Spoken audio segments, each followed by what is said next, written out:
That's funny. Well, everything is when you're a giant hyena, Pachecrocuta. If you want to picture how animals from ancient times look like, just imagine them way bigger with larger and sharper teeth. And wait, like that isn't enough? Yup, you had to be one mighty beast to survive in such times when everything around you is like 5XL. This hyena was up to 3 feet tall with a weight of 400 pounds. That's the size of a modern lion and around 3 times bigger than today's hyena. The ancient one also had shorter legs, which is also the reason plenty of prehistoric creatures went extinct. Over time, they ran out of food, but couldn't run fast or long enough to catch prey. Also, they couldn't escape quickly enough if there was some bigger guy nearby. Ancient and modern hyenas have quite similar habits. Diet, meat, meat, and meat.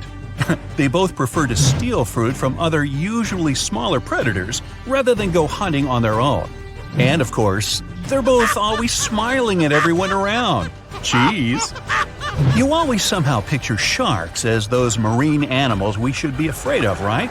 Not whales. They're mostly good-natured, eating their plankton, spraying out water through that hole in their backs and stuff. And of course, they could get a little clumsy from time to time, so they turn over a ship. Anyway, they're not that into hunting humans. Well, if we all lived in the time of this 50-foot, 50-ton whale, Leviathan, I like to call Toothy, let's just say going to the beach would never be the same. The beast weighed like 6 elephants and was longer than a truck. Oh yeah, about that Toothy thing? This whale had teeth longer than your palm and a quite refined hunting instinct, so it went after all marine animals, including other whales too. Its only rival was the megalodon itself, the only biggest and scariest shark that ever lived on our planet. Okay, of course, this list is full of giant and dangerous animals with extra sharp teeth who you're certainly glad they went extinct. But there's also some close relative to a human ancestor here too. Hello, distant cousin? Paranthropus. So our cousin P had a big brain, well, at least for those times, and good reflexes, which is why they could defend themselves against some bigger and less brainy creatures that were after them. They mostly ate plants, roots, nuts, soft fruits, young leaves, probably insects, and seeds. They were around 5 feet tall and 150 pounds in weight. Not that big compared to other prehistoric mammals, but still big enough to survive those tough times. Way to go, P! The next one is, yes, I'm very happy these things went extinct, prehistoric mammal, Gorgonopsia. They were something between mammals and reptiles with, of course, very, very big 5-inch saber-like teeth, an 18-inch long skull, and the size of a modern bear. At their beginnings, these guys were really small, no bigger than a dog. After a while, evolution did its thing and turned them into the biggest carnivores of their time, which was over 250 million years ago. I wasn't around then. Scientists still don't know if they had clear skin, fur, or scales, but they do know these beasts had rather long legs compared to the rest of their body, which means they could run much faster than many other animals from those times. Andrewsarchus, or Andy, my nickname for it, is everything you would attribute to today's predators, such as tigers, wolves, or hyenas. Only a bit more intimidating version, of course, with extremely sharp teeth. Who would have thought the biggest meat-eating mammal that ever lived is actually a part of the family where pigs, camels, and antelopes came from? It had the size of a modern bison, with a weight of at least half a ton. Andy wasn't that picky with the menu, so it went after most other animals that lived back then, which was around 40 million years ago. It seems ancient times were those where tigers or some other predators were afraid of pigs, unlike today. Yup, step back, Terminator pig, Entelodon, is on its way. Okay, research actually showed they were more like hippos, whales, and its cousin Andy. But this cool nickname has already been given, so we can't go back. Early Terminator pigs were no bigger than today's swines, but they grew to become cow-size over time. They also had short snouts, but a couple of million years later, evolution decided that's not scary enough and made their lower and upper jaws much longer. Oh, and they got an even sharper set of canines, a special How to Creep Your Rivals edition. Whew! Finally, an ancient mammal we don't have to be afraid of. Well, at least if we're not in its way, because if this giant accidentally stepped on you, squish. But at least its menu consisted of plants, so we would be safe at some point. Let me introduce you to the gentle giant thunderbeast, Brontotherium. It had quite a sturdy nasal horn, weighed 3 tons, and was 16 feet in length, which is bigger than a modern rhino. The size, unfortunately, didn't help it much. Andy was always just breathing down its neck, preying at it and its companions. Such a list definitely can't go without the menacing saber-tooth cat. Around 4 feet long, 100 pounds, agile, completely capable of hunting in coordinated packs. But you know cats, they like to brag about the catch they got on their own. That's our Megan, Megatherion. You can find her and her companions all over the world, in Europe, Asia, North America, and Africa. Now, we often think all big cats are into running after their prey, but Megan wasn't built for speed at all, nor did it sprint after her prey like some other cats. No, she preferred to wait for the prey to get closer. She would choose a good spot, climb up some tall tree, hide, and simply chill. After a while, some innocent herbivores would go there to drink some water, and bam! Surprise! Megan's down. Her hunting style is something we see in leopards today. Teeth were her main weapon, so gotta watch out for those big upper canines. Oh, finally a name I can more easily pronounce, so I don't have to come up with my own. The giant short-faced bear. This beast could run up to 40 miles per hour. After it cornered its prey, the bear would rear up to its full height, 13 feet, so the poor animal knew nothing good was about to come. Cave bears usually prefer vegetables, but as far as this short-faced one was concerned, nah, meat is way better. It liked to hunt as well as collect what other predators would leave behind. Also, as far as is known, apparently no one ever asked this short-faced bear, "Hey, why the long face?" Leo, the prehistoric lion, Thylacoleo. Gee, sounds like a pharmaceutical. Anyway, 5 feet long, 200 pounds, insanely strong jaws, sharp teeth, long retractable claws, muscular body. Hey, it's me. No, not really. It also had a surprisingly powerful tail. Leo actually comes from the land down under, where ancestral kangaroos live, and they also had quite strong tails to balance themselves. Okay, speaking of kangaroos, here's one small surprise: Leo's roots. You would think kangaroos, koala bears, and giant wombats were there just to live a happy life until they became someone's breakfast. But their family somehow raised an animal that looked like a saber-toothed tiger but with bigger teeth. Yes, Leo, way to go, breaking the stereotypes. Leo was somewhere at the top of the food chain in his times, even though he had one quite strong rival, a giant monitor lizard, Megalania, or even some plus-size crocodile, Quincana. Okay, move guys, this is not a video about reptiles, wait your turn. Prehistoric age, dinosaurs ruled all over the region, making a mess, while other animals shiver in fear and hide from them. Hey, not so fast, dinos! There's Mr. R, Rapenomamus, a mysterious mammal that decided to stand up to the authorities. He showed up 130 million years ago and was a badger-like 3-foot-long animal. Doesn't sound much compared to the T-Rex and bigger dinos, but was way bigger than some of those feathery dinosaurs from the same time. Not only that, he would eat them. We don't know how exactly, but let's just say Mr. R had his own ways. I'm guessing it was for breakfast. Today, I'm going to tell you about creatures that had unique features which allowed them to grow to incredible sizes. They were some of the most impressive animals to have ever existed on our planet. The Argentinosaurus is a genus of sauropod dinosaurs that lived approximately 97 million years ago in what is now South America. Scientists think it was one of the largest land animals ever, with a length of up to 100 feet and a weight of up to 100 tons. A farmer stumbled upon a giant leg bone while tending his cattle. That's how he discovered the first fossils of the Argentinosaurus in Argentina in 1987. Further excavations uncovered more bones, revealing a massive dinosaur that would have dwarfed most other animals of its time. The Spinosaurus, meaning spine lizard, is a genus of theropod dinosaur that lived around 97 million years ago in what is now North Africa.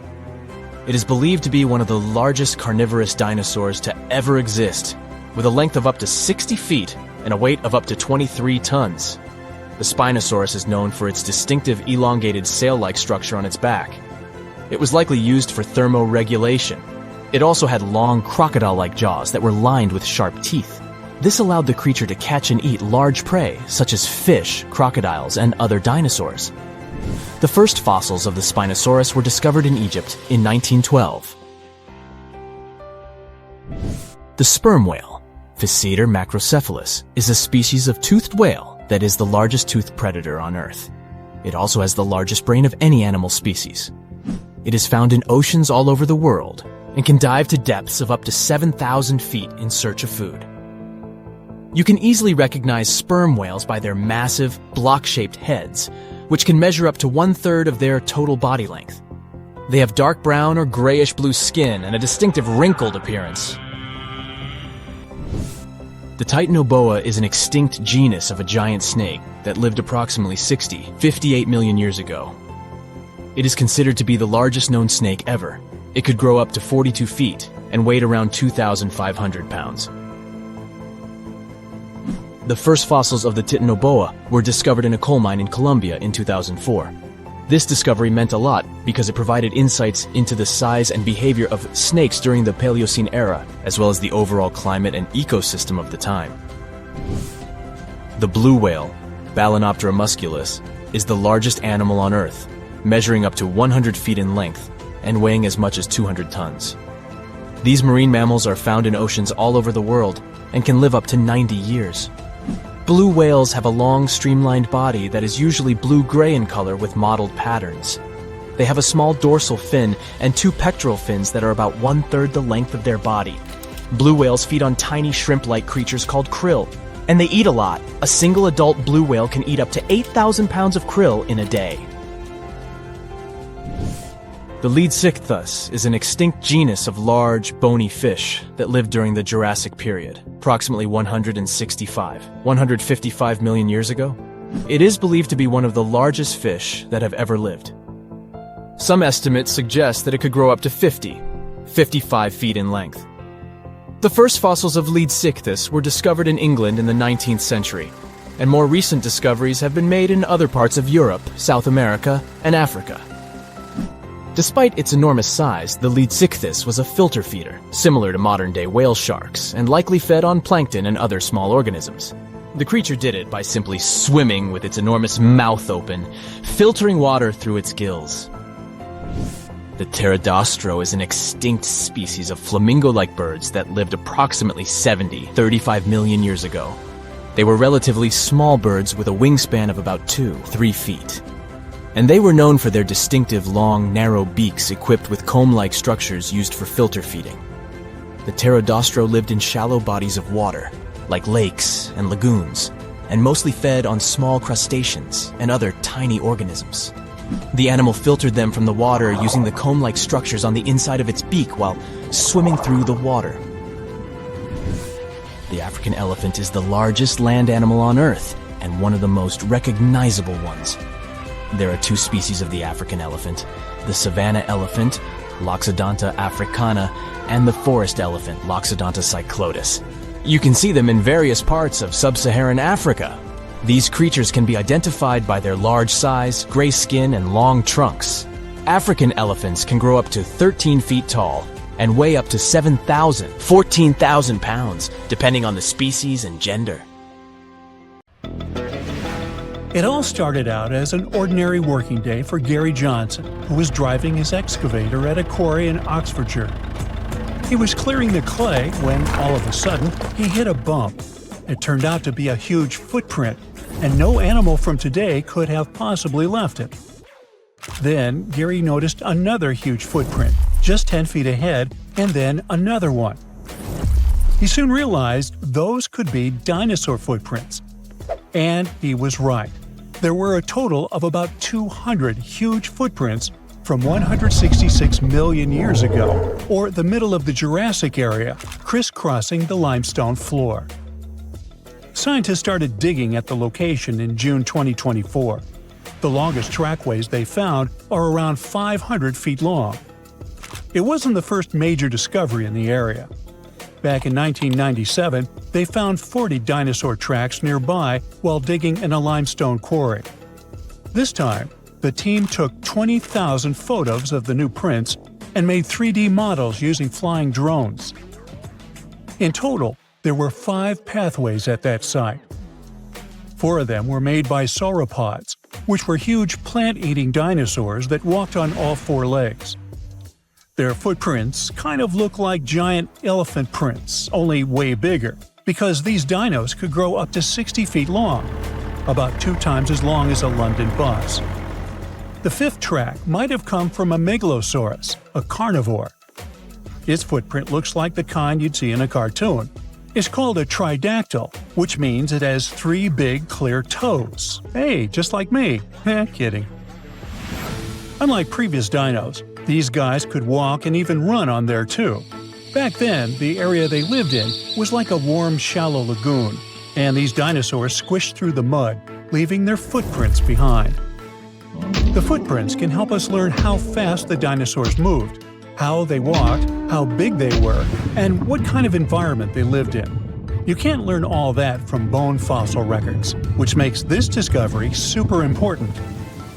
Scientists think that a big storm helped save the prints in such great condition. It could have dumped a lot of mud on top of them, keeping them safe from being washed away.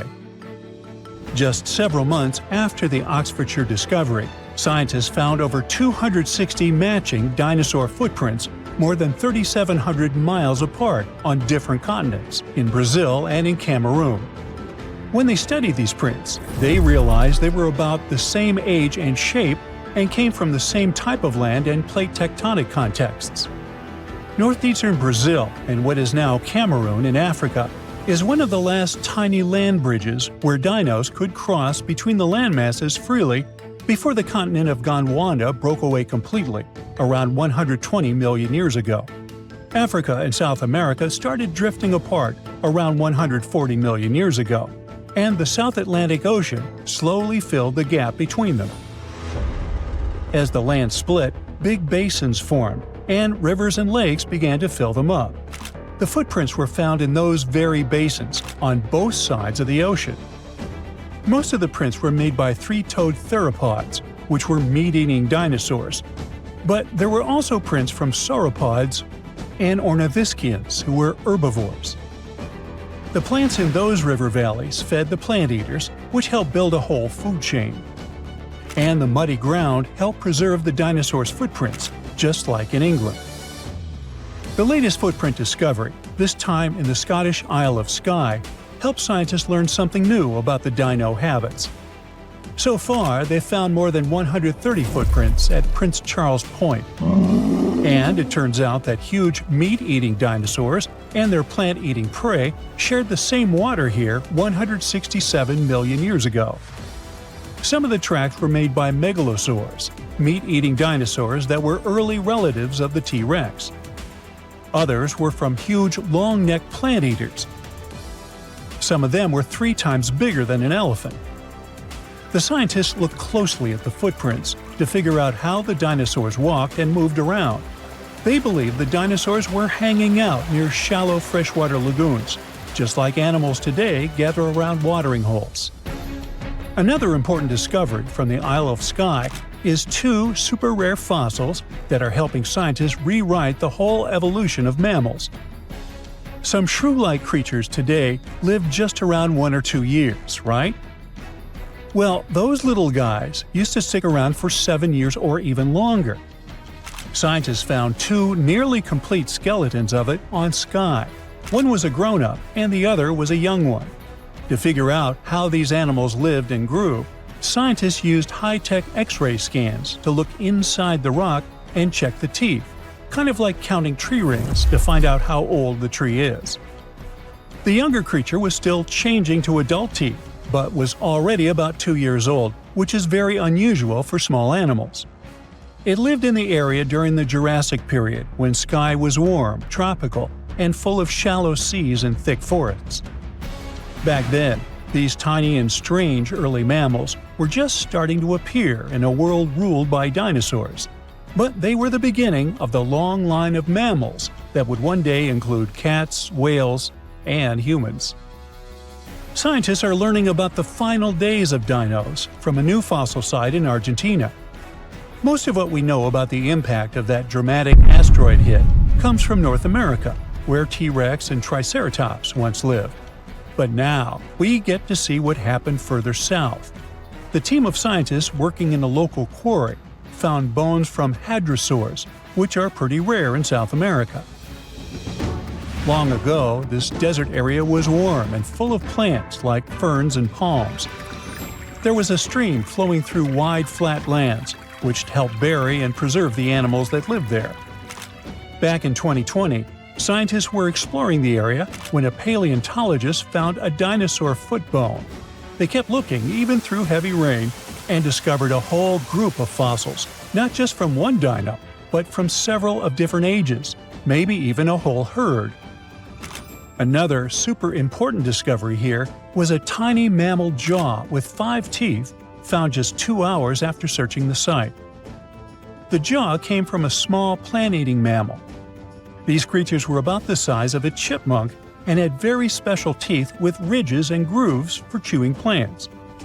This was the first time a mammal jaw had ever been found in that whole area, and it made scientists realize the site could tell them more than just dinosaur stories. The team also found a tooth from another dinosaur and a claw from a smaller predator. All the fossils found here could help answer some big scientific questions, like were the dinosaurs already slowly disappearing before the asteroid hit, like they probably did up north? And what happened to the animals that survived the asteroid hit? Several years ago, scientists found another fossil, this time encased in amber, that came back from a time when dinosaurs walked the Earth. The world looked very different, but it also had some surprising things in common with today. Back then, the night skies were also lit up by glowing fireflies, and the dinos probably watched them like we do. The amber is 99 million years old, and this special firefly is only the second one ever found from the Mesozoic era.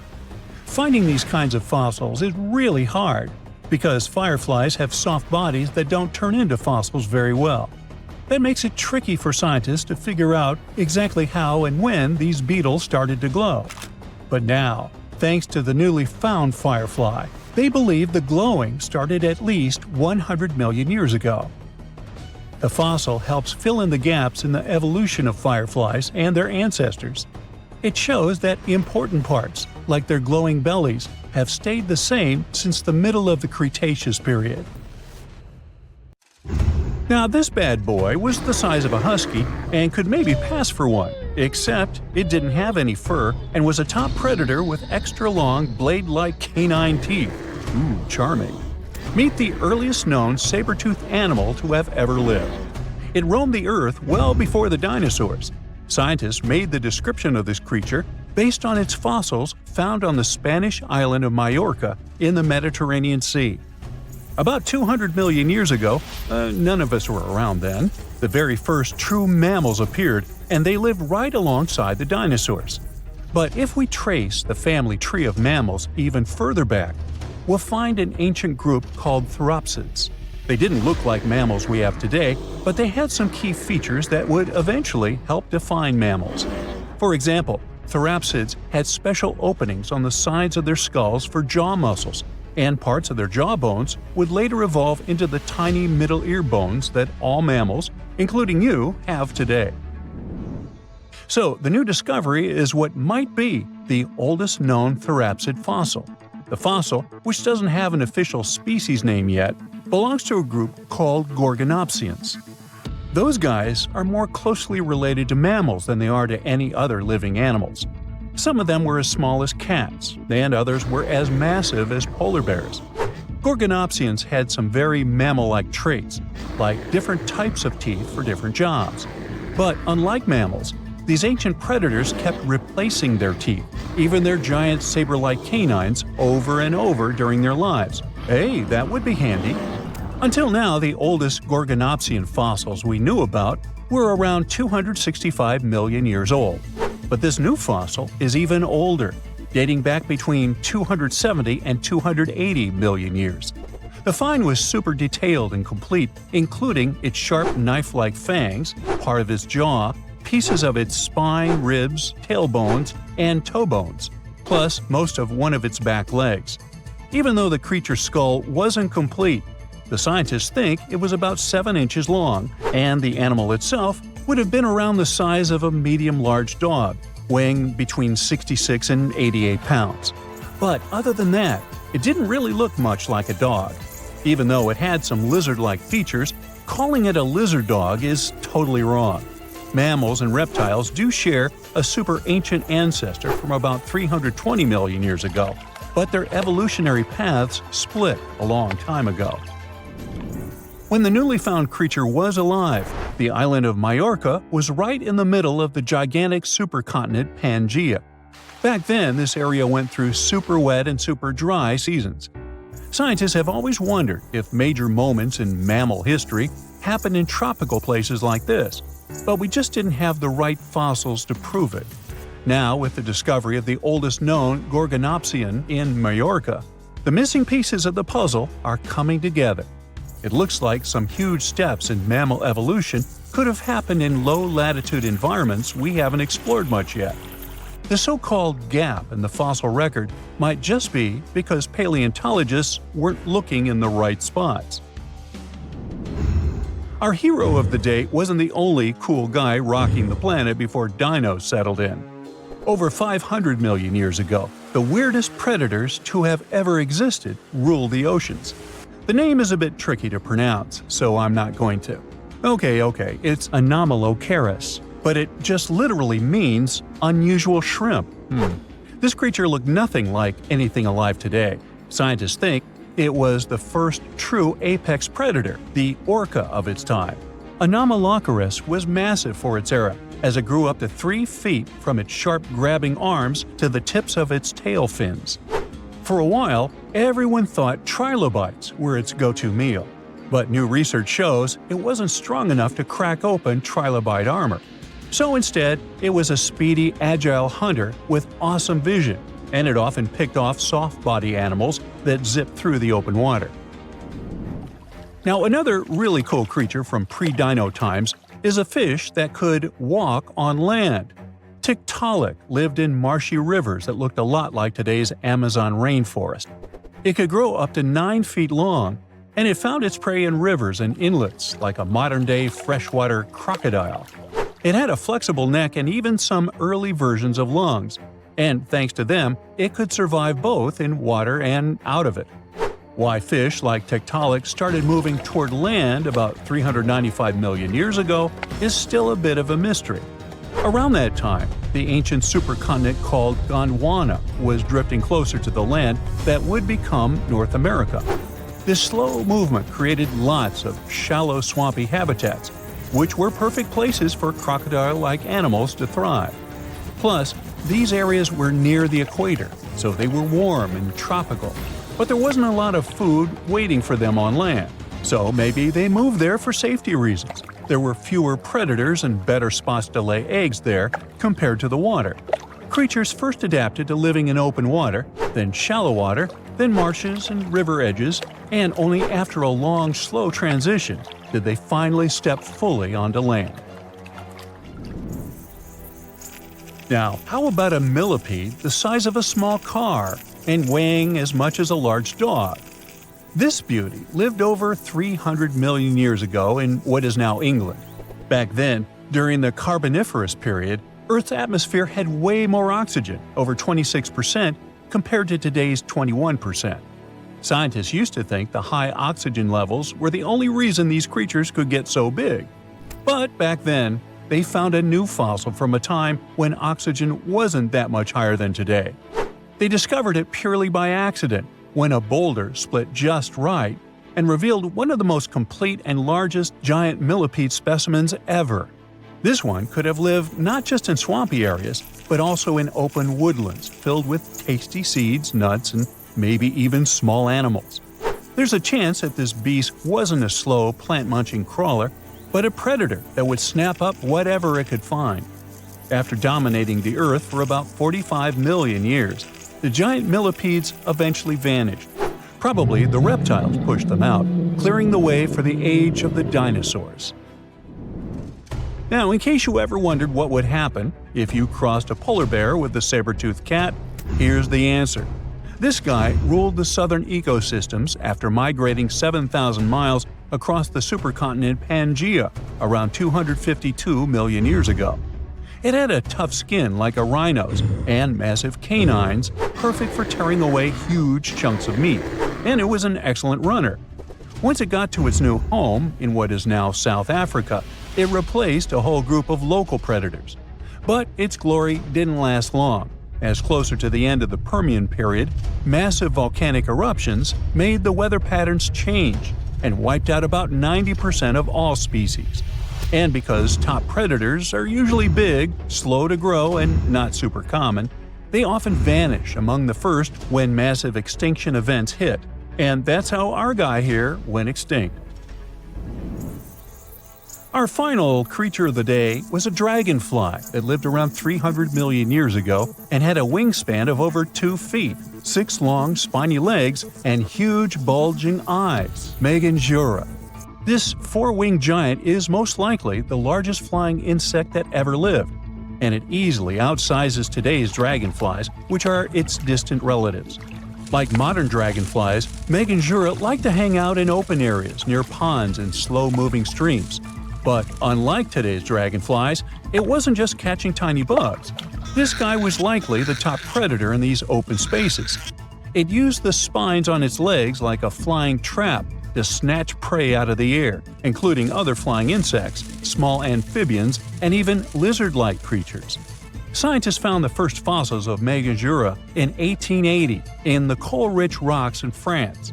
The fossils were incredibly well preserved and showed off the detailed vein patterns in their wings.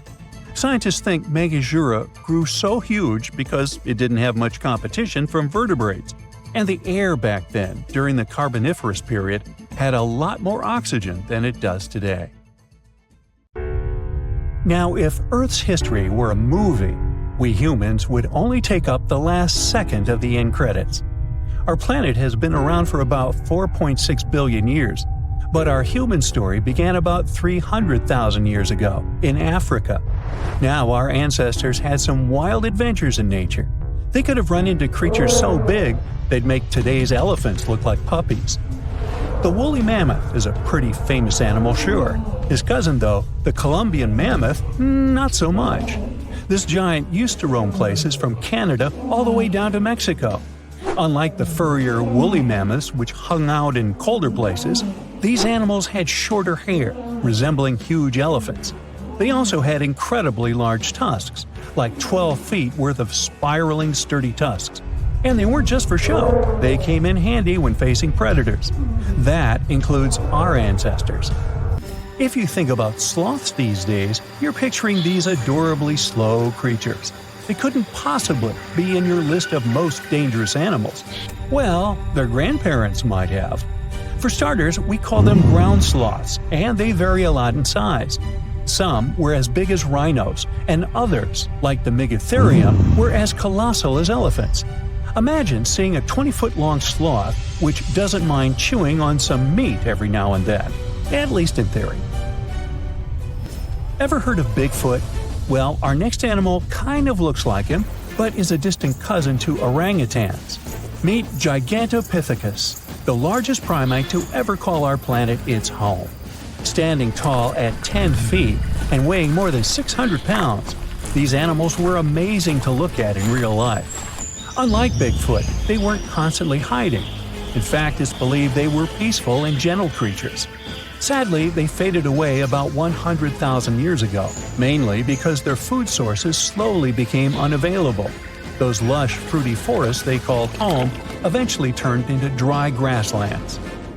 Next on our list is the cave hyena. Weighing a chunky 250 pounds and standing 3 feet tall, these beasts were as long as a grown-up lying down.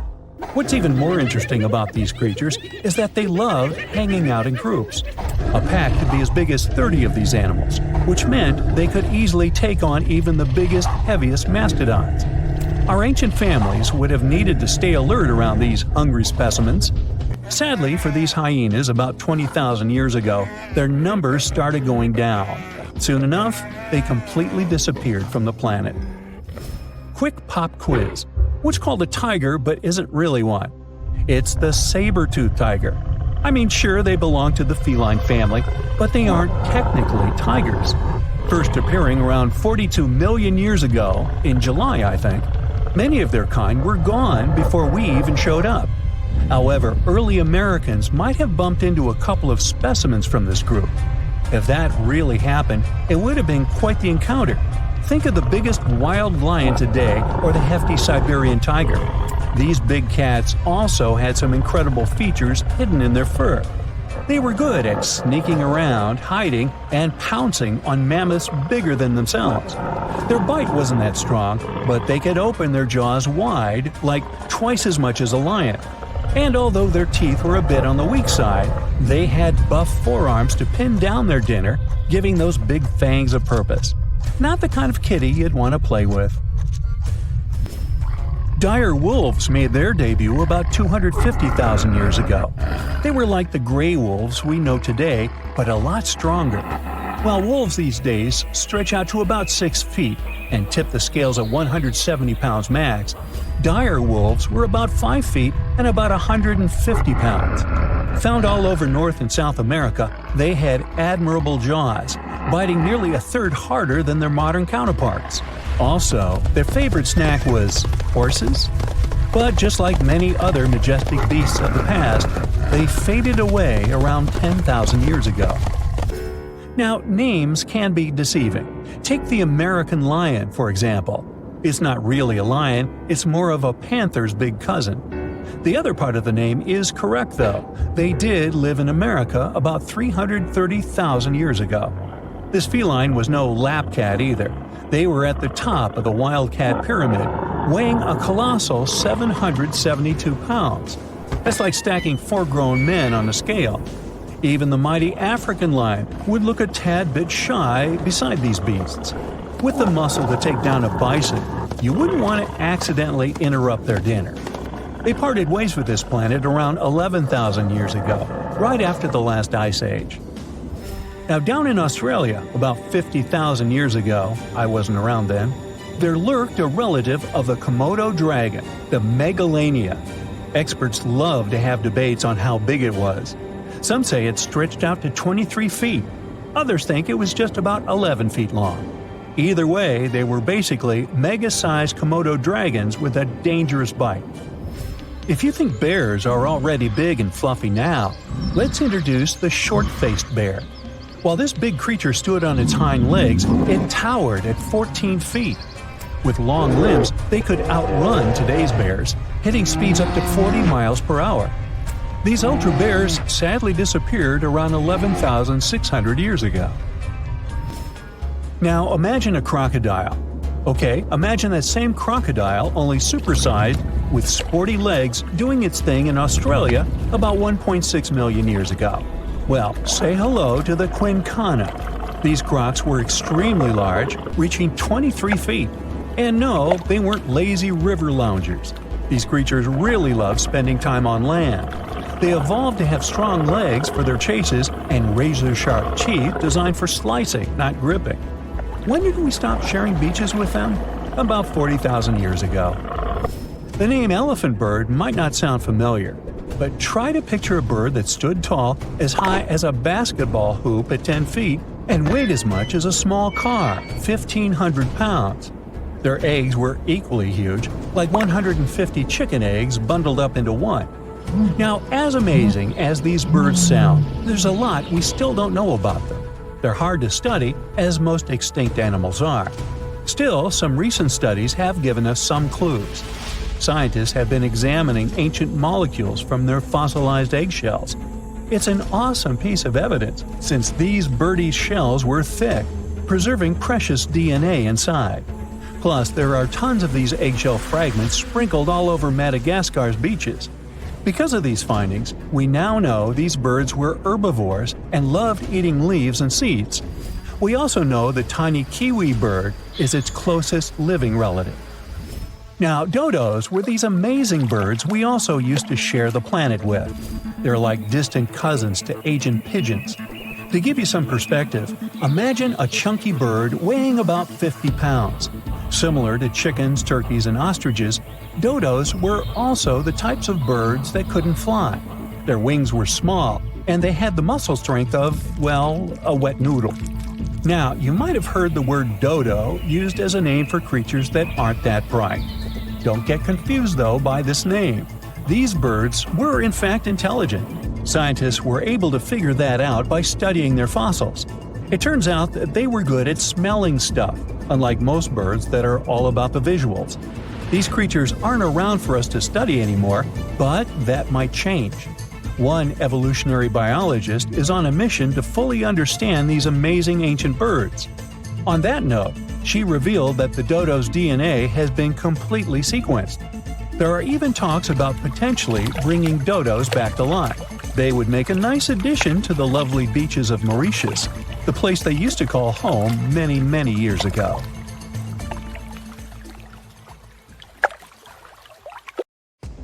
There's a monster hiding in the remote forests, swamps, and rivers of the Congo Basin in Central Africa.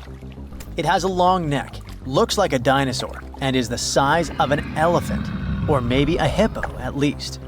That's what people who claim to have seen it say. It should have gone extinct millions of years ago, but this Congo's version of the Loch Ness Monster somehow survived. This creature is the Mokele Mbembe, which means one who stops the flow of rivers, and more folks are saying they've seen it lately. European explorers first heard the stories of this creature from the people living near the Congo River in the early 1900s. A German captain even included a description of the monster in his official report from his expedition. The locals told him the animal was of a brownish-gray color with smooth skin, a very flexible neck, and only one long tooth that could be a horn. Some of them mentioned a long, muscular tail, like that of an alligator. They also said that the creature lived in the caves, but climbed the shores even in the daytime to find some plants to eat. Locals also believed its favorite snack was a kind of liana with large white blossoms. Some of them even showed the German captain some fresh path the monster left leading next to those plants. And they warned him that Mokele Mbembe definitely didn't like humans and took down any canoe that would sail nearby. Dinosaurs were a real hit in pop culture in the 1910s, and several newspapers in Europe and North America wrote about the dino-like monster from Africa back then. In the later years, several expeditions traveled to the Congo Basin to search for Mokele Mbembe or interview claimed witnesses. They did not find any direct physical evidence, but collected many stories. One zoologist in the 1980s said he took a film of Mokele Mbembe, but the footage did not develop properly. Stories and movies like Jurassic Park have kept the dream alive that dinosaurs might still be hiding somewhere in deep forests. At some point, people stopped reporting sightings of the creature as often, so it almost became a forgotten legend. But it all changed recently, as many people claim to have witnessed the mythical monster with their own eyes. Cryptozoologists, those fans of mysterious creatures, believe it could be a dinosaur that, for some reason, didn't go extinct, related to a brachiosaurus or a diplodocus. This idea comes from how people described seeing the creature, with a super long neck, a huge body, and a tiny head. They think it might have stayed hidden in the deep forests of Africa all this time.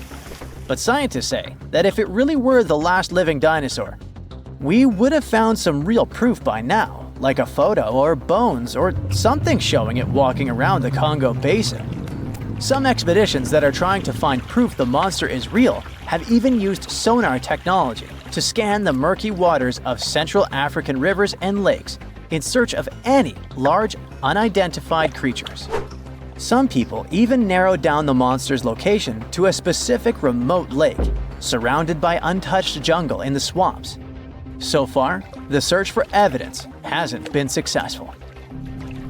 The explanation behind all the sightings of the Mokele Mbembe could be the changing ecosystem. More and more human settlements are moving into the huge Congo Basin rainforest.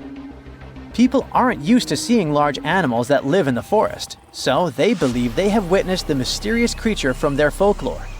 The human brain often fills in the gaps in something we don't know and uses imagination to explain it, especially if there's a ready-made version that everyone's heard of. But still, we can't completely rule out the possibility that there are some new, unknown species of animals hiding in the Congo forests. Maybe just not a missing dinosaur. Another legend, this time Mongolian, says there's a giant worm living deep in the Gobi Desert. Yep, similar to the monster you've seen in Dune. The creature, which is supposedly up to 6 feet long, can spit acid that could melt anything and shoot electricity. They say it spends most of its days hiding underneath the sandy dunes, but likes to come out during the wetter months of June and July. The people in the West first found out about the megaworm of the Gobi Desert thanks to an American paleontologist, Roy Chapman Andrews. This brave man was probably the inspiration for Indiana Jones. In 1926, he wrote about the creature in his book. At the meeting with Mongolian leaders, Andrews heard detailed descriptions of the creature, even though none of them had ever seen it themselves. One of them said it looked like a sausage that was about 2 feet long, with no head or legs. According to him, the worm was so poisonous that just touching it could instantly take your life, and it lived in the loneliest parts of the Gobi Desert. Andrews didn't think the creature was real, but he shared these stories again in another book. And then, stories of the monster spread around the world. In some of them, it's only 1 foot long. In others, it's as large as a human. Some say it looks like a snake, and some describe it as a caterpillar. Some people claim it has wings and can fly, and others think it could be a supernatural evil being without a body. The color of the creature also remains a subject of debate. It could be white-gray, brown, or even bright red. The stories of witnesses are probably so different because the creature doesn't even exist. In 1983, one scientist who was visiting the region heard that an old man had managed to finally catch the mysterious worm. He also found out there was a nest nearby and decided to risk it all and see it. But instead of a scary monster, there was a tartar sand boa inside. Luckily for the scientist, this snake is non-venomous, but it does have gray-brown scales and could match the description of the giant worm. When he showed it to the locals, supposedly all of them said it was the monster they had seen. Big expeditions from America, Britain, and New Zealand came to the Gobi Desert to try and find the creature. Many other adventurers came from all around the world on their own, but found no evidence the monster was real. But many Mongolians are sure the death worm is no fantasy. If you don't believe there's a monster in the Gobi Desert, how about one in Lake Worth in Texas? According to local folklore, there's a part human, part goat creature with scales and long clawed fingers hiding there. It all started back in July 1969, when locals claimed to have spotted this mysterious creature roaming around. The newspapers loved the story and started reporting about new sightings. One article said that the monster jumped out of a tree and landed on some guy's car. Another report claimed that the Lake Worth monster decided to throw an automobile tire at a group of people. Someone even managed to take a photo of the creature, and the newspapers published it. Locals started flocking to the lake at night, hoping to catch a glimpse of the creature, but no one could find any evidence it was real after all. The author of the monster's photograph later said it was most likely someone's prank, because the creature really wanted to be seen. Then, a reporter from the local newspaper received an anonymous letter saying that it was 3 high school students who decided to dress up and scare people. Even despite this, some cryptozoologists think it could have been an undiscovered primate species that walks on 2 legs. We don't know if the Worth monster is real, but it does one good thing and brings together the local community. Every year since 2009, they throw the Lake Worth Monster Bash. How heavy is the largest living snake? How can a snake eat a whale? Get ready, I'm about to answer these questions. Before the last ice age, giant mammals like mammoths ruled the world. The modern animal kingdom we're familiar with was shaped around 55 million years ago. I mean, there were still 1,000-pound bear dogs living from Asia to America. But modern whales, for instance, began to appear later. I'm saying modern whales because, surprise, surprise, whales weren't always fully aquatic. The ancestors of the ocean's biggest animals once walked on dry land. They had 4 legs and lived on the coast. Now, I want to introduce you to a snake that used to eat these whales, the Paleophis, a genus of a marine snake. Scientists say it's hard to understand how big the Paleophis was due to its fragmentary fossil record. They assumed that it could have reached up to 40 feet long. Its fossils were found in different parts of the world, from England to Morocco and Virginia, USA. The Paleophis is extinct now, and sea snakes today are only about a quarter of the size this majestic creature used to be. So no need to worry about this underwater monster. But there once was an even bigger snake, the Titan boa. It was around 50 feet long and most likely weighed over a ton. It used to live in what is now known as northeastern Colombia around 60 to 58 million years ago. Scientists say that it mostly fed on fish. Another giant animal that lived in the past was the black Gigantopithecus. These primates aren't related to gorillas. They lived in the area of modern China. Some people believe that they're still alive, but so far, no one has laid eyes on them. Some people even go further and say that the stories of Bigfoot or Yeti are based on these animals. This rodent became extinct about 2 million years ago. Its main habitat was South America, more specifically, Uruguay. What's astonishing about this species is that it was the largest rodent ever known. It was bigger than a bull. Scientists believe that it weighed up to 1,000 pounds. A distant relative of this rodent is still alive today. It's called the pacarana. It's a rare animal that lives in South America. It weighs up to 33 pounds and measures up to 31 inches, not including its cute and fluffy tail. The Arthropleura was an insect that lived in prehistoric times. Imagine a giant millipede measuring up to 8 feet in length. Here you go. It was one of the largest land animals of its era, about 315 million years ago. The Arthropleura's shell was covered with tough plates. These plates were there to protect the creature from damage. Most of the time, it burrowed into the ground to avoid becoming some other animal's dinner. Meet the Megalodon. Millions of years ago, this shark lived in the ocean and ate other marine creatures. It had wide teeth, and its jaws were so powerful that the animal could finish off its prey with the force of its bite. It was one of the largest sharks to ever exist. Yet, this predator also went extinct. Scientists don't really know the reason. This made me wonder why animals were so big in the past. Nowadays, smaller creatures flee or hide from predators. But apparently, it wasn't like this before. Many centuries ago, animals didn't just run or hide, they fought back. Research suggests that this behavior may have been the most important motivation for prey to grow bigger. A study compared the skulls of ancient animals to those of their modern peers. The skulls of predatory animals have become shorter and narrower, while the skulls of the animals they hunted have become longer and broader. This means that predators learned to become experts in hunting, while prey worked on developing their defense skills. You see, a larger body size was a great advantage because it made it harder for predators to take down the animals they hunted. The bottom line, self-defense made prehistoric animals larger. The second reason why ancient animals were larger is related to their bones.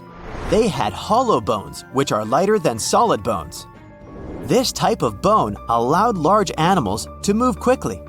Let's take sauropods. They were a dinosaur subgroup. Sauropods had giraffe-like long necks and snake-like long tails. Compared to their body size, their head was really tiny. But since their bones were quite light, they could move around without having to carry additional weight. The eating habits of these animals were also related to their body size. When experts examined the fossils of one extinct mammal species, they found out that these animals had a diet that was high in nutrients and low in fiber. And this mammal was the largest land animal of its period. In other words, following this diet, mammals could grow to be very large. There was plenty of food out there, so they didn't have to worry about finding it. Fun fact, these animals also took chewing out of the picture. They could swallow their food in large pieces instead of taking small bites. Environmental conditions also played an important role in the evolution of larger animals in prehistoric times. Those animals tended to live in warm, moist climates that provided them with a lot of food.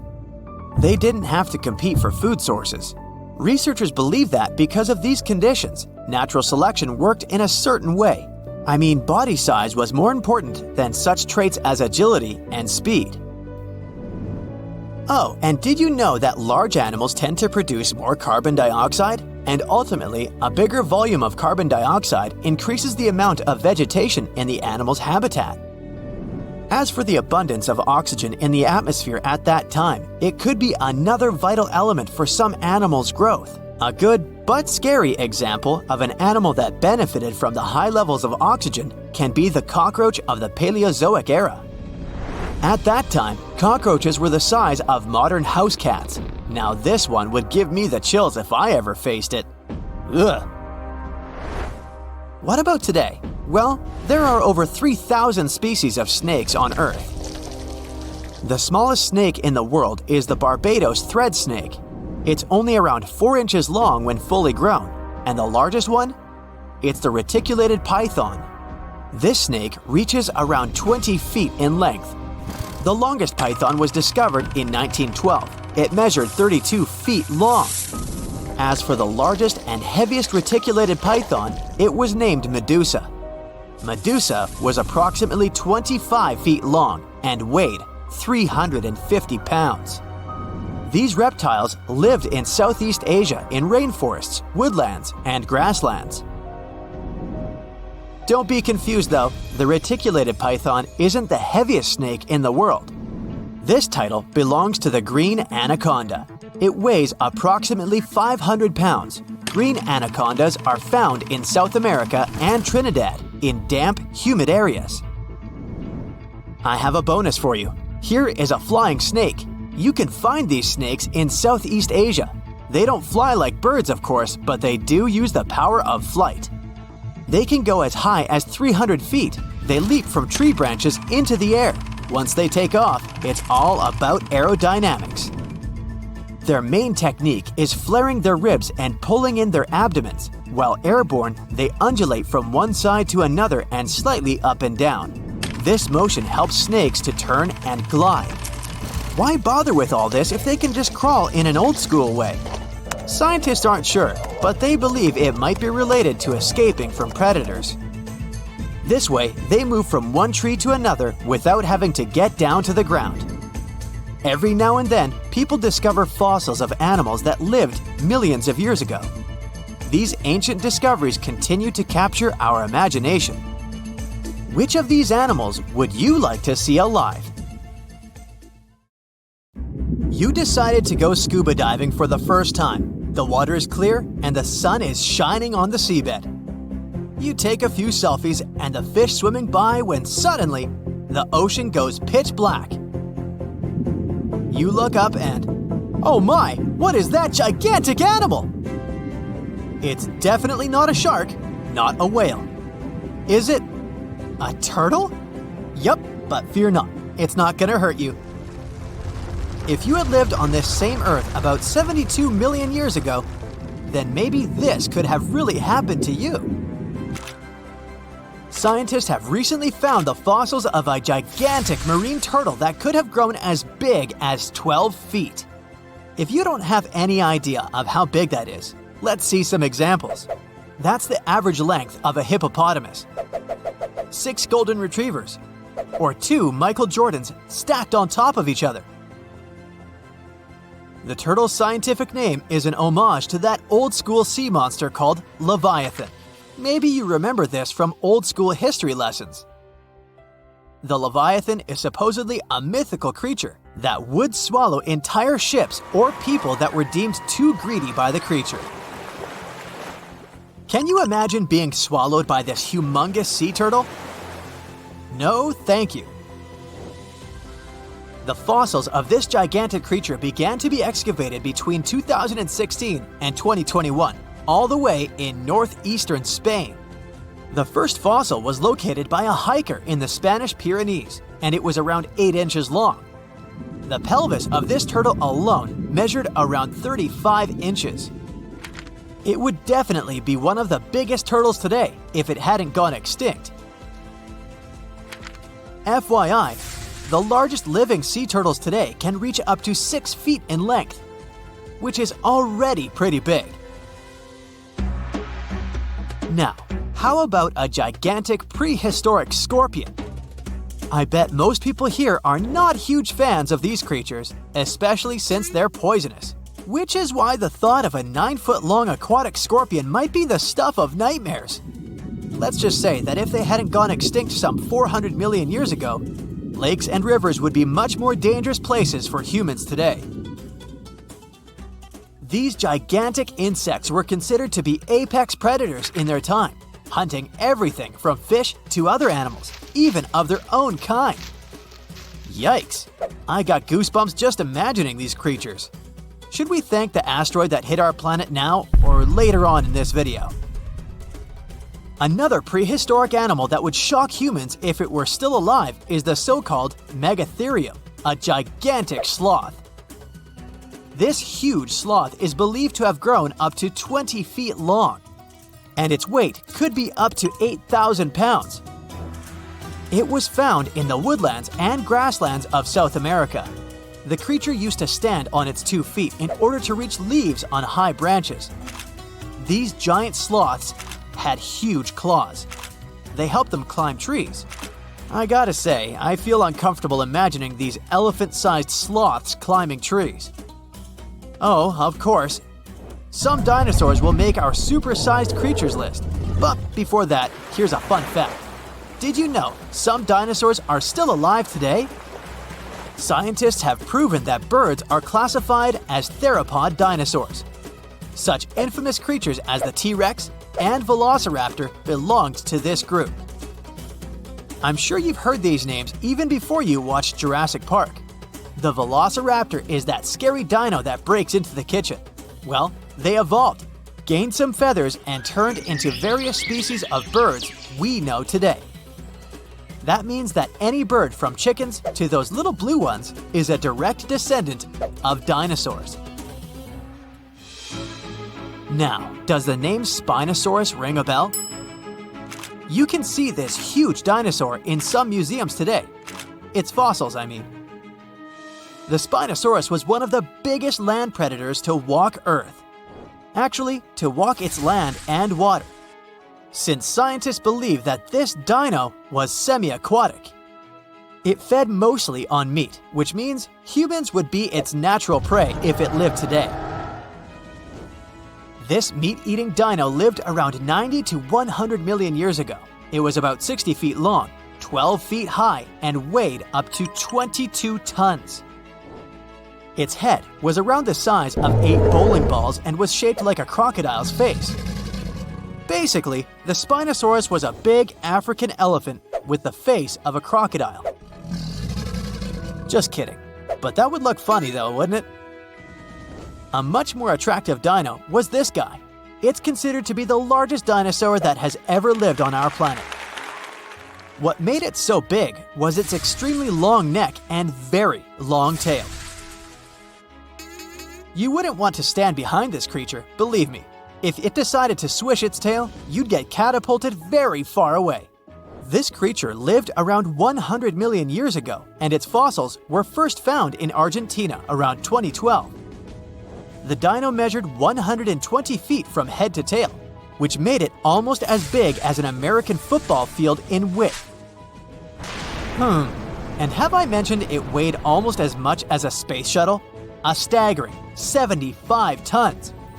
If it had been a carnivore, it would have probably been the greatest predator. But this big guy was a peaceful herbivore that had such a long neck that it could eat leaves from high trees. Cute, right? We must also talk about the Shastasaurus. As the name suggests, this animal is popularly known as the Mount Shasta lizard. Even though it was a marine reptile and probably never set foot on the mountain itself, this dino was usually around 23 feet long, but there was a specific strand of this species that could get as big as 69 feet long, about the size of the great blue whale. This made it the biggest marine reptile to have ever lived. A fun fact about the Shastasaurus is that scientists believe it didn't even have teeth, which means it could only feed on soft-bodied prey, such as squid, for example. The next animal on our list is the blue whale. Believe it or not, the biggest living animal on Earth actually started small. These days, the average mature blue whale can reach up to 100 feet in length and weigh up to 200 tons. That's more or less the weight of 40 elephants put together, or 30 Tyrannosaurus rexes, or 2,670 average-sized people. Blue whales have to eat up to 50 million calories per day to support that body. That's the equivalent of 30,000 Big Macs, just FYI. But blue whales weren't always this big. They actually evolved from a four-legged mammal that lived on Earth around 48 million years ago. Their ancestor was called Pakicetus, and it was only 6 feet long. Here's a fun fact. To be able to live in the water as one does today, the blue whale had to go through some intense adaptations. A blue whale can replace up to 80 to 90% of oxygen in its lungs each time it takes a breath. A human replaces only up to 15% for comparison. It allows these animals to dive for up to 1 hour at a time, down to a staggering depth of 330 feet. Elephants were bound to make the list. Elephants are currently the largest land animals on Earth. They can grow to be about 13 feet tall and weigh up to 7 tons. That's pretty small if we compare it to the other animals that once lived on Earth, right? But if we placed a 6-foot-tall human next to an elephant, we'll see it's not at all that small. African elephants are bigger than their close relatives, Asian elephants, and they have a similar lifespan to humans, up to 70 years. Pokemon might have made us collectively wish that salamanders were real-life dragons, although they're not. They can still be pretty cool, though. There's a giant species of salamander that is known to be the largest living amphibian. They can grow to be as long as a regular-sized human, reaching up to 6 feet. I bet that wouldn't be a pleasant underwater encounter. It was a 40 feet long and 12 feet tall beast, the king of dinosaurs. Its massive and muscular body weighed up to 8 tons. Its serrated teeth were sharp, and its jaws had a bite so strong they could crush a car. The creature had 2 powerful legs. It lived in forested river valleys all across North America, almost 70 million years ago. I'm talking about the most famous movie star among dinosaurs, T-Rex. It was very smart, with a brain twice as big as that of any large meat-eating dino. It was slower than other hunters, developing a speed of up to 12 miles per hour. Its other weakness was its small arms. Some scientists think they were just an evolutionary leftover, like the pelvic bones of some snakes. But others believe T-Rex used its arms to hunt. Its 4-inch claws helped the animal out. T-Rex was undoubtedly frightening, but surprisingly, there were even scarier dinosaurs in the past. Around 100 million years ago, there was a giant creature with the name that meant a spine lizard. It was Spinosaurus, the largest carnivorous dino. It was bigger than T-Rex and could grow almost 60 feet long. Its weight could be as great as 22 tons. The animal had long spines on its back. They could grow up to 7 feet long and were connected by folds of skin. They formed something that looked like a sail. Some scientists think it was a hump Spinosaurus used to store water. This dino had dense bones and short hind limbs. Researchers believe that these dinos could use their flat and wide-clawed feet for paddling. This was the first dino that could ever swim. Unfortunately, it couldn't process smells like most other theropods. These were a group of two-legged carnivorous dinosaurs that appeared on Earth 230 million years ago.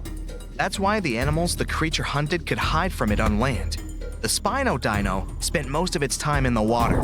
It roamed the swamps of North Africa and mostly fed on fish, big prehistoric sharks, and sometimes other dinosaurs.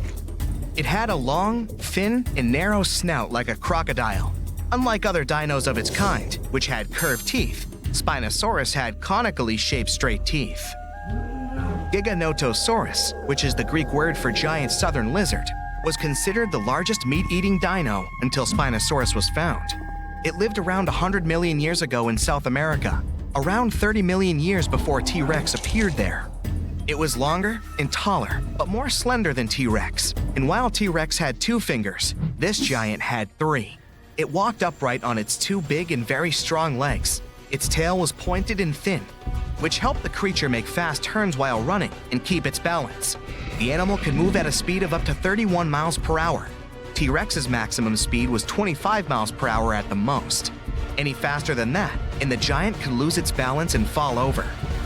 Giganotosaurus had 2 arms with sharp claws. It was mostly an opportunistic meat eater feeding on everything it found on its way.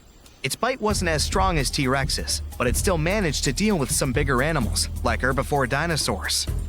Maybe there was even an Argentinosaurus among them, the biggest animals ever found. It's hard to imagine how Giganotosaurus could take down a 50-ton beast on its own. That's why scientists think they may have hunted in groups. The animal's only weakness was its small brain. It was twice smaller than T-Rex's. This means the T could at least win a chess game. Big retractable sickle-shaped claws in the creature's feet are great for cutting. Ladies and gentlemen, welcome Utahraptor. That's a mini T-Rex that lived 125 million years ago. If a big T-Rex was coming for you, you could hide under a rock or some other place where it wouldn't be able to reach you. But there would be no place where its mini version couldn't follow you. Discovered in Utah, strong, toothy, and armored with huge claws, more than 9 inches long, an adult Utahraptor was 20 feet long and 5 feet tall at the hip. These creatures were covered in feathers. This is why fully grown animals look like gigantic turkeys.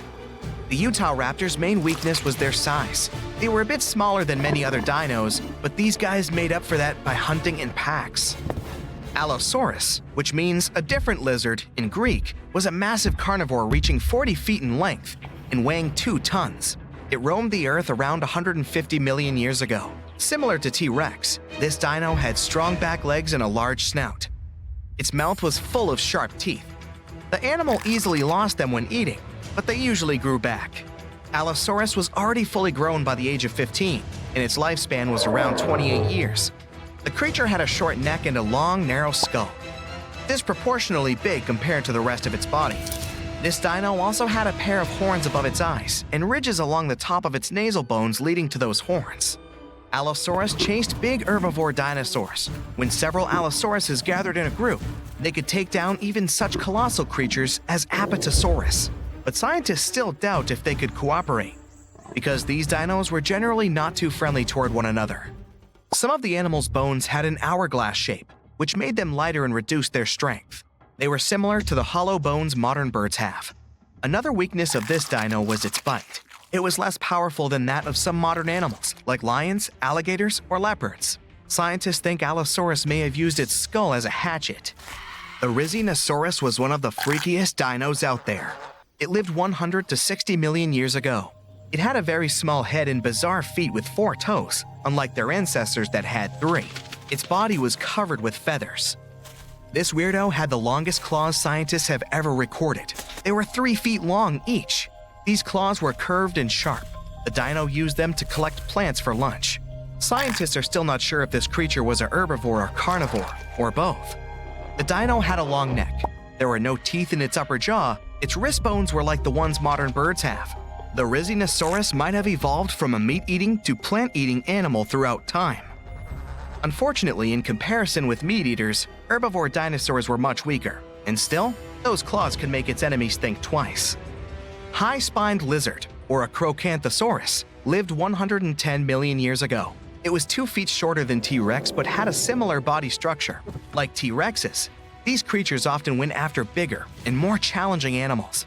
For example, with those backbones so hard, it seemed as if they were carrying a giant turtle shell, like Ankylosaur. The high-spined lizard was very territorial. It had a brain shaped like the letter S and an excellent sense of smell. What made a Crocanthosaurus vulnerable was its small arms. And still, the creature used them to hunt other animals surprisingly well. The dino pulled its catch close to its torso, which was like a hug you wouldn't be able to escape from.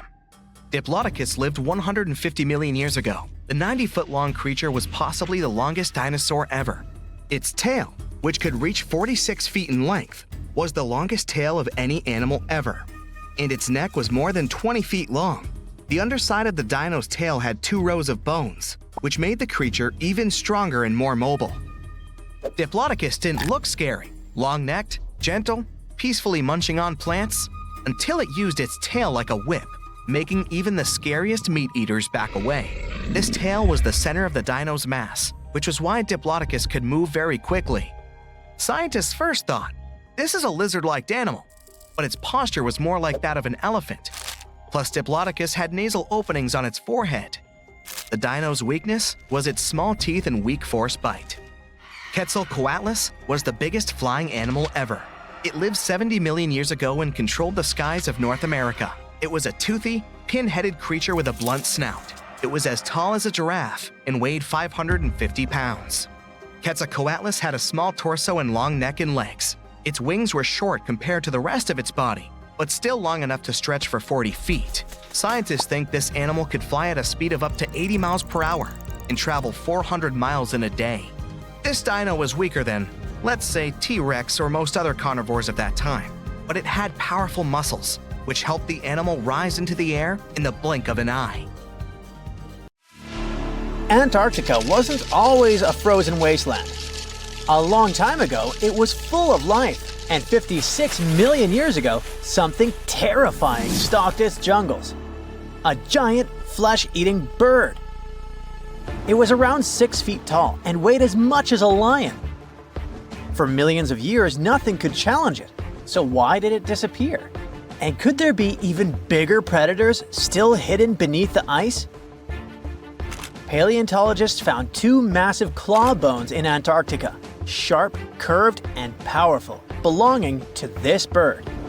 They were dug up from the Epresian-aged rocks of Seymour Island, which means they're around 40 to 50 million years old. Their shape left no doubt. These were the so-called terror birds.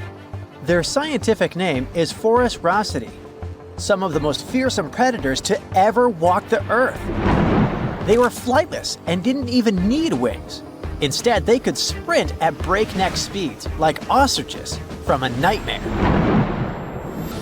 For millions of years, these birds ruled South America. But now, for the first time, their presence has been confirmed in Antarctica. No surprise here. Back then, South America and Antarctica were still connected, allowing animals to easily commute between continents.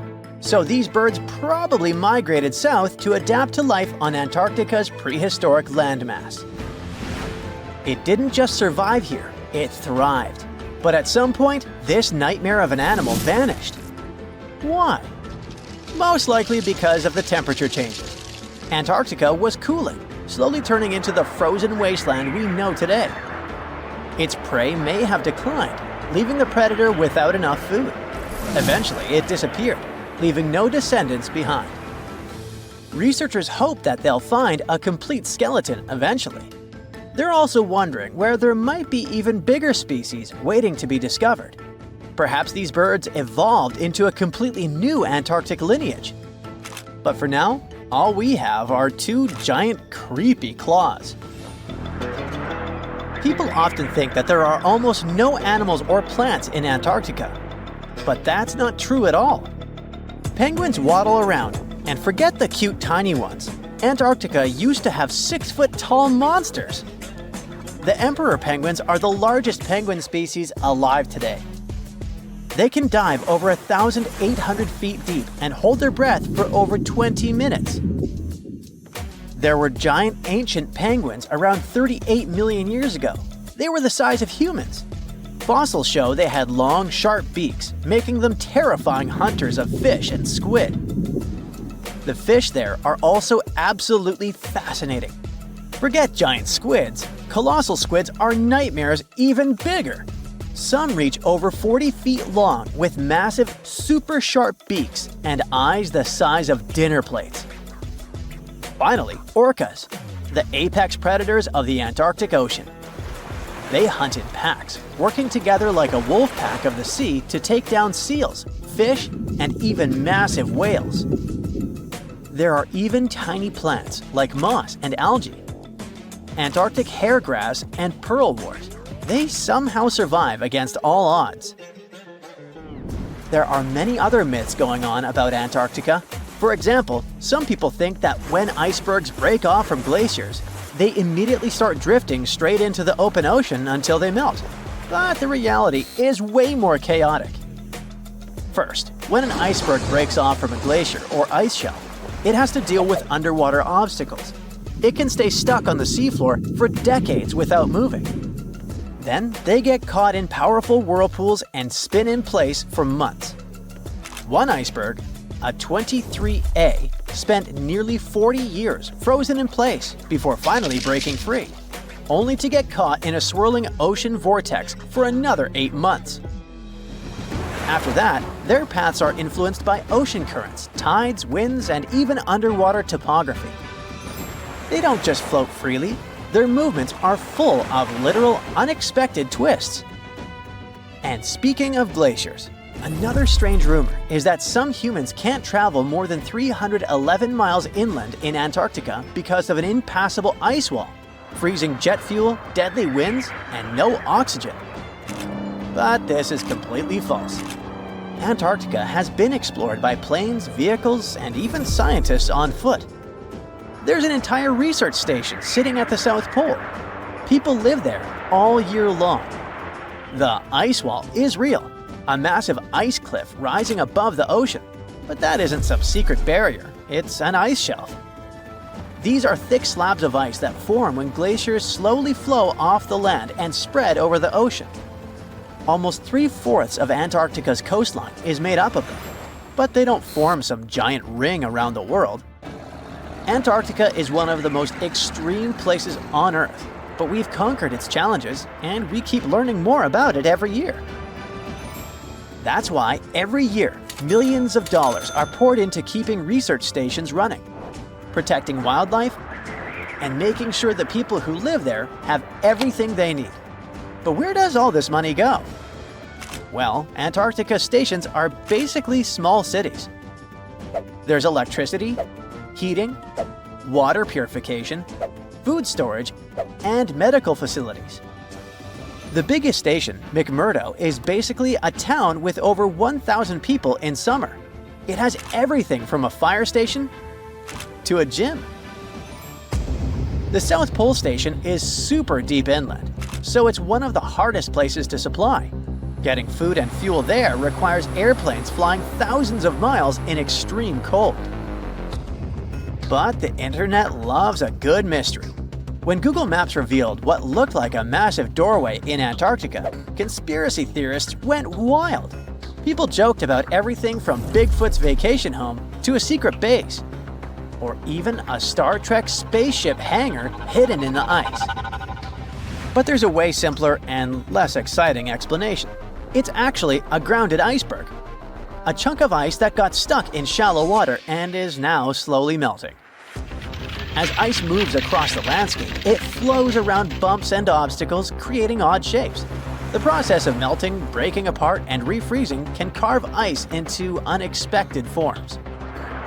Antarctica also has incredibly strong downward-blowing winds that sculpt ice into dramatic formations over time. No secret doorway, unfortunately. And speaking of doors, for years, Ushuaia, Argentina, has been called the gateway to Antarctica. the last stop before the icy continent, the place where expeditions begin. But there's another option.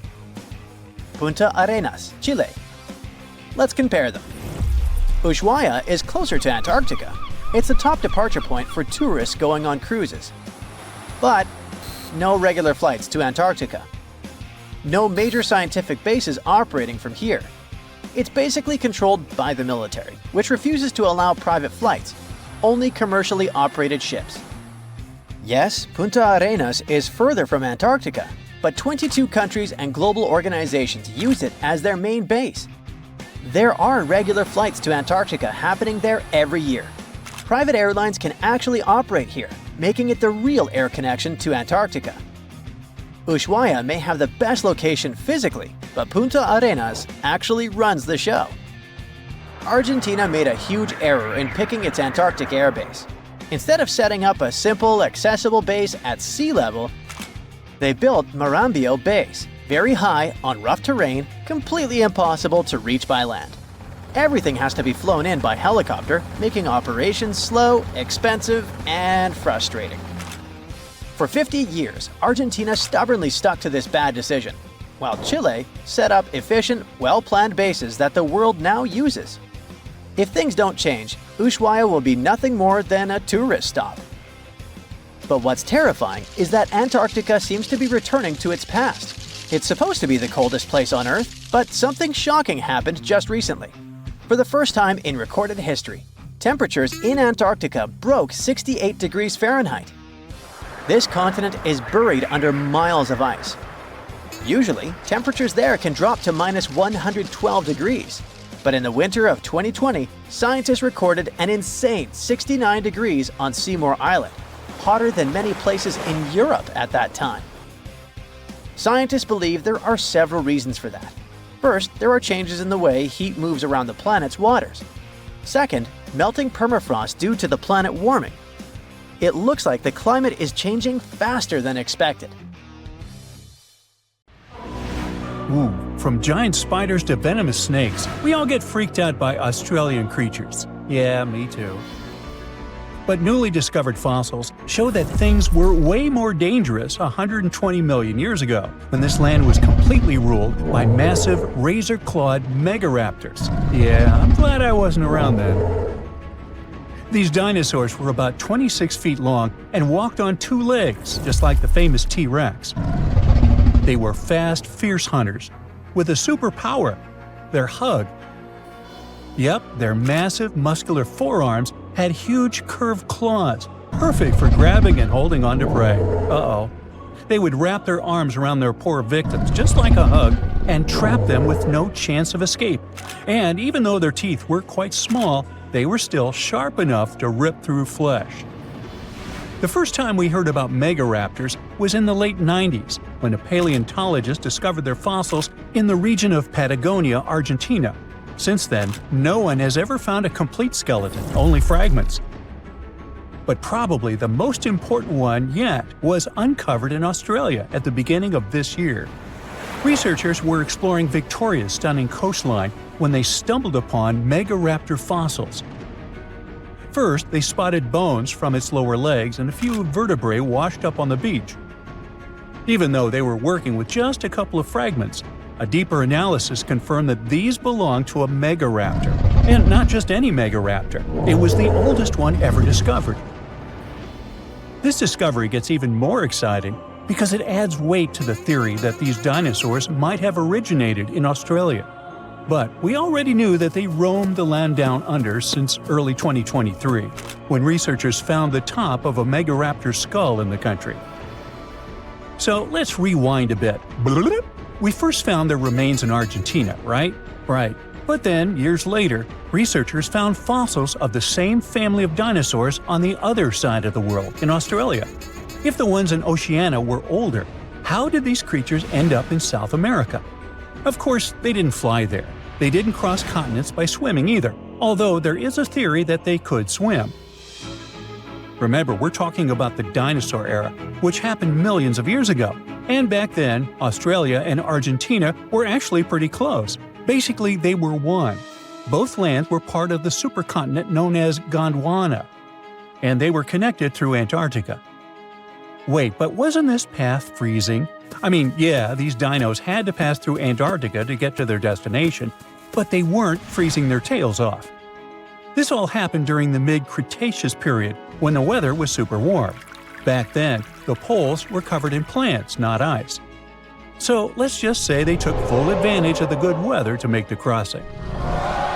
Now, about 180 million years ago, Gondwana started to break apart. At some point, Australia drifted away from the supercontinent, cutting it off from other landmasses, including South America. That's why the same dinosaurs showed up in completely different parts of the world. Mystery solved. Now, let's get back to that recent discovery. The researchers didn't just find a few traces of megaraptors on the beach. In total, they uncovered 250 dinosaur bones at the site, but only 5 of them were really important. They belong to 3 different species of dinosaurs that, as it turns out, all lived in Victoria at the same time. So yeah, we've already talked about those first 2 bones. They were from the megaraptor. Next, we have a shin bone from a Onenlagiine. That's my best shot at pronouncing it. It's a dino also known as the southern raptor. This is a type of dromaeosaur with a long snout. And the last 2 shin bones of different sizes came from a Carcharodontosaurus, whose name means shark-toothed lizard. This one is a particularly big deal for 2 reasons. Number 1, it's the first evidence that this species lived in Australia. And number 2, it was small, and that is pretty surprising since we've always thought of this species as being massive. Fossils found in Argentina, for example, show this dinosaur reached a length of about 36 feet. But the one in Australia was much smaller, measuring only around 6 to 10 feet long. And that's still plenty big. Basically, what we're saying is that the way predators were ranked in these 2 parts of the world was completely different. In South America, Carcharodontosaurs grew to massive T-Rex-sized giants, towering over megaraptors and dominating the landscape. But in Australia, it was the complete opposite. There, huge, powerful megaraptorids roamed the land alongside smaller Carcharodontosaurs. So the predator dynamic was different. And all of this just shows how unique the ecosystem in Victoria was back then. Although isolated dinosaur bones have been found in Western and South Australia, most of the fossils come from the eastern part of the country, like Queensland. And there, researchers dug up something really, really rare – a well-preserved dinosaur skull. The study shows that this bone belonged to the 4th discovered specimen of Titanosaur. This group includes those massive long-necked dinosaurs. They look like the Brachiosaurus, but some of them were even bigger, reaching 120 feet long. The skull, discovered in 2018, belongs to this guy, whose pronunciation is above my pay grade, and the research points out that it roamed the Earth around 98 million years ago. Thanks to this find, scientists were able to recreate for the very first time what its face might have looked like. Probably after checking out the illustration, they thought, hey, it looks a lot like its cousin. They were talking about another species of Titanosaur, this other unpronounceable guy. And guess where they used to live? Yep, in Argentina. So, this research also supports the theory that dinosaurs crossed between South America and Australia during the mid-Cretaceous period. Now, this wasn't the only secret buried in Queensland, though. In 2024, researchers working there discovered the fossilized remains of a new species of pterosaur, about 100 million years old. These creatures were the first vertebrates that could actually fly, existing alongside dinosaurs. They were massive, powerful predators, with wingspans of up to 36 feet. But these remains belong to a new species within the pterosaur group, which they have named Hakuna Matata, or something similar. Compared to their cousins, they were on the smaller side, with a wingspan of about 15 feet. Still, that's bigger than a snowy albatross, the largest flying bird we have today. This species of pterosaurs were terrifying beasts, flying over the ocean to hunt for prey. Once they spotted their victim, they'd snap open their 60-centimeter jaws, filled with sharp spike-like teeth, and, well, I guess there was no escaping that. The last incredible discovery we're talking about today also comes from Queensland. For over 20 years, students walked past a plain-looking rock at Biloela State High School completely unaware that it held 66 dinosaur footprints, and they date back about 200 million years. These prints were made by a group of these Latin-named guys. They were small dinosaurs with 3 toes on each foot, and it seems like they were all over Queensland around that early Jurassic period. The rock they found at the school worked like a snapshot, giving us a better idea of what these dinosaurs were like and how they behaved. After taking a closer look, researchers found that the footprints came from 47 individual dinosaurs. This group was probably walking along or maybe crossing a waterway when their footprints got marked in the white clay. And the study also discovered that they were likely moving at less than 4 miles per hour at the time. So we only discovered those marks in Australia. But fossils of the same species found in other countries showed that they had these long legs, a big chunky body, short arms, and this tiny head with a beak. But honestly, they don't sound as scary when you realize they only ate plants. Whew. Harsh winds made this icy land unrecognizable. If you lived in Australia about 100 million years ago, you'd be wearing jackets and sweaters. But around 220 million years ago, this icebox of land was locked up in what used to be Pangaea. This supercontinent had Australia and Antarctica fused, including even South America and Africa. Scientists found out Australia was going solo at the same speed as your fingernails grow when it decided to cut ties with Antarctica. Before that, the Earth was just a giant floating ball of ice, and the sun wasn't as hot and fiery as today. You're walking along an icy path in the early Cretaceous period. You're looking for something to eat, but plant life is scarce. With no sunlight, there isn't any energy source for any edible vegetation, save for moss. So, finding a decent snack would be like bumping into a unicorn. You lurk around and find 3-toed footprints leading to what looks like a frozen forest. You follow them, but still can't figure out who these prints belong to. You reach a dead end with the snow up to your knees and realize you're stuck. Suddenly, you hear some growling not far away. You look to your right and see a large theropod walking towards you. It's almost as tall as a giraffe and has razor-sharp teeth on its jaws. Ooh, lucky you. This dino is a carnivore and probably the CEO of the prehistoric meat-eating world. Scientists have discovered at least 15 other dinosaur species, including a 22-foot-long polar carnivore and a smaller predator that could easily run away from its larger mates. You try to swim through the thick snow as the beast with those large teeth is making its way to you. Good thing some trees don't let it move quickly enough. You manage to find a good rhythm, lift each leg above your waist, and make it out in time. As it gets closer to you, you make it through the snow and duck between some bare trees.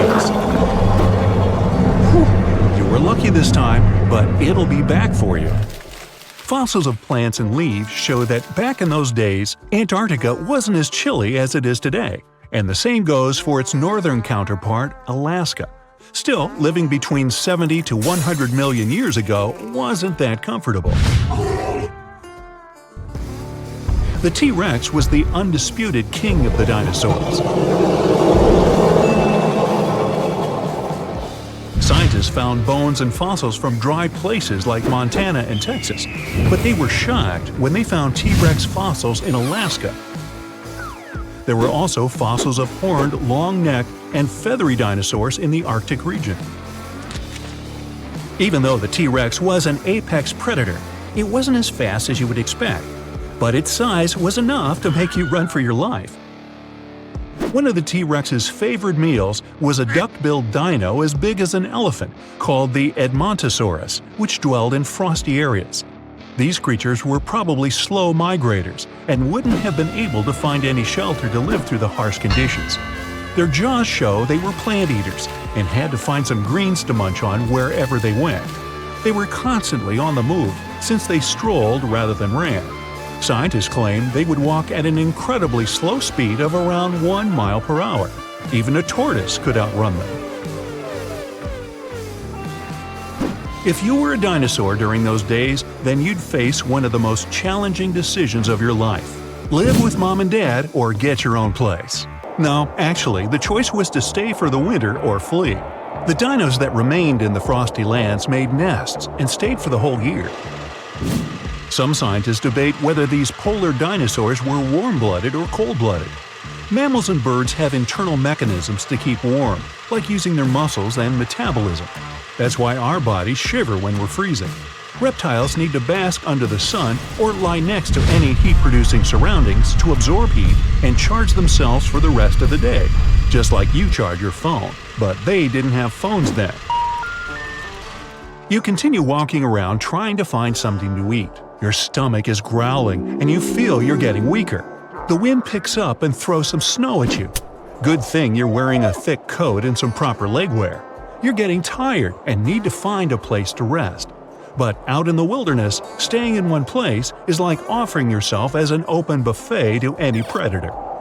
You sneak out and manage to get into a small cave to escape the upcoming blizzard.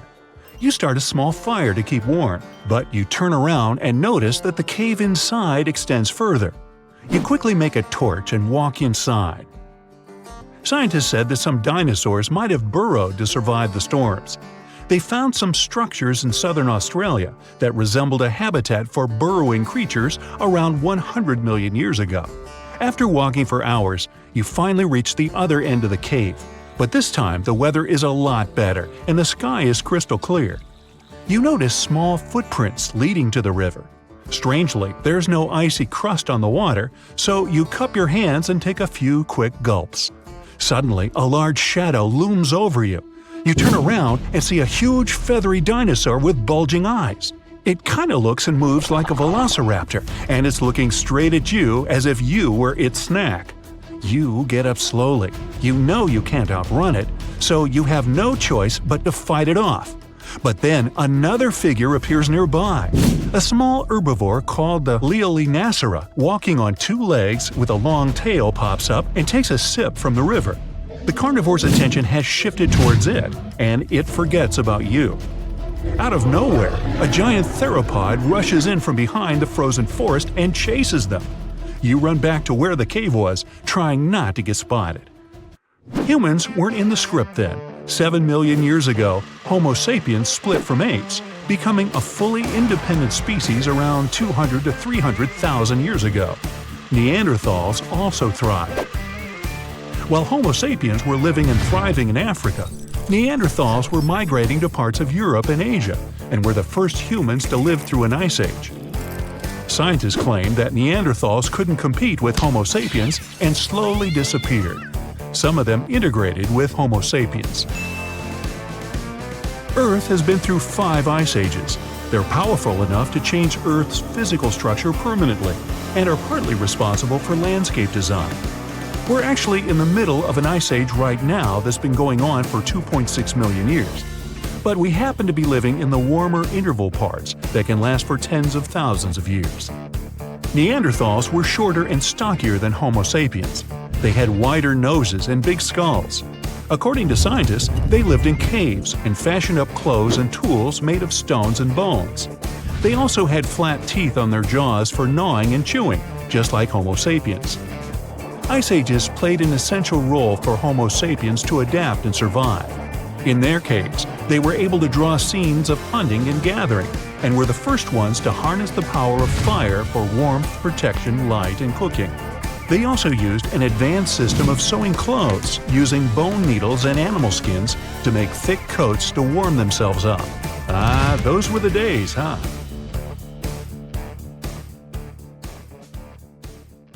Australia used to have its own giants. Those were huge animals that could have dwarfed anything living on this continent these days. Scientists found the remains of many of those ancient creatures in the Narracuta Caves in South Australia, 4 hours away from Adelaide. It's a lovely region, but it can be treacherous. Watch out for holes the ground is pocked with. Known as pitfall traps, many of them are no wider than a coffee table. They're deep and plunge into the darkest of caverns. One of such caverns is called Victoria Fossil Cave, and it's a treasury that's been hiding the bones of around 45,000 animals for centuries. Some of the oldest bones belong to creatures far more terrifying than any animal you can encounter today. Those were the ancient Australian megafauna, huge beasts that roamed the continent during the Pleistocene epoch. During those, there were giant snakes, huge flightless birds, wombat-like creatures the size of a rhinoceros, and many others.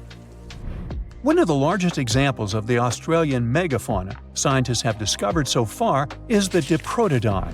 That giant herbivorous creature was 10 feet long and 6.5 feet tall, and weighed more than 6,000 pounds, about as much as a small Asian elephant. Even though this terrifying beast didn't eat meat, it could have smashed other animals with its sheer weight. Scientists have found the remains of hundreds of such creatures all over Australia, so it's safe to say that no other animal from that time or in that location was larger than this giant. Despite its creepy appearance, the Diprotodon was a relative to the modern-day wombat, and those are known to sometimes pounce humans. The Diprotodon had toes that pointed inward and were well suited for digging burrows. On the other hand, Diprotodon was a giant, and it was unlikely that it used to do so. It was likely a trait it had inherited from its smaller burrowing ancestors, or it could have used its claws to search for roots. This theory is supported by the fact that the animal's pouch was facing backward. It prevented any dirt from collecting inside while the creature was digging. Since this animal was so big, it didn't have to worry much about predators. Up until 60,000 years ago, when the first humans appeared on the continent, full-grown Diprotodons only had to look out for creatures like the quincana. Measuring in at a whopping 20 feet long, the quincana was a land crocodile. It lived in Australia from around 20 million to 40,000 years ago. It disappeared along with most other mega creatures of the last ice age. It's thought to be the result of the first humans coming to the continent. Even though the quincana was extremely fast and dangerous, it was possible that this creature got outcompeted by human hunters who took all available prey. Unlike modern crocodiles that are mainly aquatic, that mighty beast was a land dweller. Scientists figured it out by studying the quincana's legs. They were able to support and carry the body clear off the ground. It means there was no escape for ancient people once the quincana spotted them. Modern crocodiles can only push themselves along on their bellies. Such an adaptation allowed the quincana to chase its prey for long periods of time, exhausting it in the process. Another creepy feature of this ancient monster was its teeth. Aquatic crocs have conical teeth. Those are great for gripping and holding on to prey underwater. But quincana had knife-like teeth, ideal for slicing soft-bodied animals like, mammals. Another Australian monster, Thylacoleo, wasn't all that large, but it didn't make it any less terrifying. It was still among the top predators and the biggest carnivorous animals in Australia. This creature was a true oddity of nature, even by prehistoric standards. First, its teeth resembled not those of a regular predator, but those of a rodent. Its front incisors were enlarged, taking the place of canines. Premolars were also shaped like blades. They were used for cutting flesh and bone. At first, scientists thought that Thylacoleo used those teeth to eat nuts and fruits. But later, a study showed that the use of such teeth was better suited on necks and spines. The jaws of this ancient creature were immensely powerful.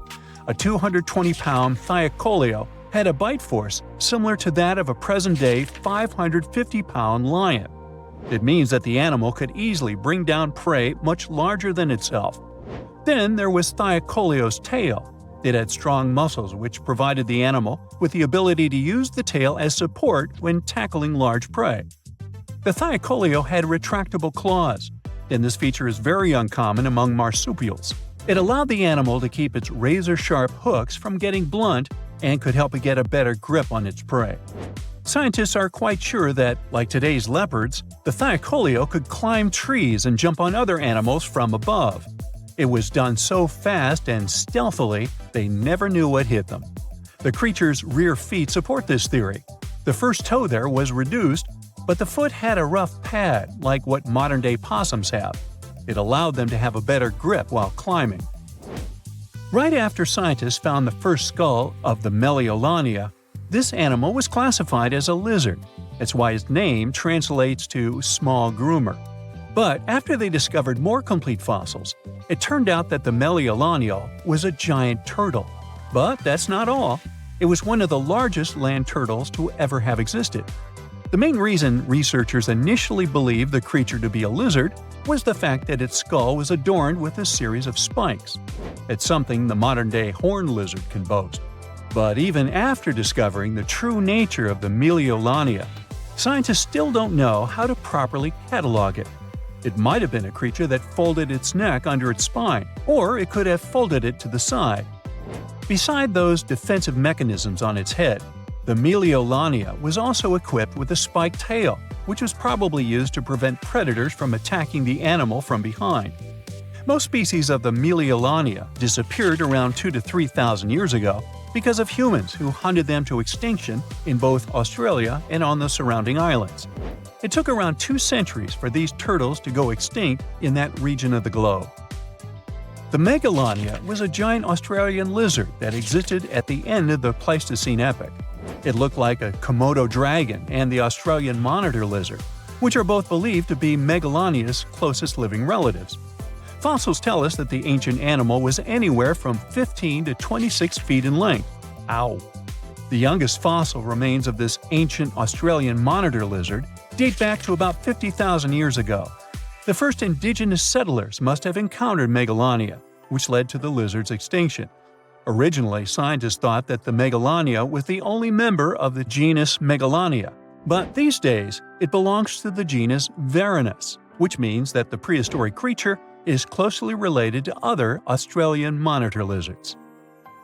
Our next giant creature on our list was once dubbed an ostrich on steroids. I mean, look at it. It was the last of the thunderbirds to go extinct in Australia. The Genyornis lived on the continent at the same time as early humans. They might have coexisted for 15,000 years or so before the huge bird eventually disappeared. This theory has some proof. The bird's fossils found along with human artifacts. Some cave paintings also depict flightless birds similar to the Genyornis in size and shape. Although it wasn't the largest bird in Australia, the goose-like creature was still as tall as a grown-up man and weighed around 550 pounds. Even a modern-day ostrich can be dangerous if it feels threatened. Imagine meeting its giant prehistoric relative. Scientists are still arguing about its diet. Many believe the creature was an herbivore, but there's still a chance that the Genyornis was a partial scavenger. Its small, stubby wings and powerful hoof-like legs hint that the bird could have been a plant eater. But its huge beak and exceptionally deep lower jaw evoke suspicion. Such features are highly unusual in birds. You're going to Ilha de Queimada Grande, one of the most dangerous islands in the world. There, you find yourself among rainforests, huge rocks, and grasslands. The place is home to birds, locusts, and giant cockroaches. But there's one more animal, and because of it, the island got its notorious reputation. Snakes live there, and a lot of them. So many that the place is also known as Snake Island. Will you survive there? Located just 20 miles away from the coast of Brazil, the island has an area of 43 hectares, or over 100 acres. It probably got cut off from the mainland after the last ice age.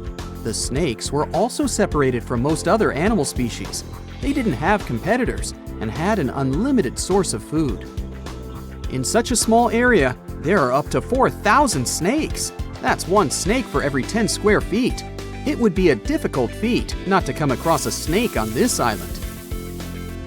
Not only is this snake, the golden lancehead, one of the most numerous on the island, but it's also a highly venomous pit viper species. And it's also one of the most venomous in all of Latin America. Its venom is so potent due to the isolation of the species, with only birds sharing the land with them. To catch these birds, the snake's venom needed to become extra strong. And indeed, since they got separated from their distant relatives, their venom has become up to 5 times more powerful. Most of the time, these snakes hide in the trees or amongst leaves on the ground. If you find yourself stranded here, you'll want to keep yourself a safe distance away. Snakes mainly use their sense of smell and rely on vibrations. If you get too close to one, either stand still or slowly walk away. If you make too many vibrations, this will make them feel threatened, causing them to strike. If you spot them a safe distance away, or if you're walking toward tall grass, stamp your feet a couple of times. This will notify snakes of your presence. They won't risk taking down prey larger than they are and will likely slither away. Carrying a stick is always a good idea, just in case you happen to come across a snake accidentally. This way, you'll have an extension of your arm that cannot be bitten. This simple thing might save your life. A stick with a V shape on the end will give you even more advantage. Even if a snake starts acting aggressively, holding it down will stop it in its tracks.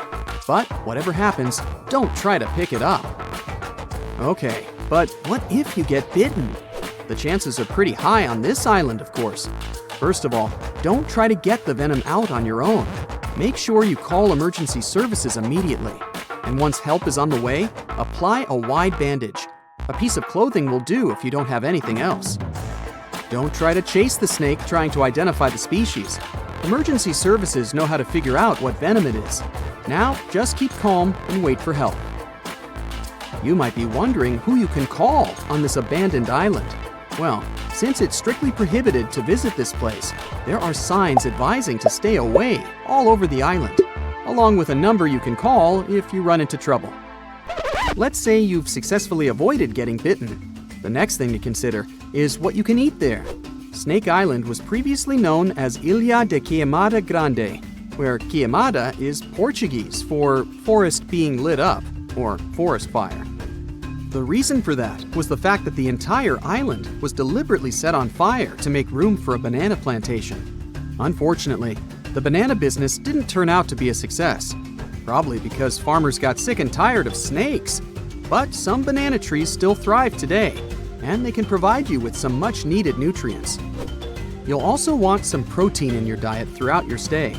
Luckily, along with the snakes trapped on the island, there are also cockroaches. These giant prehistoric-looking roaches come out at night to feed on plants. Get that barbecue started and enjoy the rare delicacy this island provides.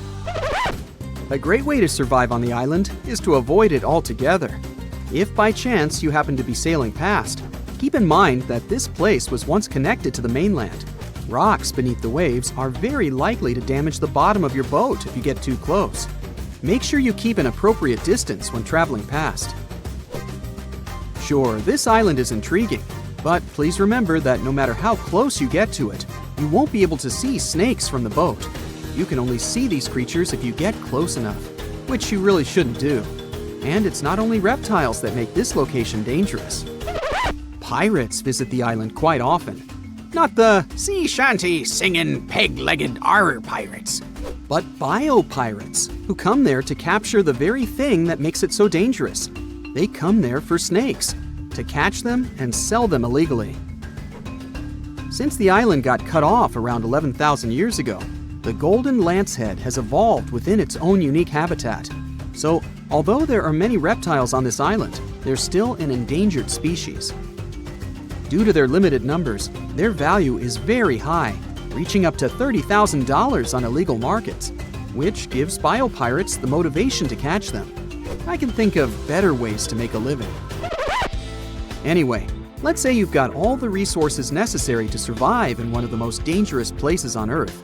Do you think you would manage this feat? Perhaps you think it's impossible. You'd be surprised at how possible it can be, if you know what you're doing. It turns out many have visited this scary place before. Research teams often come there. They study the golden lancehead snake, its environment, and its food sources for conservation purposes. But scientists always make sure there's a doctor on the team. There's also a lighthouse on Snake Island. It had been operated by people until the 1920s. Then it became automated. One guess why. Brazilian authorities visit the lighthouse once a year to make sure it's still functional.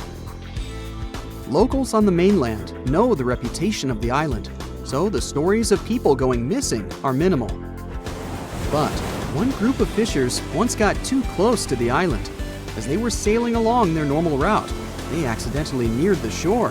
Their boat hit a rock under the waves and began filling with water. As the boat was quickly sinking, the men had only two options: to try to survive in the rough sea or swim to the shores of Snake Island. It was a hard choice to make, After all, they had heard the stories, and it wasn't just about snakes. Rumor had it that the island was cursed. Regardless of the stories, the fishers chose to take their chances with Snake Island. After making it to the shore, they tried to be careful. Their knowledge of the island could help them survive. Most importantly, they knew to avoid the rainforest at all costs.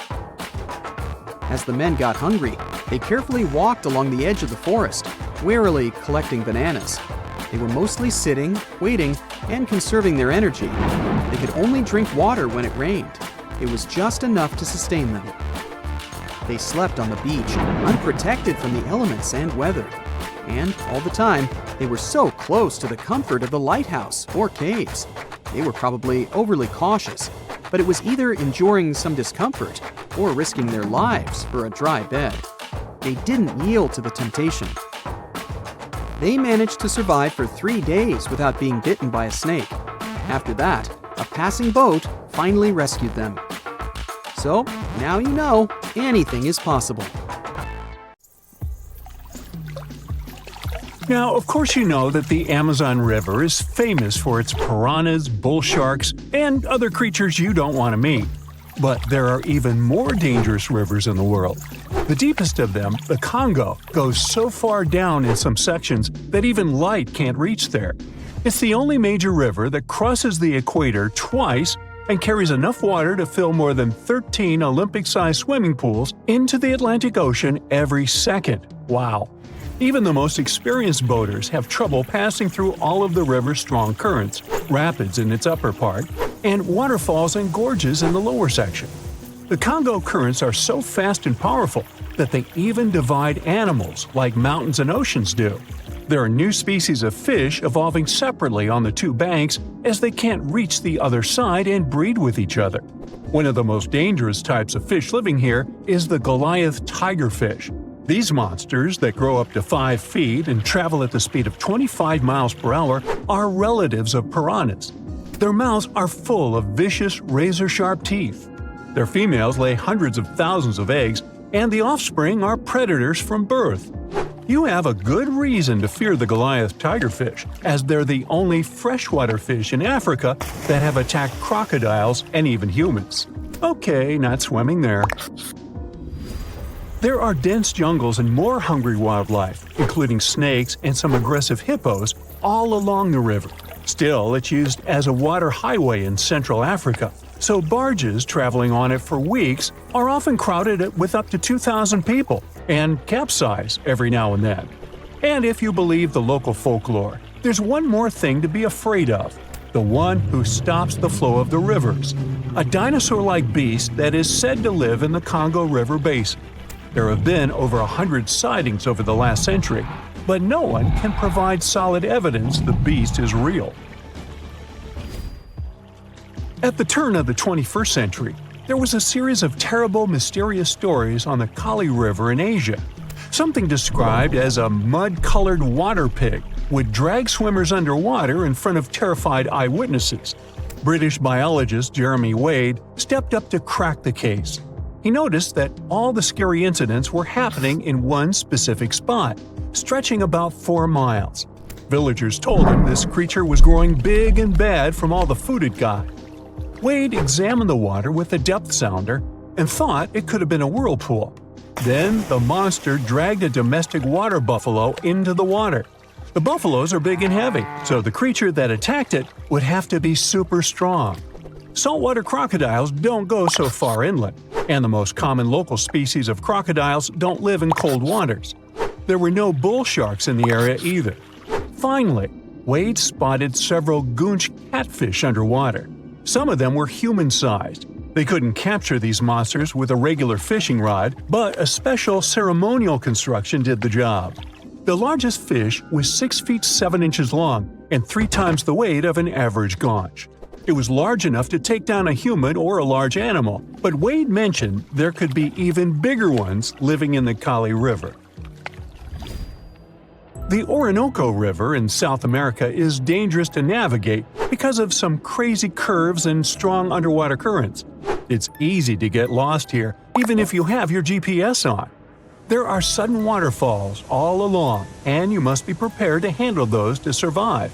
The river is the only home to a rare Orinoco crocodile and has some pretty scary-looking vampire fish swimming around. This payara fish has sharp, spiky daggers that line their gums and two elongated fangs that rise from their lower jaws. Could probably use an orthodontist and some braces, you think? It's a ferocious hunter constantly looking for the next victim, which is going to be a medium or large-sized fish. If a human catches a payara, it will defend itself, leaving cuts, nips, and bites, but there are no known cases of this cutie taking a human life. Well, that's good.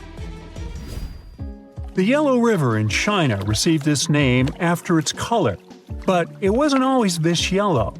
It was first formed at least 30 million years ago and shifted its course over 30 times over the centuries. Yellow sediments moving downstream from a plateau in the distance transformed it from clear to muddy. This fine-grained substance piled up at the bottom of the river and formed natural dams. The huge amounts of water that the river carries need to find their way to the sea, and that's when major floods happened, taking several million lives in various epochs. The locals tried to solve the problem by building higher and higher levees, but it only made things worse. Water coming out of the river would now have nowhere to back up, as the riverbed was higher than the surrounding land. This even shifted the river's mouth. Now there are massive dams and dikes all along the river to try to contain it. The Parana River is the second longest in Latin America and has many tributaries. They flow in from the highlands near the Andes, and there's a huge drainage in the wet season. This makes the river a perfect home for, guess what, piranhas. There are 30 to 60 species of these scary fish in the Parana waters. In late 2013, they attacked bathers cooling off by the water on a hot day. People started running out of the river as they felt something was biting them in the water. Luckily, no one lost their lives in the accident, but it's still considered one of the most audacious piranha attacks ever recorded. Biologists later determined that the type of piranhas, called palomates, was to blame for this, and humans had probably disturbed their breeding grounds. Well, the piranha also has a strong current that is tricky for boats and swimmers to overcome. Plus, it often floods, which can be dangerous for people living in the surrounding areas. The longest river in the world, the Nile, flows through 11 countries all the way into the Mediterranean Sea. Expeditions have spent centuries looking for its source, and no one still knows for sure where this mighty river begins. Adding to the mystery, the Nile takes an unexpected turn right in the middle of the Sahara. Scientists have figured out the reason is a massive underground rock formation from millions of years ago. The Nile has served as the most important water highway for civilizations through centuries, but it has some pretty dangerous inhabitants, like crocodiles that grow to be 20 feet long, which is slightly more than the height of an average giraffe. These bad guys can reach a speed of 30 miles per hour on land and take the lives of a couple hundred people every year. Hippopotamuses that also live here sometimes go after boats, and venomous snakes like the black mamba and the Egyptian cobra add to the mix. One of the most dangerous creatures on the Nile is the mosquito, as they carry around all sorts of diseases that affect hundreds of thousands of people. The Brahmaputra River in Asia carries waters from the mighty Himalayas. When the snows in the mountains melt, the river floods massively, causing landslides, displacing millions of people, and taking the lives of hundreds of animals in the nearby national parks. Such floods are also common during the monsoon season in India, from June to October, with heavy rains. The course of the Brahmaputra River is changed incredibly over the past 2.5 centuries. Erosion is another danger it's hiding. The banks of the river are mostly made of weak cohesive sand and silt, and even though the erosion rate has gone down, it is still the reason a lot of people lose their land and get displaced. The Brahmaputra is one of the few rivers in the world that has a tidal bore. That's a strong tidal wave that pushes up the river against the current where a river empties into an ocean or sea. And there you have it. You're off to work, and boom, you see someone getting snatched by a 5-foot giant eagle that has the power to lift a child. Luckily, this is a pretty rare occurrence now, but around 2 million years ago, it was totally possible. Humans are now on the top of the food chain. I mean, many animals can hurt us, but they would rather munch on something less dangerous than people. Until a couple of years ago, almost everyone thought we were the #1 predator in the world since the beginning of our times. But let me tell you a little secret. We weren't the top predators.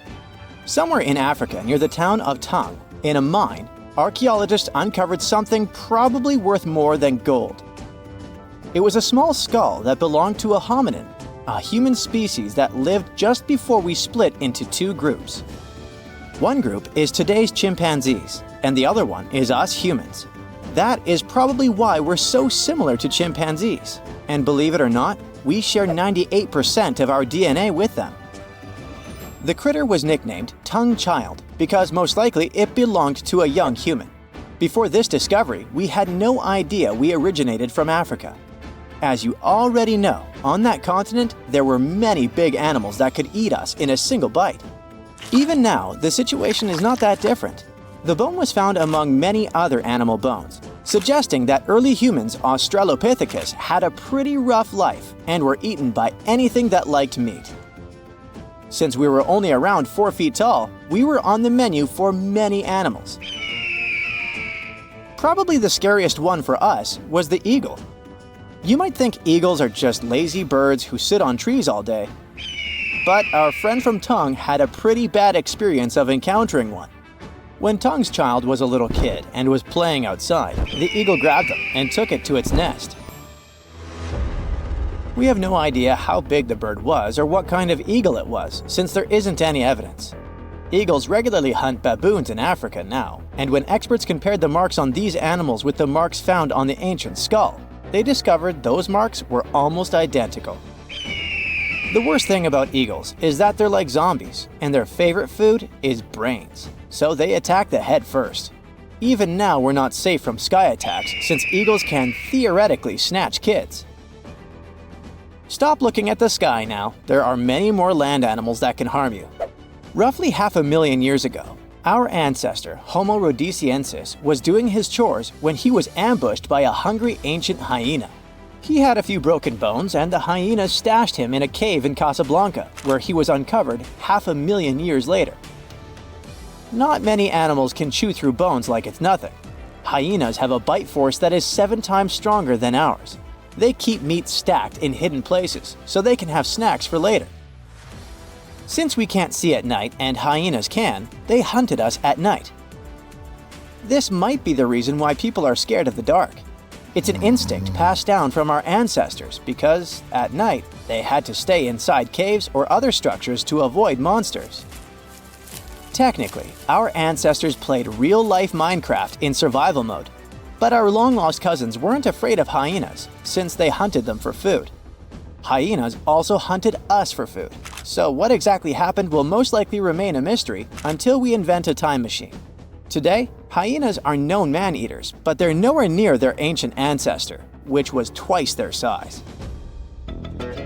Homo heidelbergensis was an incredible hunter that hunted everything from giant deer, rhinos, bison, and many more animals. But there was one creature that made the hair on their necks stand up.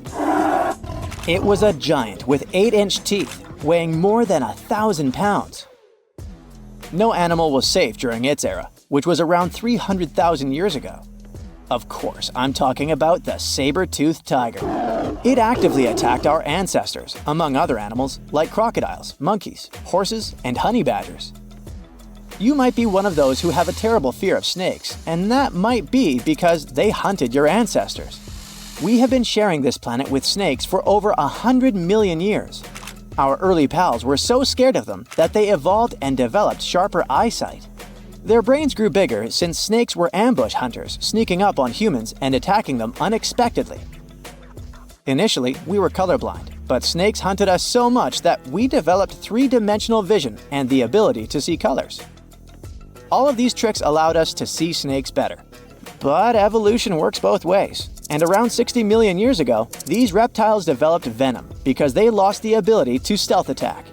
The good news is that humans have developed bigger brains and learned to distinguish between venomous and harmless species.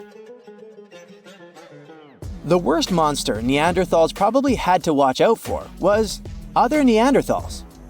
There's much evidence that shows that we sometimes were unfriendly towards each other. This theory is called the dangerous ape theory.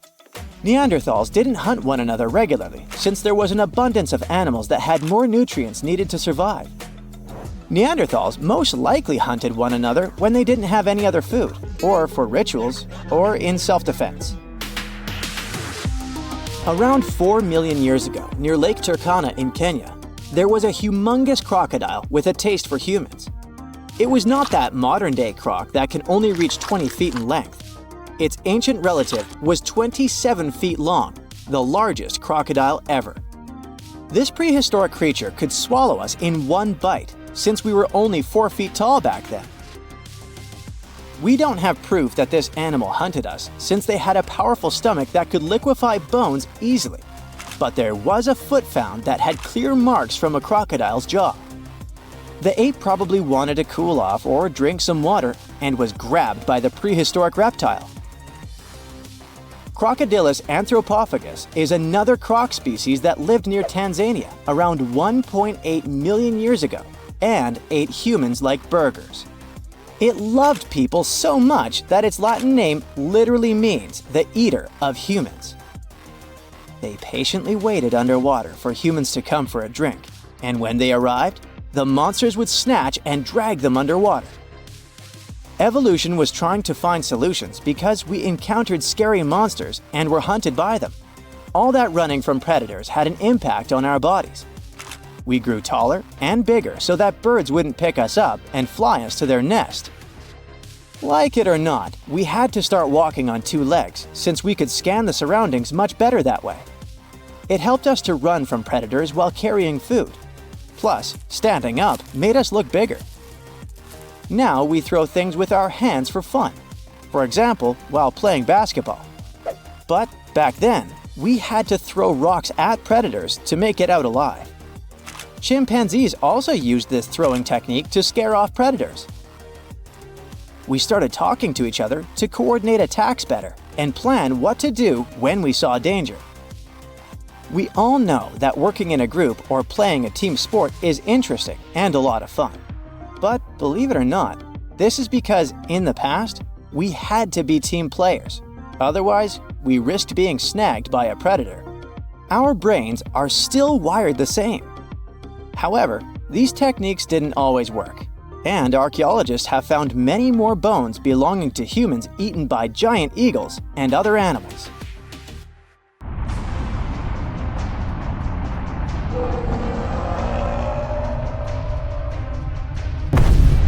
Bam! The giant asteroid slammed into Earth, and a while after that, dinosaurs were gone. You'd think there's nothing to be afraid of now, but nope, some pretty unique and scary beasts started to evolve after that.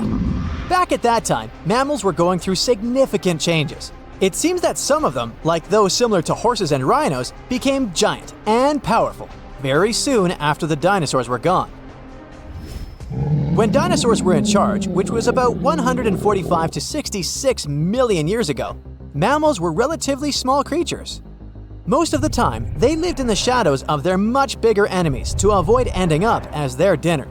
Many of them weighed around 22 pounds or even less.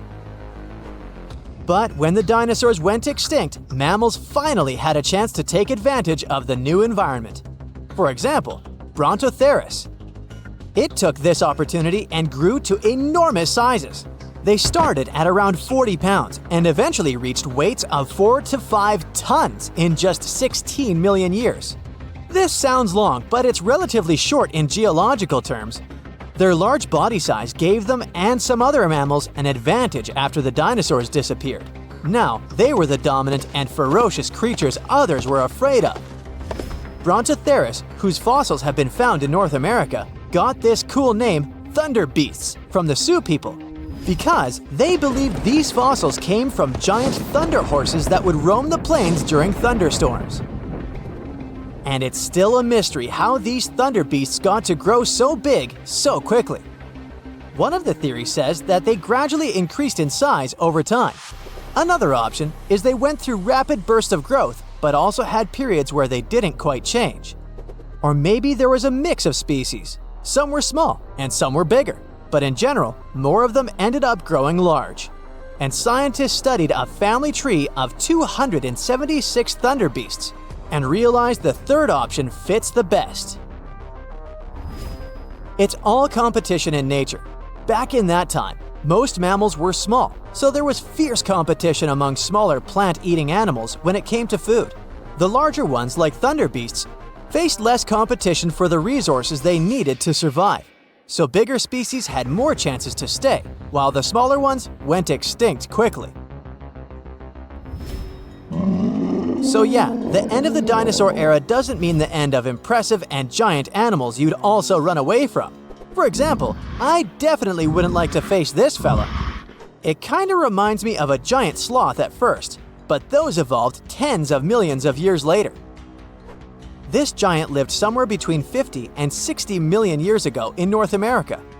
It was around 8 feet long and had an unusually massive and thick body and legs. Its tail was very thick as well. This beast must have used it to support itself and stand on its hind legs. Its skull was relatively short and small compared to its large body. What's interesting is that it still had collarbones, which are bones that most hooved animals don't have anymore. Here's something comforting that makes it less scary though. They probably ate plants that were soft enough to chew easily. Now, imagine a snake so big it could easily rival the size of a T-Rex. It's not some mythical creature from fiction movies, but Titanoboa, the incredible beast that lived around 60 million years ago in the lush forests and rivers of South America. It was the largest snake ever that we know about. It was actually like the ancient ancestor of today's boas and anacondas that still live in the same region. Its body was a mind-boggling 42.7 feet long, which is longer than a school bus. To support its giant body, Titanoboa had about 250 vertebrae, which are the bones that make up the backbone of animals. Imagine how much it needed to eat to maintain such a massive body that was as heavy as a small car. It went after fish and crocodiles that lived in the waters and rivers of its home. A snake taking down a crocodile? It had to be a powerful beast. Titanoboa holds the record at the moment, but scientists believe we might discover more fossils of snakes that could be even bigger than this one.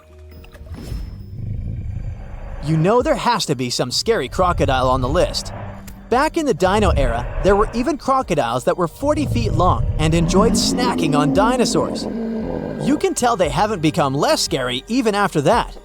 This beast lived between 15 million and 55 million years ago in what is now Venezuela, Peru, and Argentina. It belonged to a group that was there during the time of the dinosaurs, but like many others, got to live their best years and thrived after the dinos disappeared. Unlike most crocodiles that stick to the edge of the water, you could easily come across this one, since it liked to take walks on the land to check what was happening around. Check out its flattened blade-like teeth. They remind of those carnivorous dinosaurs even more than other crocodiles. This adaptation helped with catching prey during its chill afternoon walks on land. This fearsome creature could grow to over 20 feet long and weigh more than 3,000 pounds, which is bigger than today's saltwater crocodiles. Even a rhinoceros came in the XXL size in those post-dino times. This one, whose name I can't even try to pronounce, was a massive herbivore that lived in eastern Eurasia. It looked like a rhino, but it still had some differences, like its neck that was stretching over 6 feet long, which made it look like a rhino with a giraffe's neck. The creature stood more than 15 feet tall at the shoulder, towering over most other animals of its time. It looks slender, but it's still incredibly heavy with its 33,000 pounds, which is like 2 to 3 grown African elephants, or even a small house. One of the biggest carnivores that wandered Ice Age Australia wasn't a mammal, but this frightening reptile called Megalania. It could grow to be over 18 feet long, which is more than twice longer than the Komodo dragon, one of the largest lizards alive today. Megalania had sharp curved teeth similar to those of Komodo dragons, which means its bite was extremely powerful, and maybe even venomous. This venom worked in a way it could have prevented its prey from healing properly, which means the poor animal would become weaker, so Megalania didn't even have to work that much to catch it after that first bite, no matter where its prey would try to escape. Moving on to birds now. An elephant bird stood almost 10 feet tall and weighed over 1,000 pounds. You could see it on the island of Madagascar more than 1,000 years ago, which is not even that long ago compared to the others. One of the multiple species of elephant bird was so big that it could rival some non-avian dinosaurs, such as Utahraptor, when it came to size. And its eggs were gigantic too. Just one egg could weigh more than 20 pounds, which is heavier than a bowling ball. The interior of its egg had a lot of space, so much you could hold more than 100 chicken eggs inside. Land and air weren't safe from big beasts where you couldn't be sure if it wanted to eat you or your salad. And it was not much different in the water either. You've heard of Leviathan, right? It was an ancient, powerful predator and a type of sperm whale, but much larger and more fearsome than those we know today. While modern sperm whales mostly eat squid, Leviathan probably had a little bit different diet, which included other whales. Another giant predator was also roaming around the same time and place as Leviathan. Who else but our dear Megalodon shark? Scientists believed Megalodon also went after other whales, and the fight for the sweetest bite, or even among each other, was probably spectacular. Well, a biotech company called Colossal just announced something wild. They say they've brought back a direwolf from extinction. But did they really? What they've really done is way stranger, and maybe even more important. Their team has just created a brand new predator. Not a clone, not a revival, but a new species. These cute cubs are built from gene-edited wolves, shaped by ancient DNA and born through cutting-edge biotech. So wait, are the Jurassic Park horrors coming for us? Well, let's see. Now, direwolf was the massive muscular predator that roamed North America thousands of years ago. Most people think these were just some sort of bigger gray wolves, but don't be tricked by appearances and the name. In 2021, a landmark study came out. A team of researchers and major institutions studied actual direwolf DNA and discovered something shocking. These guys weren't just big gray wolves, not even close. They were separate animals. Genetically, direwolves split off from wolves roughly 6 million years ago. Just to put that in perspective, humans and chimps split about 6 to 7 million years ago. So direwolves and gray wolves are as different from each other as we are from chimpanzees. They look similar because of the so-called convergent evolution, when two species evolve similar traits because they live in similar environments. Think of sharks and dolphins, both streamlined, both predators, both ocean hunters, but different animals, and dolphins are way cuter. So Colossal said that they revived this animal, a dramatic and bold claim. But it's not quite true. In reality, they genetically engineered a new kind of wolf. It's not a direwolf, it's not even a known species. It's a synthetic animal, one that's never existed before. And this is a massive deal, both incredible and terrifying. The company basically has taken gray wolves and modified their genes by mixing them up with some direwolf DNA they found, which is kind of wild because, as we said, these two animals aren't really relatives, they're completely different species. The Colossal company kind of ignored that, though. They say the gray wolf is the closest living relative to a direwolf, and that the data proves it. But what data? They haven't shown it so far. It's just a claim. Why are they even calling this a direwolf? Well, they're saying their cubs are close enough to a direwolf and maybe fill the same role in an ecosystem. Basically, if it behaves like a direwolf, walks like a direwolf, and preys like a direwolf, doesn't that count? Sounds kind of dire to me. Well, if we're being honest with words, then not really. Biologically, genetically, evolutionarily, this is now a modified gray wolf. So, how good or bad is it? Let's figure it out. The good part is that the research like this might help us restore the planet's ecosystem and ecology. Colossal and similar teams are trying to develop technologies that could be used for especially important causes. We don't notice it in daily life, but species are quietly, constantly disappearing. Scientists estimate that over 1 million species are at risk right now. When ecosystems lose a species, especially because of humanity's actions, it's like pulling out a block of a Jenga tower. Too many missing blocks, and the whole thing wobbles. But Colosso believes that if we can't bring the exact block back, we can create one that fits closely enough to stabilize the structure. For example, they've also worked on cloning red wolf-coyote hybrids. This might help repopulate U.S. ecosystems where red wolves once thrived. All the tools these scientists invented might even help with currently endangered species. Another genuinely mind-blowing part is that scientists working with Colosso found real, usable DNA from direwolves. That alone is a massive achievement. We do have direwolf fossils, tons of them from the La Brea tar pits. Hey, don't stick your toe in there. But those fossils are soaked in tar. Because of that, their DNA is usually ruined. But the team managed to find some direwolf bones that are over 12,000 years old. These specimens gave researchers enough material to begin building a direwolf genome. Not a full one, but a basic blueprint. Even if we ignore the wild new species part, this achievement is still huge because it'll help us study the extinct direwolves in more detail. We might now learn more about this animal than we ever did before. It's literally molecular archaeology. Now, all this is great, up to a point. The controversial part is, of course, the Jurassic Park one. We're not just preserving species anymore. We're starting to pull some shenanigans with it. Of course, this immediately raised tons of concerns. Both regular people and scientists are now debating heavily about this and show a lot of skepticism. Another problem is that actual ecosystems are way more complex than Jenga puzzle pieces. They're full of moving parts, millions of them, all adjusting to each other constantly.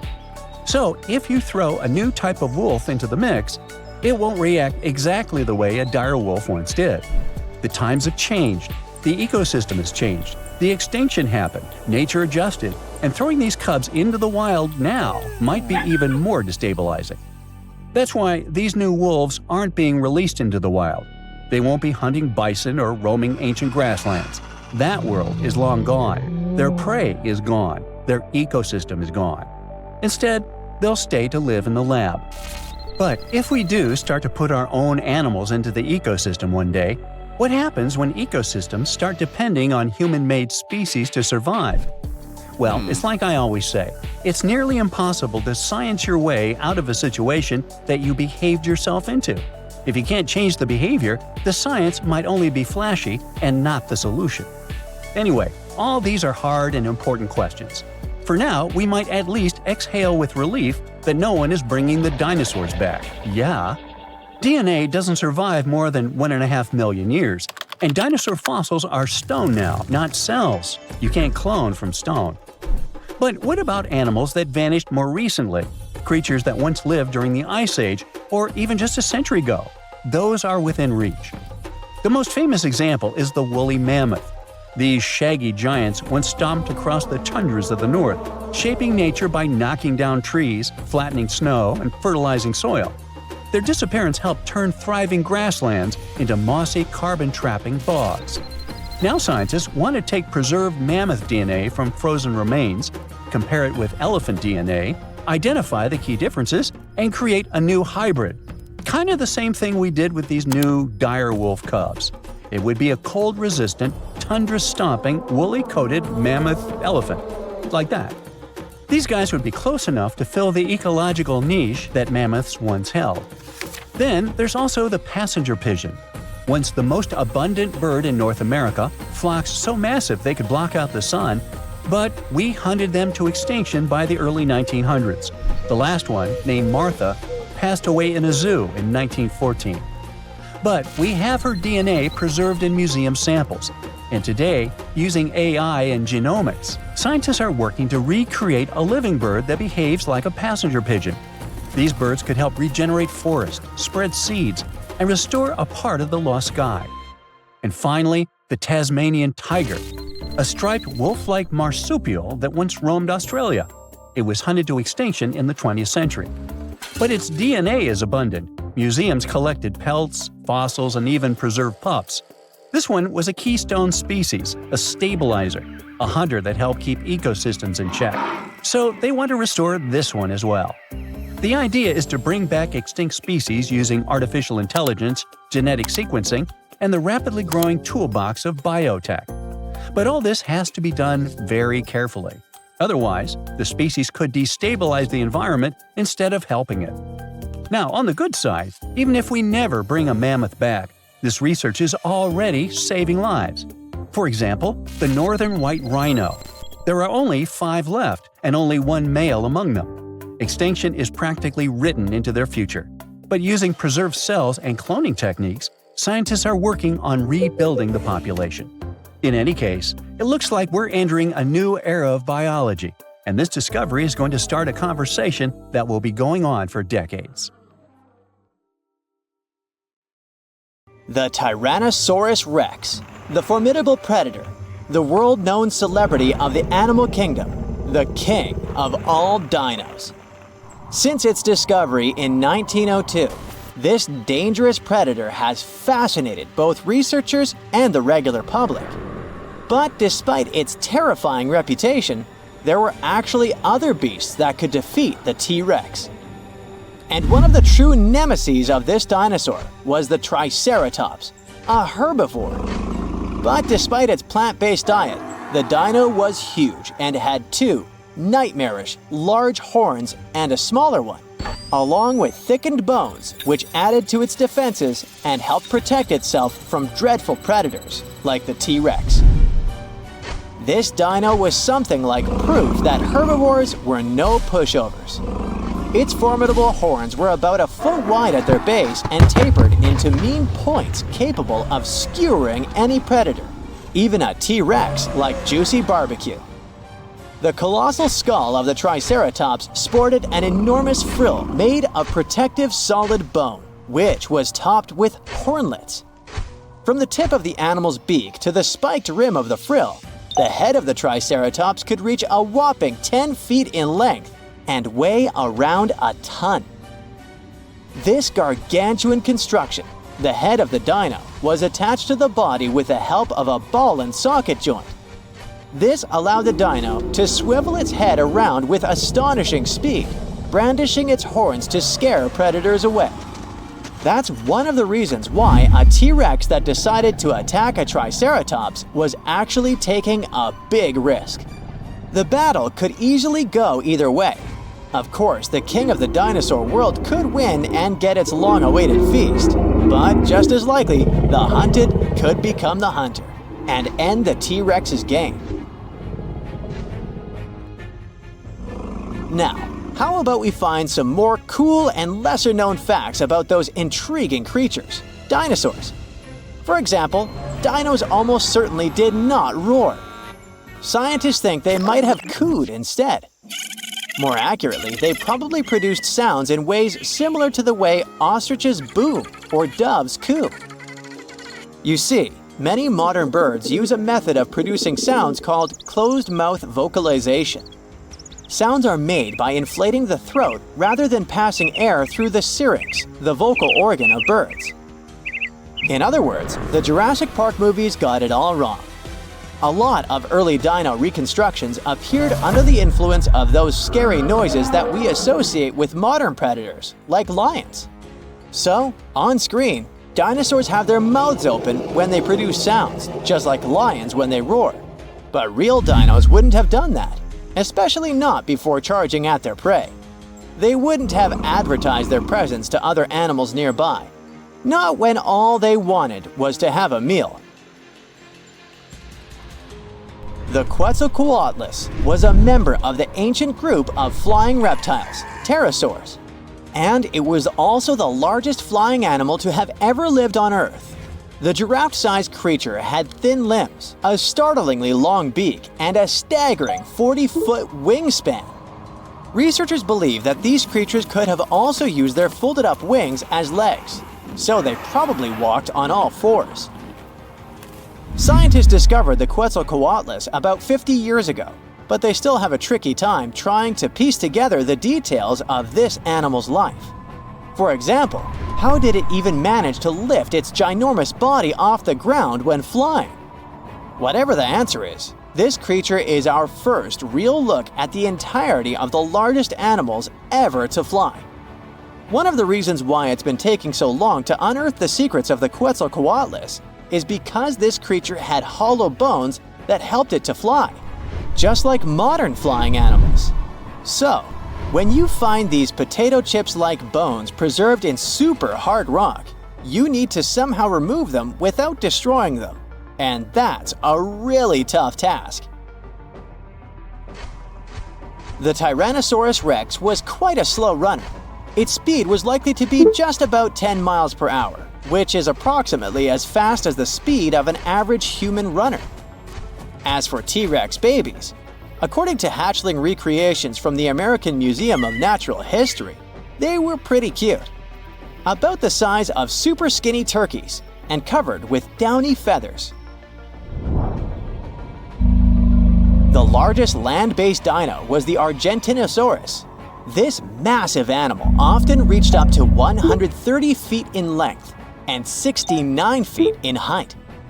Considering the average blue whale is around 70 feet long, you can easily imagine just how giant that dinosaur was. Many dinos had feathers, and I'm not only talking about avian ones. The largest feathered dinosaur we know about was the Eutyrannus huali, which translates as a beautiful feathered tyrant. It was a super predator and cousin of the T-Rex.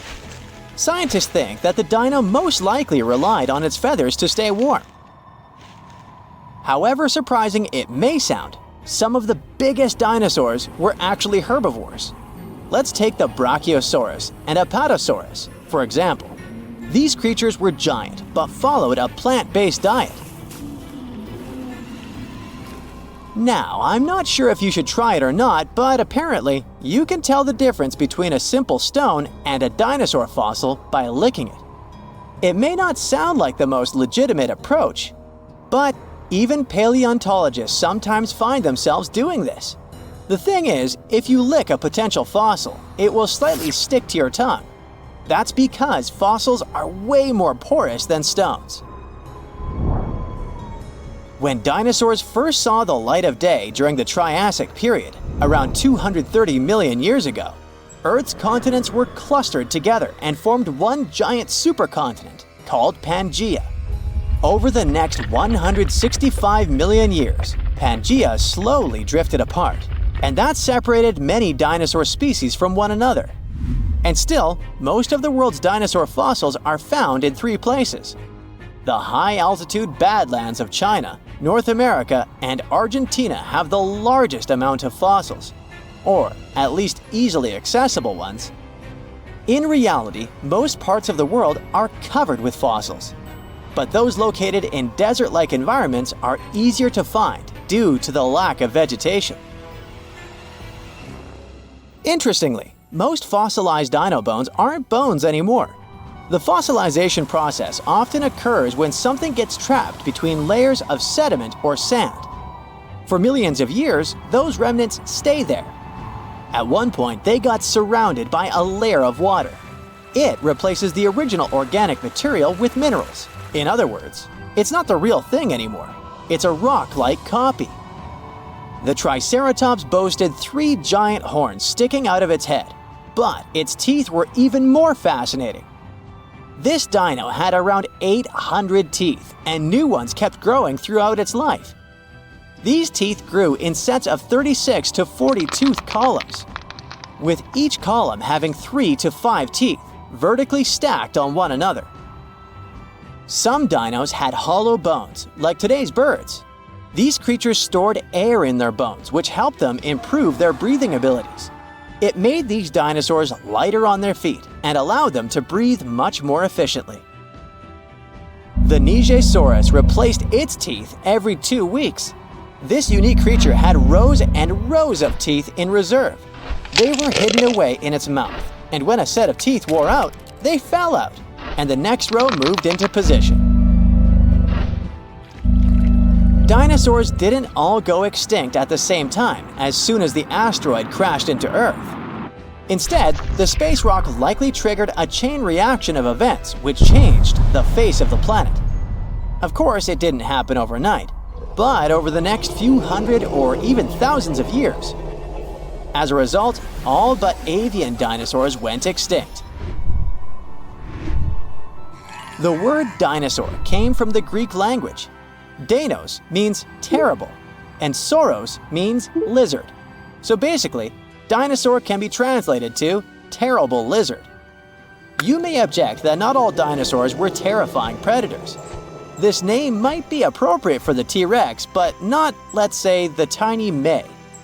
Rumor has it that when Sir Richard Owen, an English biologist, came up with the name for dinosaurs, he used the word terrible in a different sense. He described those ancient creatures as fearfully great, as in far larger in size than any previously discovered reptiles.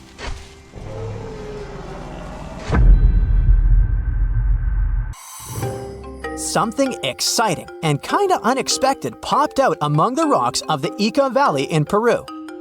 The bones of a really old whale that lived almost 40 million years ago. At first, no one was really impressed because the bones they found were big and weirdly shaped, so people just thought they were looking at giant boulders. I mean, that's cool too, but things got way better when they realized those were the remains of a very large ancient animal that roamed along the coast of ancient Peru. Plus, it was probably the heaviest creature that ever lived. Sorry, blue whale, I know you worked hard to get to the top. The length of over 100 feet and weight of more than 200 tons brought you the status of the biggest animal on our planet. But it seems you've held the title long enough. Time to hand it over to our next candidate, and that one's really gigantic. This ocean beast was probably shorter than the blue whale, but heavier, with a weight that could be between 93 tons and 370 tons. If it's closer to the higher number, it'll make Prehistoric the biggest animal ever known to have lived on Earth. And it seems its weight was the result of having extremely thick, dense bones. You can see such bones today in manatees or some other early whales. Dense bones are a great tool for such marine mammals. This feature makes them heavy and allows them to stay submerged most of the time. But at the same time, if their body was too heavy, they would end up sinking all the time, and they would waste too much energy to move back up to the surface. So, to avoid sinking, marine mammals need to have enough lighter tissues, like muscles and fat, to help them float in the water without using too much energy. Now, scientists didn't have the whole skeleton, which makes it hard to tell how big the animal was. But they used the ratio of the heavy bones to the lighter tissues in other marine mammals to estimate the overall weight of this giant ancient whale. Experts found these fossils about 13 years ago and spent the next decade freeing the whale from the rock. Its anatomy and age showed this whale was a cousin of Basilosaurus, a whale that had a long snout full of sharp teeth, and a sleek body similar to that of an eel. Even if Prehistoric wasn't bigger than the blue whale, it was still a giant that ruled the ocean depths. Unlike modern whales, there's a possibility that this ancient fellow was a predator that liked to go after bigger prey. And this also changes how we see the history of whales. Scientists used to think these magnificent creatures became really big about 5 million years ago when they started eating lots of small creatures. But here's the proof that giant whales existed even before that. But it's still unclear how this whale managed to find enough food to sustain its enormous body. Plus, it's still hard to tell what exactly this ancient creature had on its menu. It was pretty large and not such a fast swimmer, so it's possible it searched for food in shallow waters. Then it probably ate crustaceans, clams, or some other small animals hiding in the sand. One theory says it was a scavenger, which basically means it munched on remains of everything that would come its way. It's not so unusual to find marine animals in deserts. Many of these regions used to be covered with water anyway. The Sahara in Africa is a perfect example. About 50 to 100 million years ago, this was not a dry desert, but a shallow saltwater body called the Trans-Saharan Seaway. The land is not wet there anymore, of course, but people who lived in that area knew about it because they used to find old shells across the desert. The sea was about 164 feet deep. That sounds enough for a nice swim. Some would say this area looked like modern Puerto Rico, with lots of sun and shallow water. Mangrove forests were a common thing, as well as seafloors covered with mollusks, like snails and clams. The marine sediment that was left behind after the sea had dried up is full of different fossils. And the animal that lived in that ancient underwater world didn't look friendly. Plus, they were much bigger than their relatives from modern times, so a regular-sized human would end up as a snack, not even a whole meal. Normally, when animals live on small islands, they can become much bigger than their relatives from the mainland. This is something we call island gigantism, and it happens because there are more resources or fewer predators on islands. Maybe the same thing happened in the Trans-Saharan Seaway. Even though it wasn't an actual island, the water moved in and out, which created little pockets of water. And specific conditions in these pockets might have helped animals grow bigger. So we're talking about giant sea snakes, catfish, and fish that no longer exist today. One had incredibly strong jaws, and the animal used them to eat hard things and even crush shells. Their teeth showed they were fierce predators other animals had every reason to be afraid of. They went through some changes when it came to diet, similar to some types of piranhas. And the competition to get to the top of the food chain wasn't a joke. Not when there were also such large predators as sharks, crocodiles, and ancient relatives of elephants. Sahara went through different phases. If you could use a time machine and take a peek at Earth's largest hot desert as it was about 6,000 years ago, you wouldn't have to struggle with sand and heat. You'd have a nice walk through a green and pretty lush place. In the past, people who lived in that area didn't leave drawings on cave walls that showed camels, sand dunes, and scorpions. All those things you'd see in today's Sahara. Instead, they drew crocodiles. That's additional evidence that the Sahara used to have a lot of water and plants, enough to support these big yet scary animals. Around 3 billion years ago, Earth might have been mostly covered with water. Today, it's about 71% of its surface, but it seems that our planet used to be a giant ocean world with no continents at all, just some scattered islands. Scientists studied special rocks in Western Australia that formed in a place deep under the ocean called a hydrothermal vent system. To explain this better, it's important to mention two common oxygen types, O16 and O18. O18 is heavier because it has extra neutrons. O16 evaporates from water more easily, and as researchers studied an old ocean floor, they found a lot of O18, more than in today's oceans.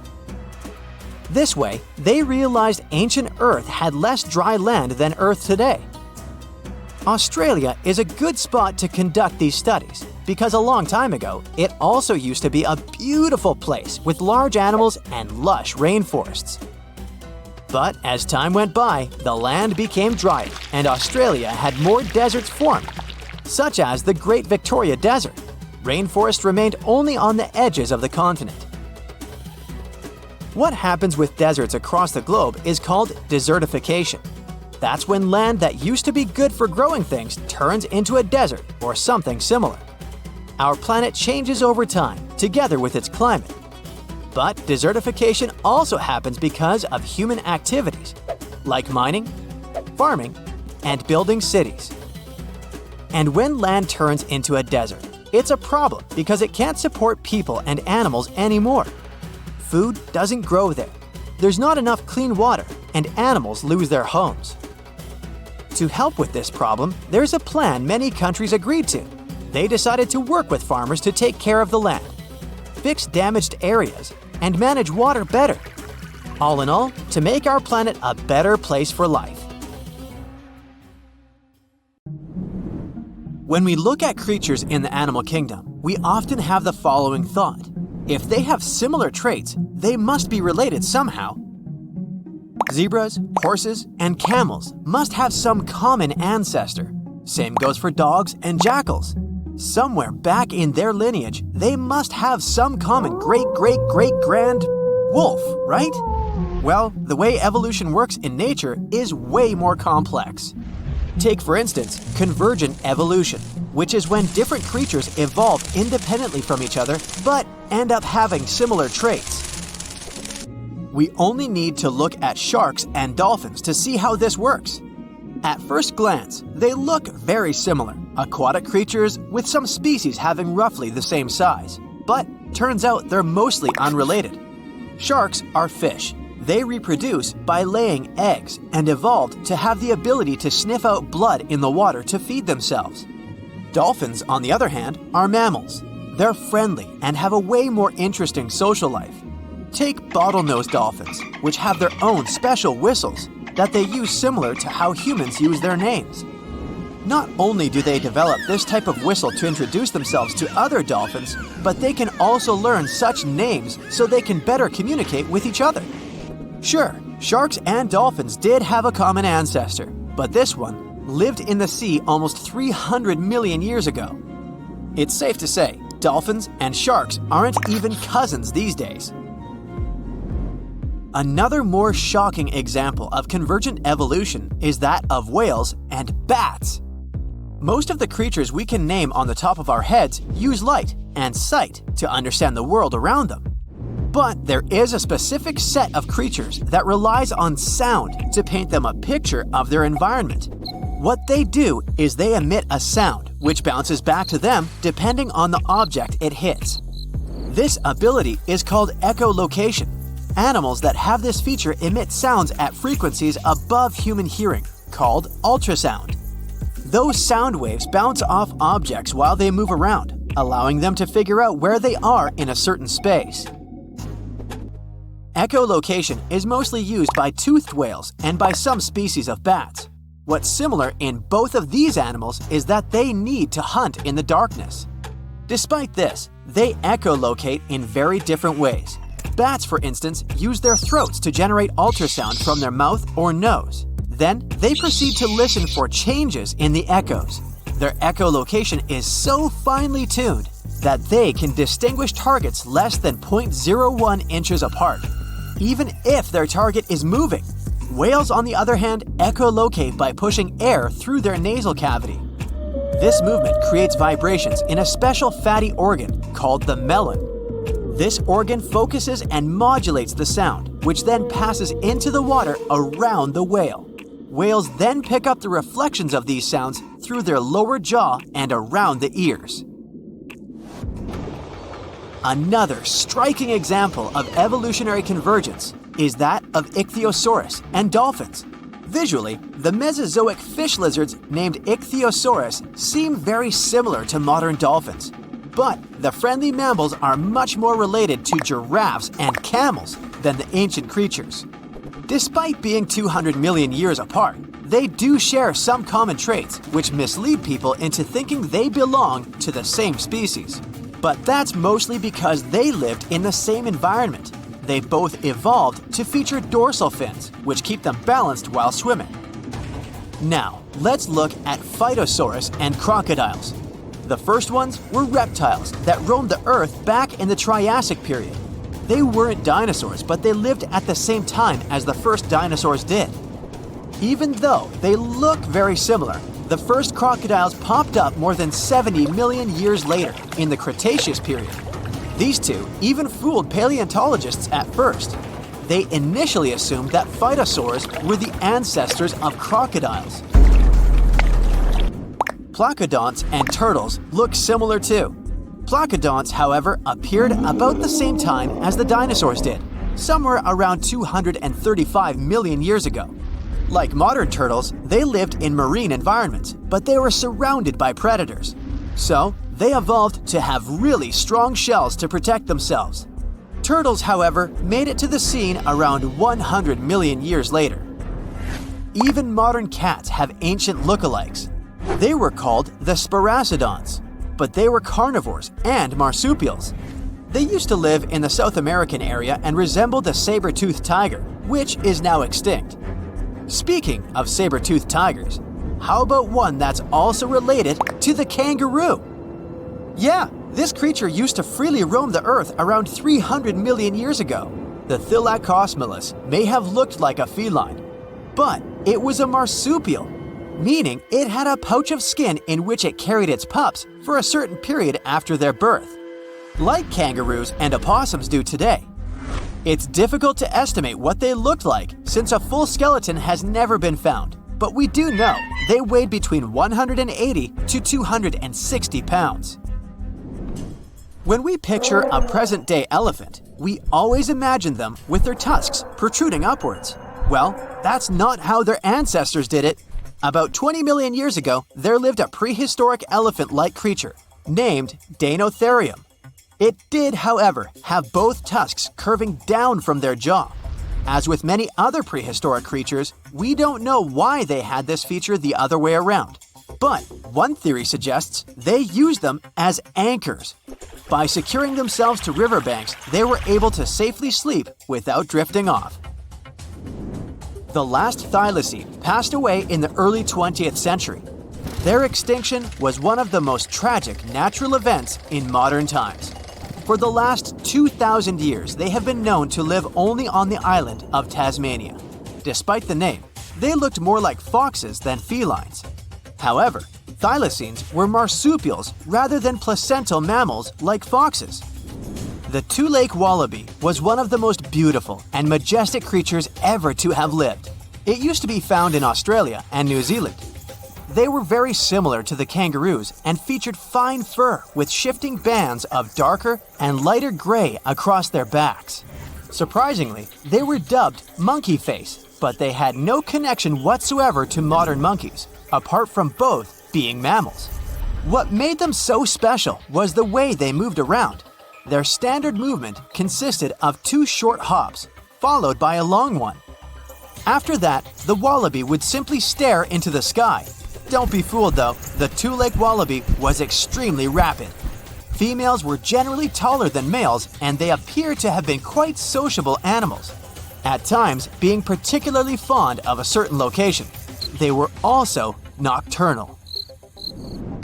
Hyracoodonts and horses share a lot of similar features, but hyracoodonts used to exist in the Eocene and Oligocene periods, and they went extinct around 23 million years ago. In their whole group, they featured very diverse species and came in many different sizes, from the small pony-like to the colossal Paraceratherium, which is one of the largest land-living mammals ever to exist. Modern horses, however, appeared around 2 million years ago. Let's do a little experiment together. Start by stretching your arms out. If you were to draw a line from your fingertips to your shoulder, it would measure around 28 inches. Now, try to picture an insect with a wingspan this big. Hold on a minute, you won't need a large can of bug spray, don't worry. They're extinct. But the gigantic Meganeuropsis did live around 250 to 300 million years ago. However, they most likely resembled the present-day dragonflies, despite not being technically related. Scientists figured out that they were not true dragonflies because of differences in the shape of their wing veins. Scientists still don't know why these bugs turned out so big. Some believe insects are limited in size because of the small quantity of oxygen they're able to take in.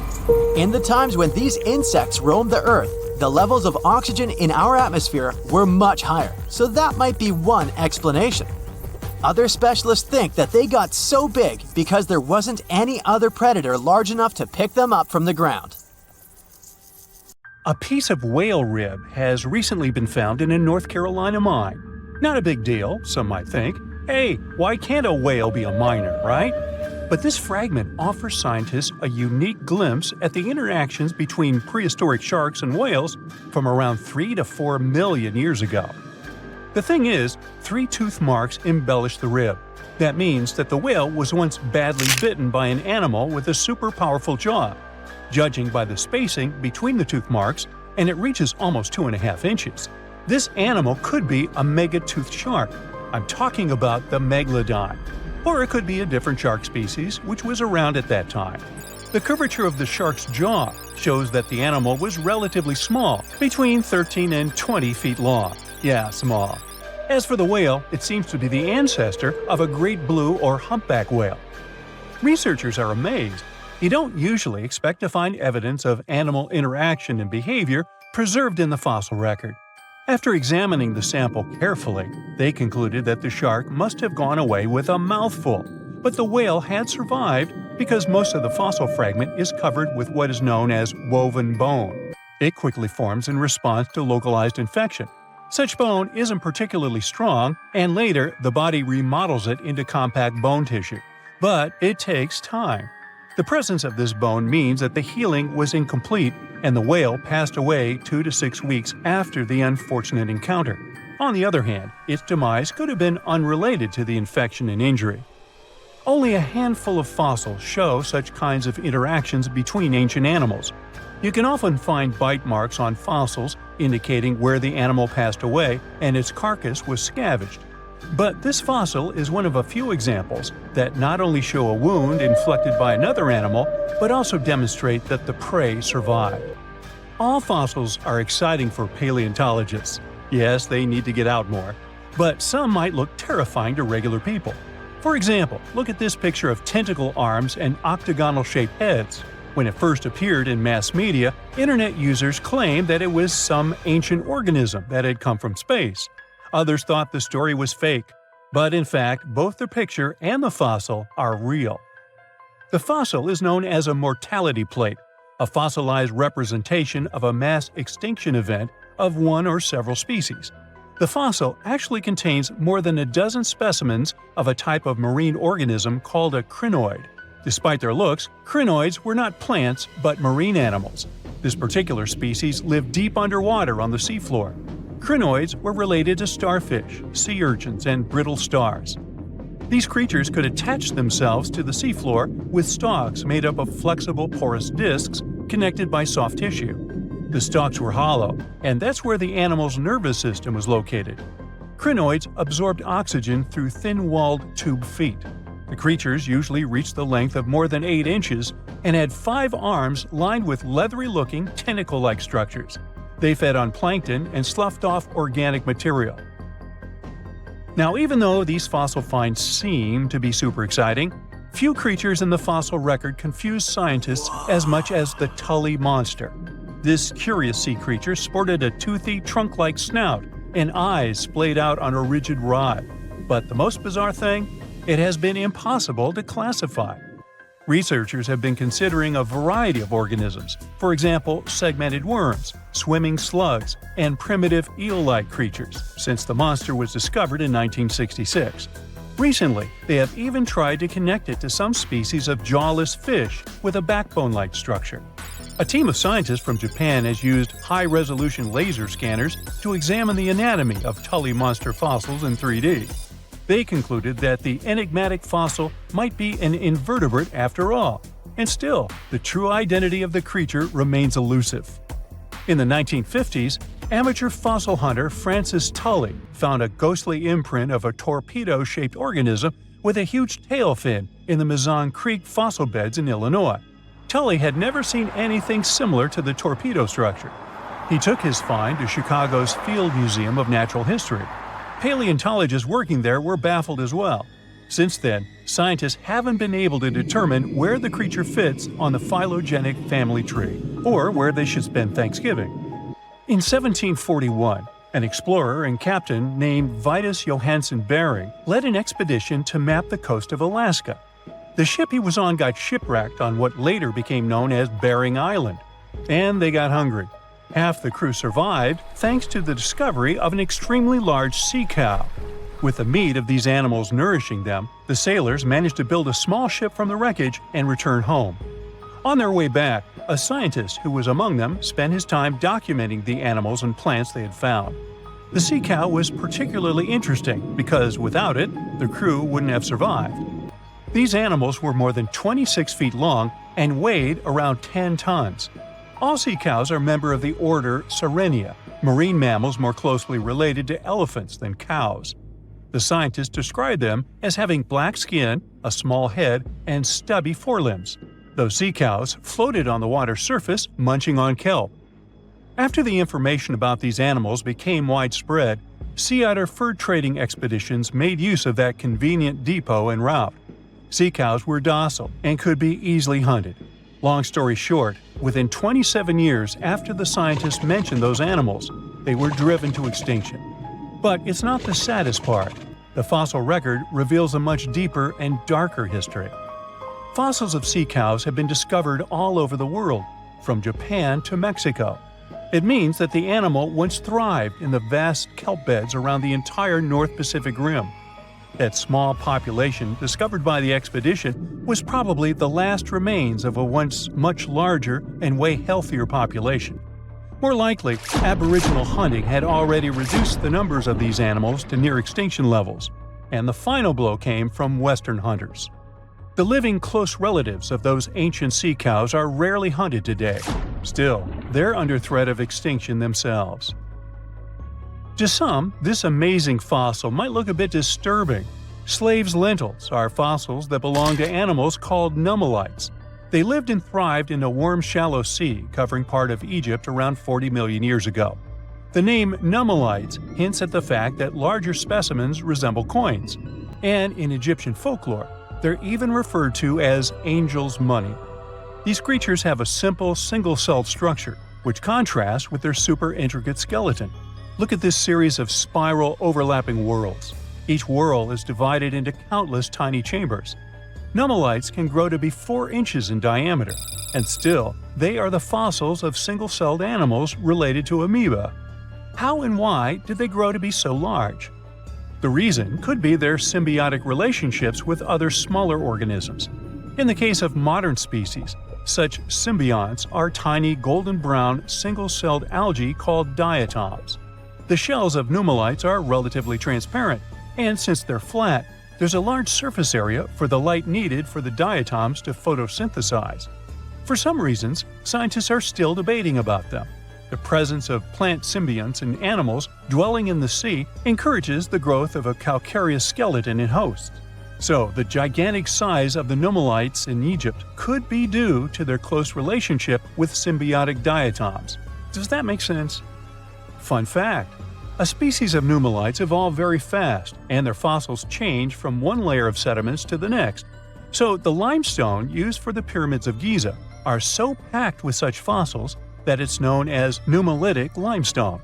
This limestone also contains 2 kinds of nummelites, the smaller slave's lentils and the larger angel's money. But those are not different species, but rather different stages in the life cycle of a single species.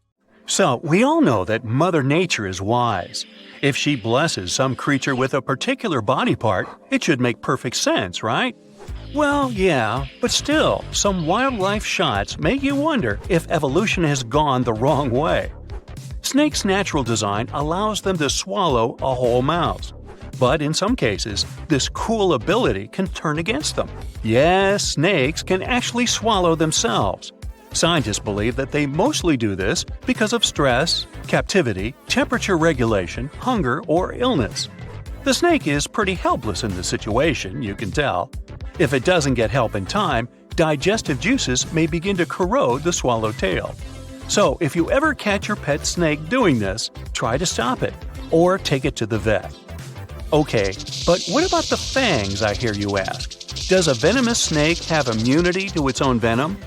Well, if the snake digests it, it will be okay. It's because protein is a primary component in venom. And besides, the venom is excreted by the gland in the snake's mouth. So, no matter whom the snake bites, chances are that it's going to drink a bit. So, the only way a snake can actually suffer from its own venom is by biting itself straight into the blood vessel. In this case, it'll experience the same reaction as any other animal. Now, think you're having a bad hair day? Hey, check this guy out. Chris was an Australian merino ram who became a celebrity in 2015 after being discovered in the wild. Farmers shorn him and gained nearly 90 pounds of wool. When the animal was found, he carried over 5 years' worth of fleece on his body. But Chris belonged to the domestic sheep breed that needs to be shorn regularly. Otherwise, the animal is at great risk of injury and infection. So the lives of these cuties depend directly on going to the hairdresser. Shall we talk about horns? Cattle, goats, and many other species proudly wear this fancy headdress not only for fashion, but also as a weapon for brutal battles. If you ask this bighorn sheep ram directly how old he is, you'll probably hear something like, "Bah." But if you want to get a more precise answer, you can count the number of rings on his horns. The biggest and the darkest ring usually marks the 4th birthday, when the ram matures enough for mating. Although animal horns may look very tough, in fact, most of them are made of keratin. It's the same protein that builds human hair and nails. Horns never stop growing as the animal ages, just like our own hair. And eventually, they can curl into really extravagant shapes, making these weapons turn against their owners. This is what a Wiltshire sheep horn looks like when it's young. But as the years go by, the horns typically curl in front of its face. And while most grow out harmlessly, the inward-growing horns can end up dangerously close to the sheep's head. Like this ram who's having bad luck, to say the least. Its horn has slowly grown into its own skull, and eventually, well, it didn't end well for the sheep. Of course, this would hardly have happened on a farm, because people would have made a preventive horn cut. But unfortunately, in the wild, animals cannot use hairdresser services. That's why they use rocks and branches to rub and grind away at their horns to keep them safe, just like humans trim their nails. Faulty genetics is not the only reason for the horn distortion. You see, when males of the species want to fight for dominance, they begin to butt heads to show each other who's the alpha male here. These battles can break horn plates, making them grow at weird and dangerous angles. The fancier the original shape of the horns is, the more problems their fracture may cause. This poor African kudu is a bright example. Fortunately, in some cases, unlimited body part growth can be good for the animal. Just take a look at these adorable smiles. If you happen to break off your own molar tooth, your dentist would probably say it's irreversible and offer a replacement. But if an alpaca breaks its front teeth, all it has to do is wait a bit. Although these animals don't have upper teeth, their lower teeth constantly grow throughout their lifetime, and they might look pretty creepy when they get too long. That's why some farmers prefer trimming them from time to time, just like pet owners cut the nails of their cats or dogs. Now, llamas look so similar to alpacas that many people confuse these two species. But the significant difference between them is that llamas' front teeth are encased in enamel. That's why, unlike alpacas, they don't possess the superpower of limited growth. Too bad. Unlike the keratin horns, deer antlers are made entirely of bone. Typically, only male deers, called stags, grow antlers. Very rarely, females can grow them too due to a serious hormone imbalance. This is a deer equivalent of a beard on a human female that sometimes can appear due to various diseases. Adult deers grow and shed their antlers annually, which coincides with the breeding season. At first, their antlers are covered in velvet, a protective skin with blood vessels. But once the antler is fully developed, the deer gets rid of the velvet, just like snakes shed their skin. Although this process doesn't harm the deer, it may look pretty spooky. Once the brand new antlers are ready, stags begin to fight with other males over the ladies' attention. Usually stags barely eat or sleep during this competition. And if you ever question whether the antlers of two deers can get locked together, the answer is yes. Every stag is risking ending up stuck with his own rival instead of having a romantic night out with a female deer. Bummer. Moreover, all the traumas that the deer gets during the mating season can influence further antler growth if specific nerves get damaged. Just like horns, antlers can develop at distorted angles because of genetic failures. Some mutations can even make them grow monstrously large. This unlucky deer can barely move his head without losing balance. Also, if a deer breaks one of its legs, its body can speed up the healing by sacrificing the bone and blood material from one of the antlers, and thus this antler will get thinner and weaker. And speaking of facial extensions, we cannot skip the tusks. Please meet Babirusa from Indonesia. This ancient boar first emerged over 35,000 years ago. It's easy to confuse these big tusks with horns, but they are actually upper canines. They tend to pierce through the skin of the boar's face as it matures. Scientists believe that these intimidating tusks have evolved as a tool to protect eyes and throat while fighting with other males during mating season. But this design doesn't seem very thoughtful. If a male boar doesn't grind his tusks regularly, they can end up curling back into his own skull, which can blind him or even worse. Now, what if I told you that hoofs can grow out of control just like horns and antlers? It took evolution millions of years to turn the middle toe of the animal's foot bone into the hoof. And just like toenails, they tend to grow and curl into creepy shapes if they aren't cut regularly. When donkeys or horses don't have a chance to wear down their hoofs naturally by walking on hard surfaces, they tend to overgrow. This makes the animals walk on the balls of their feet and overstretch the tendons, which may result in pain and bone loss. And eventually, they can lose the ability to walk at all. So if you ever come across a horse with curly hooves, consider calling the experts to give it an emergency manicure. Perhaps one of the most obvious questions regarding the undersea world is, can a fish drown in the water? Yup, it can. Although gills are an amazing gift of nature, there are still many factors that may deprive a fish of healthy breathing.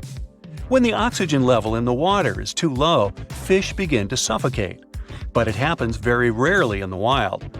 Oxygen deficit usually appears in aquariums that are not washed and replenished often enough. Also, parasites, diseases, and an overall imbalance in water components can cause the fish to drown. And on that note, I need to hoof it on out of here. See you next time. Now here's something. Baltic amber is one of the most common resins found in the world. The reason for this is that due to the vast forests of pine, their numerous deposits are so common, they provide wonderful treasures from long ago. Ants are especially common in the Baltic amber, which comes from pine trees. Its resin is rich in sugar, so the ants often live amongst the trees, close to the easy source of food. One block found in East Germany has preserved one ant that is estimated to be about 48 million years old. Think of the birthday cake. But what makes this find interesting is another animal inside the amber. It's a mite, notorious hunters in the insect world, capable of traveling at great speed. These guys quickly latch onto their hosts, sucking them dry. They're also capable of destroying entire hives in one go. And within this piece of amber, the amber provides a display of their final struggle. In Southeast Asia, feathers belonging to something unique have been found from 80 million years ago. They were captured in resin during the Cretaceous period, a peak time for dinosaurs. The many feathers inside are from the coelurosaur. It looks like a dinosaur, but this animal is more related to birds. Other feathers like this have been found in resin. They belong to avian and other non-flying dinosaurs. The discoveries have helped reimagine what dinosaurs actually look like. Still, dinosaurs may have had feathers instead of being completely bald. Of course, for most of them, the feathers weren't used for flying, but they helped the dinos stay warm. However, the feathers weren't all that was found, and a part of the coelurosaur's tail is also preserved. Still, it's so small and ancient that its DNA hasn't survived to map their entire genome. The enclosed tail is also very delicate, and it can't be removed from its protective amber shell. But although these findings can only be observed, they've still provided a great insight in the evolution of birds. But how does amber preserve things so effectively, even at the initial stages? The trees produce the resin to protect any small gaps in the bark against feeding insects. Its antiseptic nature and lack of water content ensures it doesn't degrade for a long time. This also makes it more resilient as it petrifies over long periods, eventually becoming a fossil. Some of the oldest amber ever found was from the Triassic period, showing how long it can last. The pieces from Italy are about 230 million years old. And inside one of these ancient droplets holds the oldest arthropod ever recorded. This mite found inside has provided a broader understanding to their evolution. Today, they're known to mainly annoy gardeners by feeding on the petals of flowering plants. However, at the time the mite was caught, flowers didn't have any petals, and it would be without this tasty meal for another 100 million years. Now, 100 million years ago, Myanmar was part of Gondwana, the great supercontinent. At that time, Myanmar wasn't part of Asia yet. But it was still lush with a great forest, which contained many species of lizards that lived amongst the undergrowth, hiding away from dinosaurs. Many of them have been stored within amber. This fact helped discover ancestors of geckos and chameleons.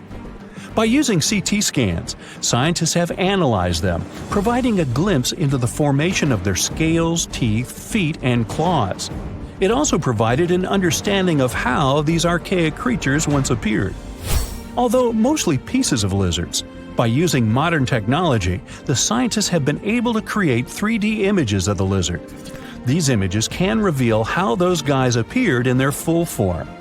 The images show that they still retain some of their exact features to this day, like the chameleon's sticky pads used for climbing. A salamander fossil from around 20 million years ago is one of the most intact specimens ever found in amber. Details of its final moments show that it had been attacked before getting stuck in the resin. However, what's confusing about this find from the Miocene era is that the amber was found in the Caribbean, but it came from a tree that's closer related to those from East Africa. The lizard also has ancestry from the same area. Finds like this have opened a whole new understanding about how these small lizards migrated. It's expected that they would have ridden fallen logs, which took them across the seas to new homelands, not only to the Caribbean, but to all continents except for Antarctica. Nobody goes there, it's too cold. In the Dominican Republic, you can find some of the rarest of all ambers. This Dominican amber came from neotropical forests from around 20 million years ago. Many of the trees that made the resin are now extinct. The amber is almost completely see-through and can come in an array of beautiful colors. The most common colors are red, yellow, and even blue, and are easily mistaken for gemstones. One was found with a flea caught in it, dating to when the forest was at its peak and the mammalian variety thrived. Fleas were likely common at the time, and this flea in particular had recently fed on a mammal before getting stuck. However, something more intriguing was found within the flea. While scientists checked what mammal DNA was within the flea, they found that it was carrying an ancient bacterial blight. These blights have been constant throughout Earth's history, dramatically decreasing populations of animals and plants. This now extinct blight in the amber helped scientists determine how much the bacteria have evolved and how it spread. Now, most remnants of insects inside amber aren't much more than the exoskeleton bodies. But with some found in Myanmar, they were so well preserved that even the color of the insects is still intact. Colors in nature appear in 3 different ways. The first is bioluminescence, that's produced by a chemical reaction within a living organism. The second is about pigments, where the color appears in an animal or a plant tissue. The third is called structural coloration, and the production of colors here is explained by microscopic surfaces fine enough to react with the light. The rare insects in amber were found in the form of structural coloration, but only at specific wavelengths. It all explains the very intense colors rarely found. 99 million years later, these bugs can still show their vibrant colors – blue, purple, and green. Some of them appear so different in color and shape that they almost look like they're from another world. Which of course they are, a very old one. Ants have been around for about 168 million years, based on fossil evidence provided. They're well known for their social hierarchies and their hive mind system. They've dominated almost every corner of the insect world, but when these social capabilities came about have been difficult to determine. Yet, recently, amber dated from 100 million years ago has shed some light into their evolution. Several amber pieces have preserved various ant types, including the worker ants, guardian or soldier ants, and even a queen ant. Before these pieces were found, it was estimated their social nature occurred millions of years later. A piece of amber dated 100 million years ago helped shed light on the evolution of birds. A perfectly preserved bird that hatched preserved in amber was already equipped with its flight feathers. With the earlier physical abilities, they would be capable of moving around the nest by themselves at a very young age, and it's expected they could search for their own food almost immediately. But as birds continue to evolve and spend more time in the skies, their brain developed larger for their cognitive abilities. After hatching, their early development was then more focused on the brain, and the chicks slowly became more reliant on their parents over time.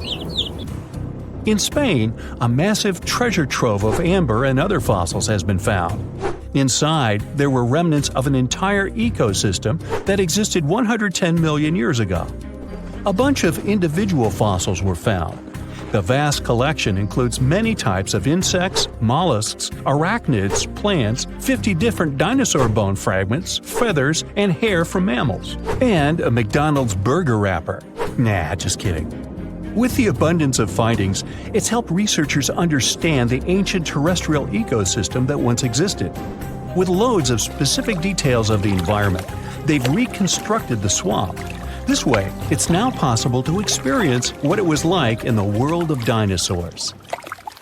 The legend goes that a dwarf named Fafnir was famous for his strength and courage. Because of his qualities, he was tasked with protecting their kingdom.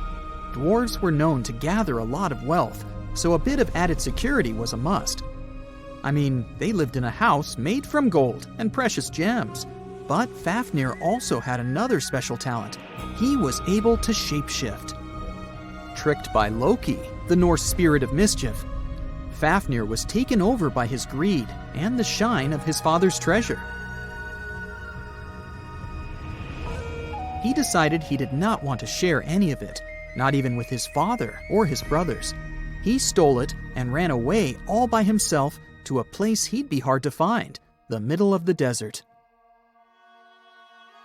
To protect his wealth, Fafnir transformed into a huge dragon. His new appearance looked like a huge snake, powerful and scary. His magical powers did not end there though.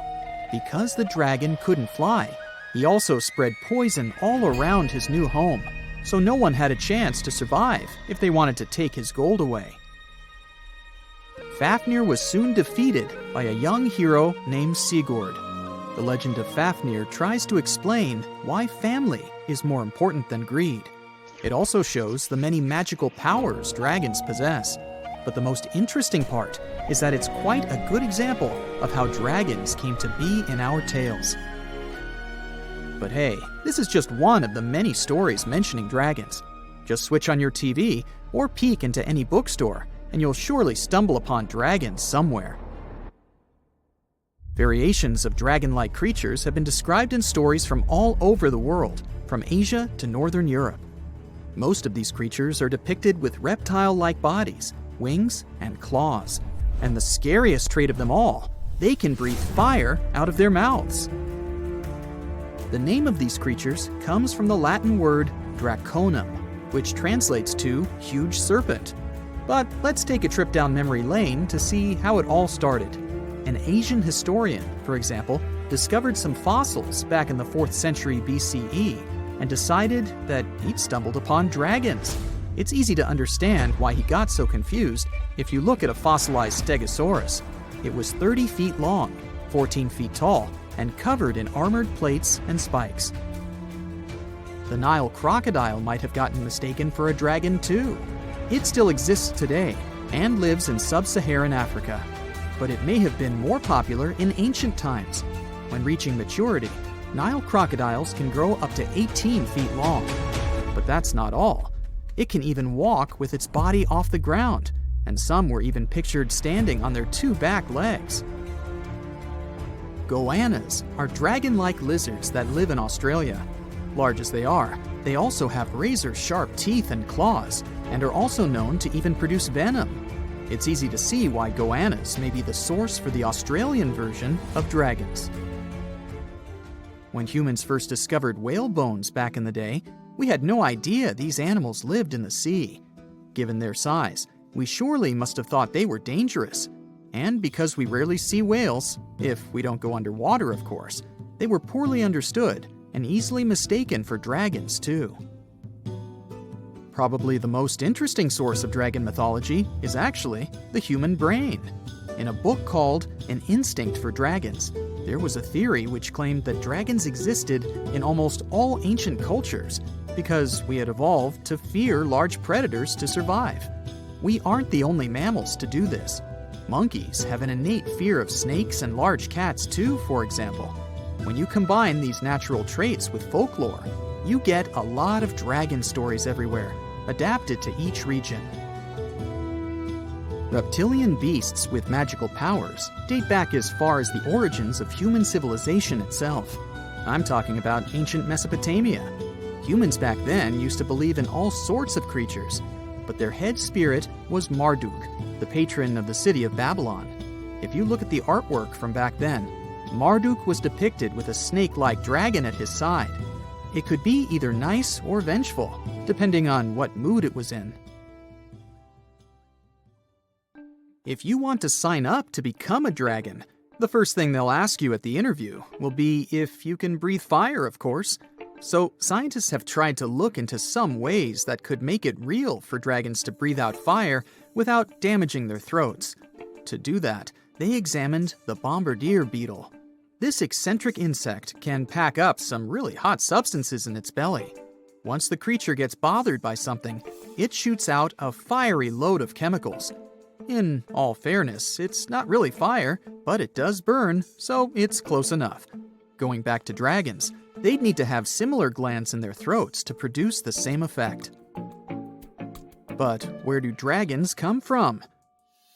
They didn't just appear out of nowhere, regardless of the source you consult. Some tales, like that of Fafnir, say that even humans can turn into dragons, but the most popular theory is that dragons start out as eggs. Some sources even draft a series of stages a dragon has to go through during its life. Everything starts with hatching. Dragons are said to eat their way out of those shells and break the sides of the egg. Then there's the wormling stage, which is what dragon specialists, or dragonologists if you like, call a newly hatched dragon. It's still small and weak, but don't worry, it can take care of itself pretty well. The rest of a dragon's life stages are pretty self-explanatory. There are grown-up dragons, then ancient ones. A dragon's life ends when it reaches the twilight stage. Some sources claim dragons never stopped growing. Others even say they never reach the end of their lives. They just pass on to another type of spiritual existence. Dragons are known to be the symbol of a lot of different things, but that all depends on their origin. In some regions of Asia, they are known to bring luck, power, and wealth. To become a powerful warrior in Britain, you'd need to first defeat a dragon. That's why you often see them on flags. The flag of Wales, for example, has a large red dragon on a green and white background. Western stories aren't as nice to dragons. They are often seen as evil and vengeful. Another myth associated with dragons is that they love gold and precious stones. This greedy side of their temperament seems to date back to ancient Greece, where dragons were tasked with guarding treasures. Some of these guarding dragons were seen in such tales as The Hobbit and in the Harry Potter series. As for dragons' magical abilities, they also vary a lot. Some were said to have blood with supernatural properties. Some were rumored to be able to speak. Others were famous for their wisdom. A lot of dragons in ancient literature could fly or shapeshift, even into humans. Some real-life creatures got their names thanks to bearing a resemblance to dragons, like the dragonfly that has more than 5,000 subspecies we know about. It got its name from folklore tales, as Europeans in the Middle Ages saw it as an evil insect. Dragonflies were accused of some really nasty things, like biting people's eyes and mouths. But the creature that resembles mythical dragons most is a reptile called the flying dragon. They're seen in wooded areas of Southeast Asia. They don't really have wings per se, but parts of their ribs are elongated to support some extra skin that allows them to leap through the air between trees. Those wings are also brightly colored and contrast with their brown bodies. Now, you can't find living dinosaurs nowadays, which is a good thing, mostly, but you can still meet some creatures that might have gone to lunch with them. The frilled shark, for example, is a living fossil that comes from a family of sharks that have been around for about 80 million years. One of the coolest things about it is its long, eel-like body that can grow as long as 6 feet. It has 6 pairs of gills on its throat, which help the frilled shark breathe in the deep, cold ocean where there isn't much oxygen. The shark can move very quickly, like a snake, to catch its prey when it least expects it. Little frilled sharks take an exceptionally long time to grow, up to 3.5 years, which is one of the longest times for any animal with a backbone. The Chinese giant salamander is another living fossil that can tell you what was going on Earth around 170 million years ago. Now, when I say tell, I really mean it, as it can make sounds like hisses, whistles, and barks, and even a noise that sounds like a crying kid. The biggest Chinese salamander found so far weighed 130 pounds, as heavy as 2 Dalmatians, and was almost 6 feet long. Giant salamanders like to be alone. Hey, I want to be alone. And will chase away other salamanders from their space, except when it's time to start a family. During the day, they hide and sleep under rocks. They can make a special substance from their skin that keeps predators away. Now, gharials are reptiles that have been around for about 38 million years. They live in India and Nepal in slow-moving, muddy rivers. Sadly, there are very few gharials left in the wild, less than 100. These creatures can't control their body temperature, so they need to sunbathe to get warm or cool down in the water if they get too hot. Their eyes are close together and face forward, which helps them see in 3 dimensions and judge distances more accurately. Gharials also have a transparent third eyelid that protects their eyes when they're underwater. They have over 100 sharp teeth, but they can't chew their food. Instead, they use their strong jaws to grab prey and then, swallow it whole. The alligator gar is a fish that has a family history of more than 100 million years. It still has some cool features from ancient times, like being able to breathe both air and water. It also has a special spiral-shaped intestine, like a shark. The alligator gar is one of the biggest and heaviest fish in North America. Just like an alligator, it has a long body and snout, plus a row of sharp teeth. But instead of legs, the gar has fins to help it swim underwater. The tuatara isn't a lizard as you might think, and isn't a dinosaur either. This New Zealand resident is one of the most unique animals in the world. Scientists love studying tuataras because they can help us understand how today's lizards and snakes evolved. One of the coolest things about the tuatara is its third eye, called a parietal eye, on its head. It has its own lens, retina, and a nerve that connects it to the brain. Scientists think it might help the tuatara know when it's light or dark outside and absorb sunlight to make vitamin D or help them keep their body temperature exactly right. Tuataras can live an extraordinarily long time, up to 100 years. Cassowaries are the youngsters on our list, as they've been around for only 60 million years. They have some things in common with dinosaurs, like their 3-toed feet and how they breathe. Cassowaries love to eat fruit, lots and lots of fruit. This love of fruit helps the rainforest, because when cassowaries eat the fruit, their bodies don't harm the seeds inside. As they move around the forest, they spread these seeds, you can guess how, with their own natural fertilizer, helping new plants grow. Cassowaries are big birds, about 6 feet tall and weigh over 100 pounds. They have a special claw on each foot that is 5 inches long, and they can use it to kick real fast. If they feel threatened, they can charge, kick, and even jump on someone. They can also leap up to 5 feet in the air. So, the best thing to do is stay far, far away from where they live. The order Notostraca is a group of crustaceans that you may know as tadpole shrimp or shield shrimps. These animals have been around for about 360 million years. They have a wide, flat shell that covers their head, and they have a pair of eyes on top. These creatures can be found all over the world in different kinds of water, like freshwater, brackish water, and even salty pools. They can also look different depending on where they live. Notostraccans aren't picky eaters and can snack on pretty much anything, from plants to small animals and other shrimps. Some of them are considered pests in places like California rice paddies because they stir up the mud, which blocks sunlight from reaching the young rice plants. Sturgeons are some of the largest fish species on the planet. They live only in the cool waters of the northern hemisphere and never travel below the equator. Even though they are huge, sturgeons don't have teeth. They eat by sucking food off the bottom of rivers, gulfs, lakes, and oceans.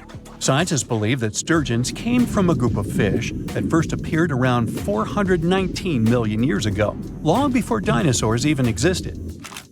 Their ancestors survived a big extinction event that wiped out 90% of all species and went on to become the largest fish in many rivers in North America and Eurasia. Sturgeons can live up to 100 years old or even older. Female sturgeons can lay up to 3 million eggs at a time, but not all of the eggs eventually turn into real fish. Our next hero, the Pacific lamprey, has successfully lived through at least 4 mass extinctions. Its ancient ancestors evolved over 450 million years ago. These creatures have cartilage instead of bones and a third eye, which is a special light-sensing organ on top of their heads. Instead of a regular jaw, they have a mouth surrounded by teeth. They latch onto prey and sup up body fluids like real underwater vampires. And although he wasn't living underwater, the story goes that King Henry I of England might have lost his life because of a lamprey. The English monarch loved this fish so much that he defied doctors' orders to stop eating its flesh. He got sick every time he'd have it, but the lack of bones and the unusual taste made the royal fall in love with it. As a result, he got some scary symptoms from eating lamprey and eventually passed away. Can you say clueless? The elephant fish, also called the Australian ghost shark, has been on Earth for around 400 million years. Even though they're related to sharks, they aren't actually sharks. Instead of bones, their bodies are made entirely of cartilage. These fish have a special shiny tissue in their eyes that can make their eyes look like they change color from yellow to green. Elephant fish can be pretty tough and will fight back if they feel threatened. They like to be alone and usually don't hang out with other fish. Horseshoe crabs also deserve the title of survival champs, as they've been around even before dinosaurs, since 450 million years ago. 4 species are still roaming the ocean from Maine all the way to Mexico. Horseshoe crabs are more like spiders than ticks than they are like real crabs. They have 9 eyes, plus extra light sensors near their tails so they can see really well. They breathe underwater using flap-like gills near their belly, and sometimes they use these gills to swim upside down. Every spring, when the tide is high, these creatures come up to the beach at night to mate and lay their eggs, and you can see hundreds of thousands of them. Hundreds of dinosaur species roamed our planet, and researchers give a name to a new type approximately every 2 weeks. It's not fair to stick to T-Rex, Stegosaurus, Spinosaurus, and other famous sauruses all the time. They've had their chance to shine in the movies and across the internet. So let's check out dinosaurs that no one talks about. First on our list is Torosaurus. The special thing about this dinosaur is that it definitely had one of the largest skulls ever found. It was big because of this frill going from the back of the animal's skull and covering its neck. The frill wasn't there for protection. It was probably just to show off a bit. The bone in the frill was thin and full of holes. As you can see, it's very similar to Triceratops. There are still debates about whether these two are the same species, but more and more studies show that they were more like cousins. They were probably similar in size, but Torosaurus had a longer head with big openings, as well as longer frill bones with a groove on top. It also had more pairs of horns on the back of the frill. Some like to call Torosaurus a bull lizard. These fellas were plant eaters that may have lived in social groups. They existed at approximately the same age, but Torosaurus somehow ended up on the less popular side of the family.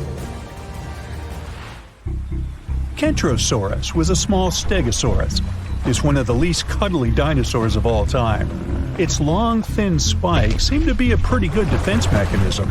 Stegosaurus, on the other hand, had shorter, thicker spikes that were less likely to bend or snap when the animal used them.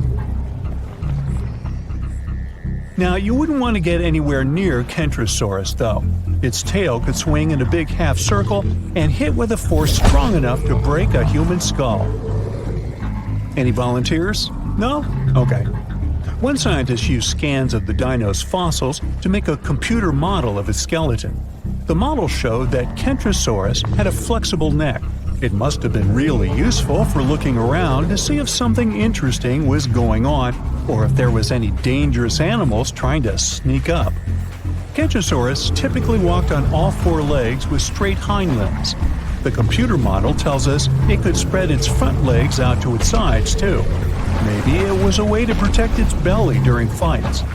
Stegosauruses, in general, had tails that were like big weights at the back of their bodies. That's why their balance point was closer to their hips. That's also the reason why they could easily stand on their hind legs and swing their tails around. So most people haven't heard of heterodontosaurs, even though their fossils showed that dinosaurs got feathers way back before we thought and in groups where we didn't expect it.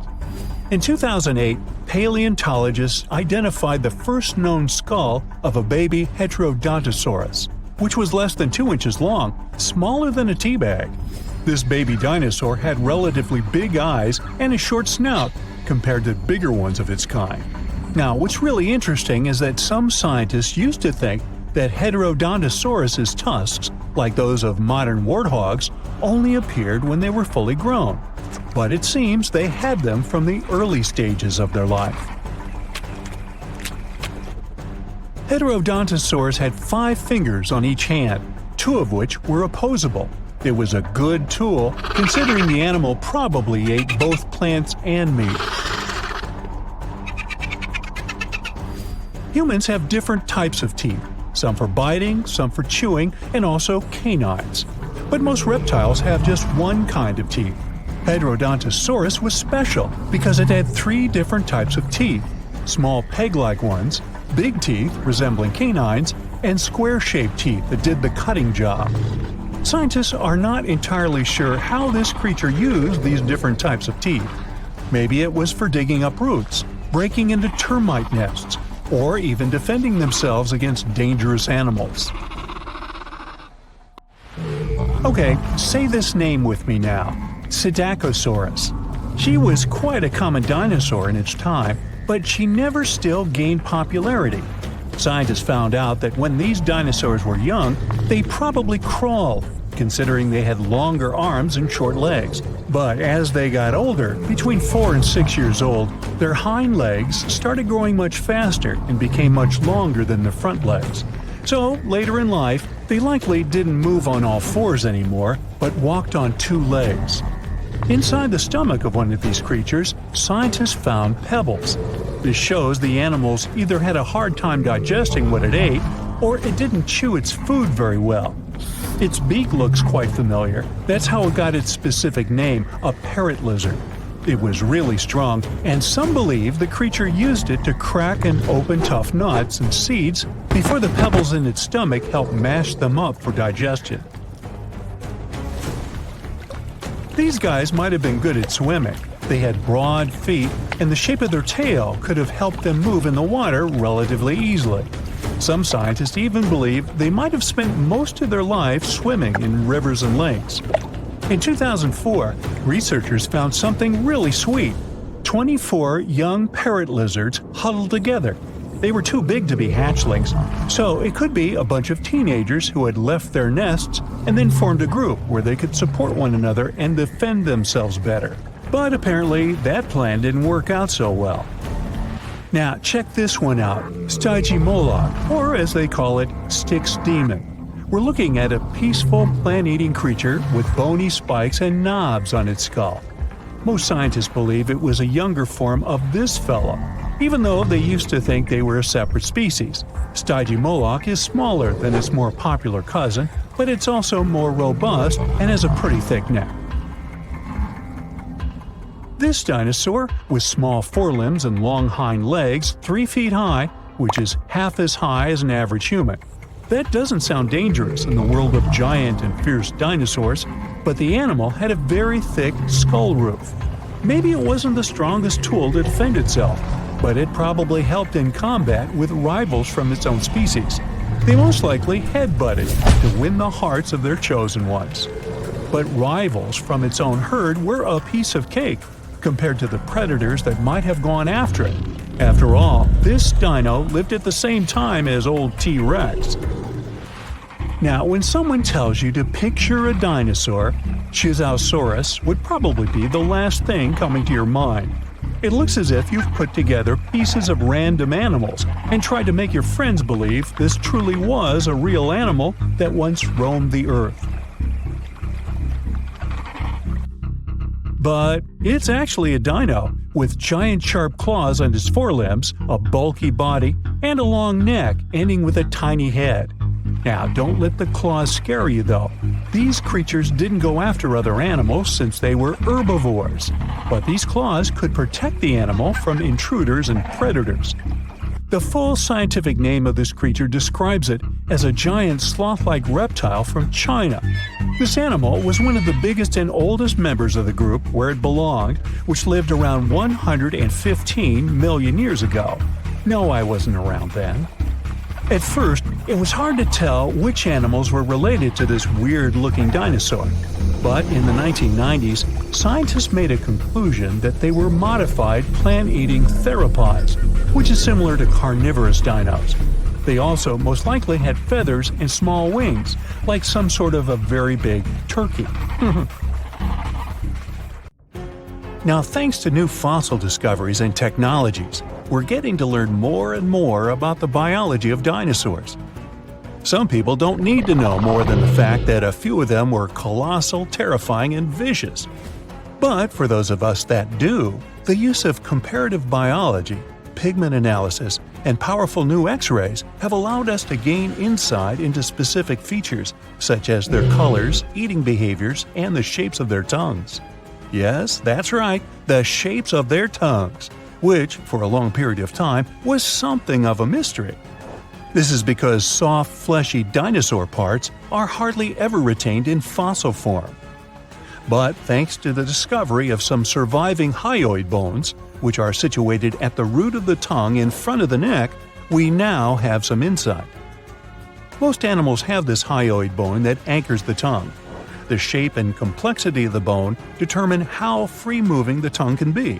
Scientists have discovered that nearly all dinosaurs had simple tongues that laid flat and were extremely similar to the tongues found inside the mouth of a crocodile today.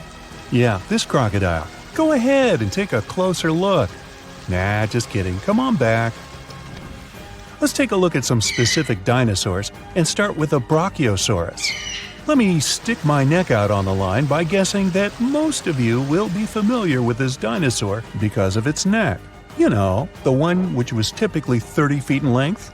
Despite its neck being its most distinctive feature, its name actually translates to arm lizard in Greek.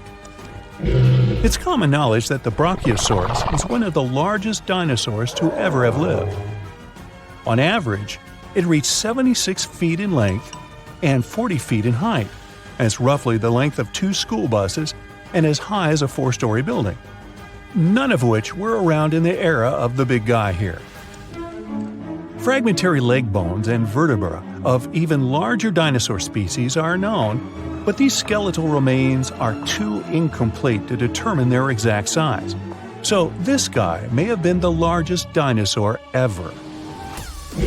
A renowned herbivore, thank goodness. The Brachiosaurus is thought to have eaten up to 880 pounds of dry plant matter every day. Most of this was made up of coniferous trees, ginkgos, and cycads. This target might have been hard to hit for this dinosaur, as researchers have learned that its teeth were spoon-shaped and not ideal for chewing food. This means that the creature would have swallowed vegetation whole, as its teeth were suited to stripping it but not breaking up large chunks of plants. This, along with the dinosaur's body shape, suggests that the Brachiosaurus would have liked to feed as quickly as possible. Dinos like these didn't always make use of their ability to strip towering trees when dining. The Brachiosaurus traveled in herds, moving to the next location once they had exhausted all of the local vegetation. And I mean all of the local vegetation, not just that which hung high on trees. It's likely that the creatures supplemented their diets with vegetation at lower levels, especially after they'd done a number on all the nearby trees. This method of feasting was the most energetically appealing for this giant. By munching on lower vegetation, researchers believe that the dinosaurs saved up to 80% in energy compared to when foraging for high-up food sources. They have also discovered that the nostrils of a Brachiosaurus were on the front of its face and not the top. This is because we now know they roamed the fertile floodplains in their respective herds. For decades, it was believed that these creatures lived in deep, watery swamps. Let's look at another common misconception about a popular dinosaur. Please put your hands together for the Tyrannosaurus rex, which is arguably the most famous of all dinosaurs. Discoveries from the past 100 years have revealed that theropods had heavily feathered skin. Theropods are the family of dinosaurs to which the T-Rex belongs, so naturally, people began to think that the creature would have been covered in feathers as well. However, a study from 2017 took skin impressions from the iconic dinosaur and found no evidence of the structures required to support feathers. If a T-Rex did have feathers, they would have been limited to its back. Researchers accept that other large dinosaurs of the same family as the T-Rex have been discovered with their remains covered in feathers. An example of this would be the Yutyrannus dinosaur. But as of now, the accepted theory is that feathers weren't a common feature of T-Rexes. This makes it easier to believe that feathers were exclusive to smaller tyrannosaurids and were there as a means of keeping the creature warm. For a long period of time, researchers thought feathers were an exclusive feature of the theropod family. But this theory has been debunked. Just like the kid at camp who was kicked out of the top bunk. You know, debunked. Anyway, fossil evidence discovered in Siberia now suggests that multiple different family groups of dinosaurs had feathers. The Siberian fossils in question belong to another species of dinosaur, Calindrodromeus zabicolicus. Oh, you think I mispronounced that? Okay, prove it. Now, this dinosaur, I'll call her Calinda, had a pelvis structure superficially similar to that of a bird and was roughly 4.5 feet long, about as tall as a fridge. Since the purpose of feathers on dinosaurs was for warmth, it's quite possible that dinosaurs from cold weather climates had more feathers than their counterparts in warm weather climates. In general, bigger animals struggle less with keeping themselves cool, so it's likely that any of the large dinosaurs who lived in these warm climates had no feathers at all.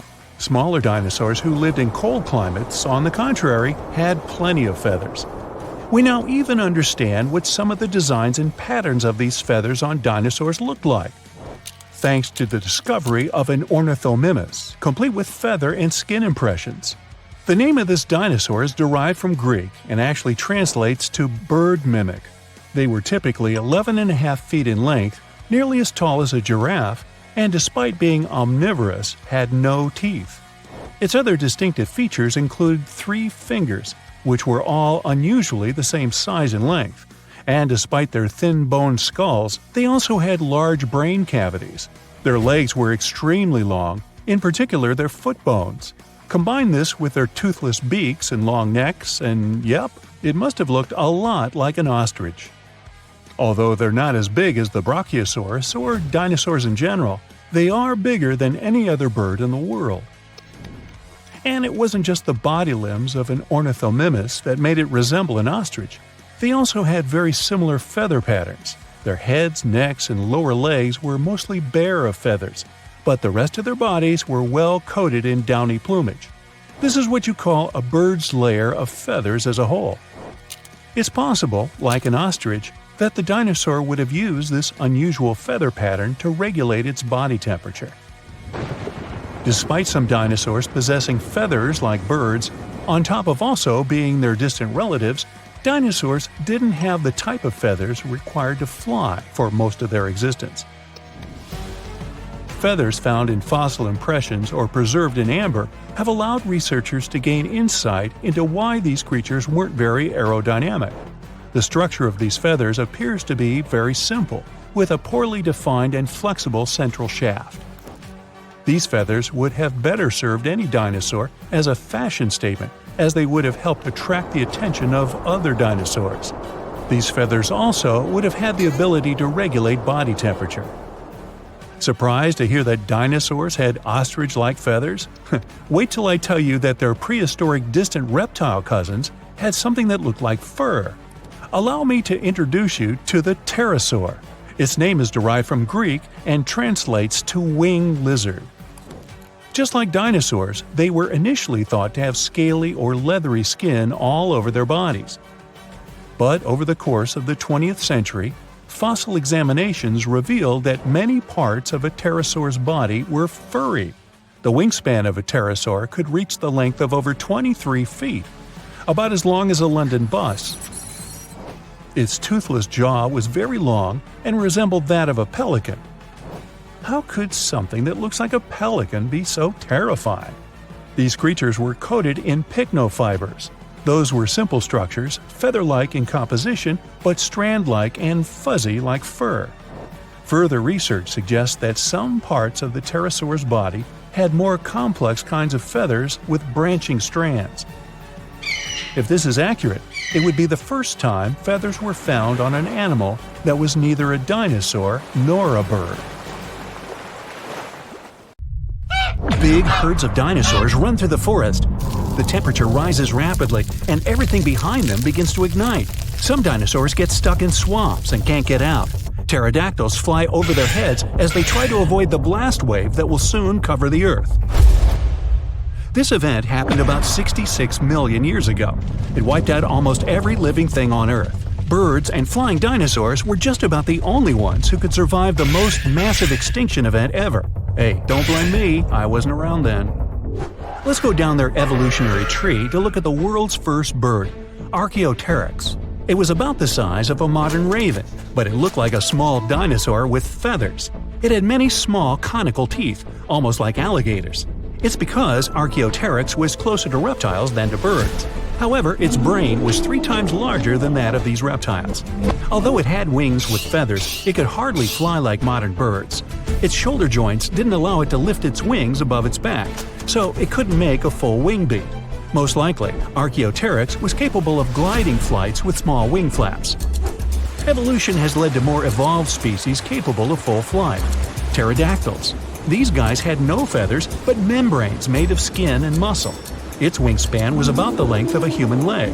It could fly perfectly and catch fish and small animals. Although flying dinosaurs could easily outrun terrestrial predators like velociraptors and T-Rexes, most of them didn't make it through the impact of a giant meteorite. Let's look at this event step by step to see how they got to our time. 10 minutes before the meteorite crash. A massive rock about the size of Manhattan Island is moving towards Earth in space. It weighs 460 trillion tons. That's like 3 trillion blue whales, the heaviest mammals that ever lived on Earth, and it's approaching our planet at 12 miles per second. At that speed, it could cross the Atlantic Ocean in just 4.5 minutes. That's twice as fast as our modern spacecraft could fly. 5 seconds before the meteorite crash. Ooh, this is getting tense. The Earth's gravitational force continues to pull the giant meteorite. It blows a hole in our atmosphere and creates a popping sound so loud you could hear it on the other side of our planet. All the animals on our planet wake up in a panic. They lift their heads up and see a huge rock that begins to burn through the air. Smaller fragments start to break away from the main meteorite. This fire is so bright that it shines almost like the sun. Flying dinosaurs and other ancestors of modern birds are the first to sense danger. They make a beeline to the sky and try to fly as far away from the impact site as possible to save their lives. The moment of impact. The colossal mass and velocity of the meteorite give it an enormous amount of energy. As soon as it touches the Earth, it causes an explosion of 150 trillion tons of TNT. The blast wave literally rips out chunks of our planet and throws them up. A huge wall of energy begins to move from the point of impact in all directions. It snatches the trees out with their roots and pushes them to the ground like dominoes. The shockwave completely wraps around our planet. This energy turns into heat. Everything around the impact site begins to ignite.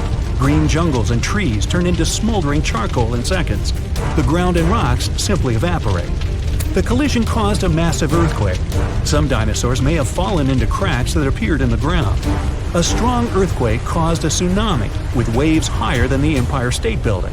Dinosaurs that weren't trapped in the burning forest were washed away by the enormous waves. The dinosaurs of North America tried to escape by running to the north, but the blast wave inevitably catches up with them. Flying dinosaurs have no problem with earthquakes or tsunamis. They fly high enough to avoid the giant waves, but they will have to contend with continuously falling meteorite debris. 5 minutes after the meteorite crash. A meteor shower of giant rock fragments continues to fall to Earth. Some meteorites were the size of a car, others were more like a large building. Ashes and dust rise into the air. Their temperature is so high that they melt and turn into liquid lava and then fall back to Earth, causing more fires. Meteor showers cause trouble for flying dinosaurs too.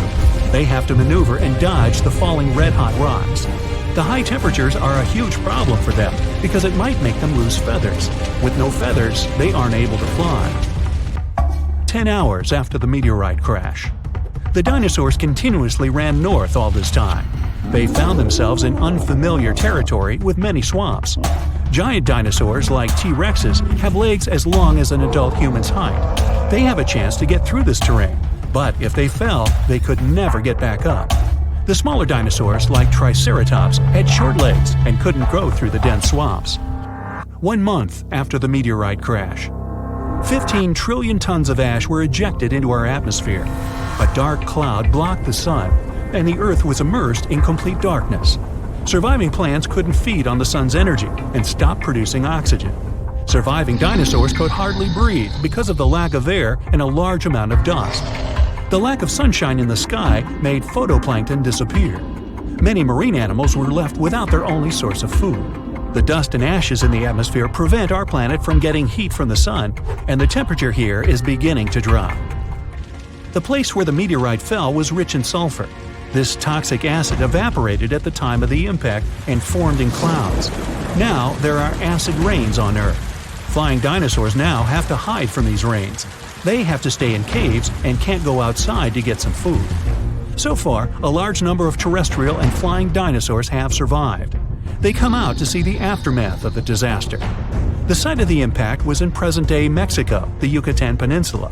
The Chicxulub crater is located here.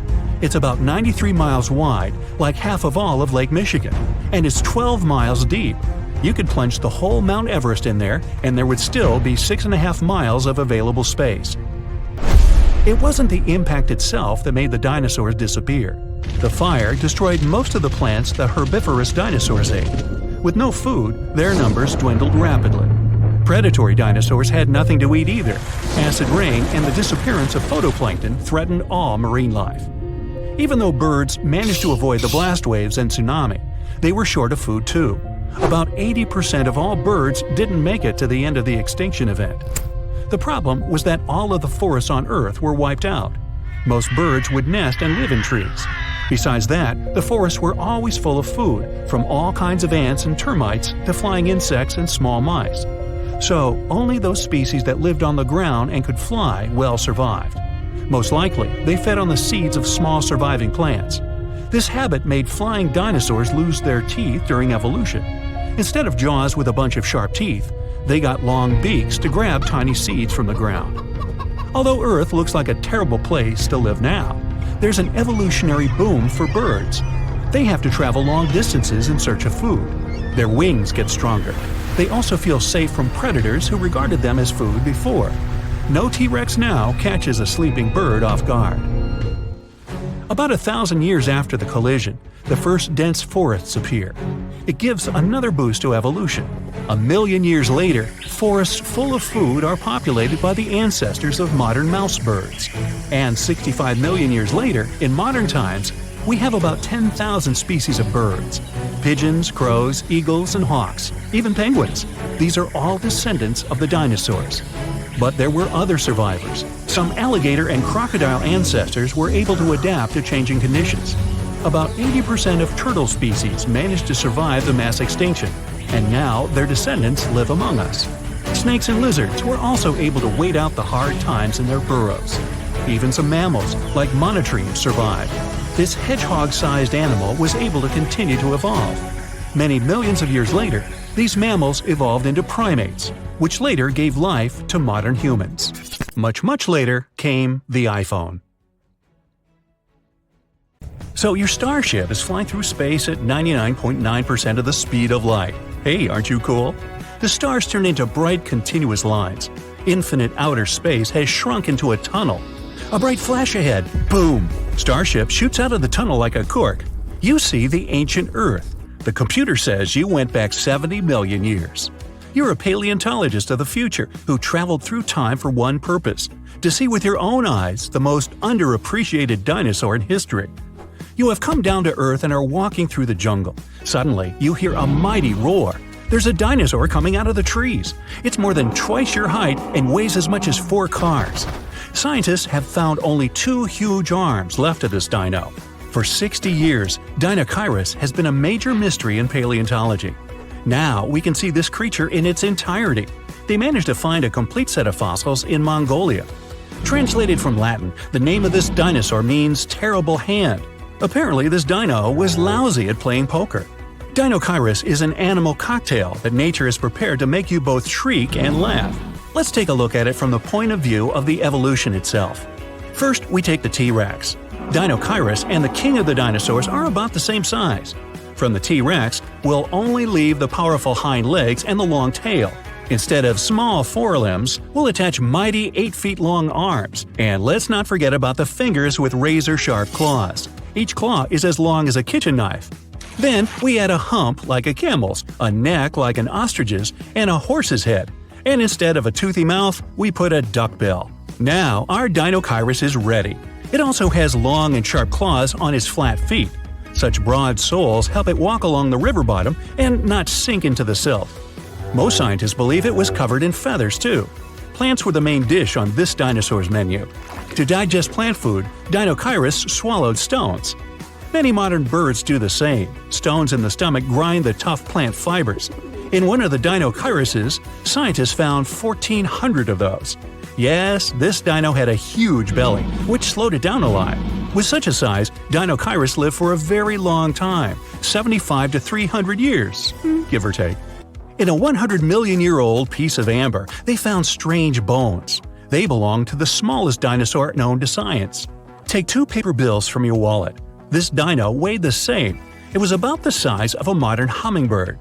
Scientists don't know what the tiny dinosaur looked like more, a lizard or a bird, but they're pretty sure it could fly and hunted insects. Over 100 sharp teeth confirm that. What happens when you cross a chicken and a crocodile?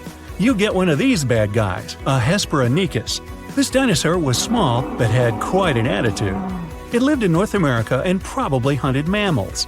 It weighed only 4 pounds and was covered in feathers like a chicken. If the sloth was a dinosaur, it would look like a Suzhou lizard. It moved on 2 legs, was as tall as a modern giraffe, but weighed 3 times as much. Suzhou lizard had feathers on its body, and a long neck helped it look in all directions. Overall, the tail of this dinosaur made it look like a giant rat on 2 legs.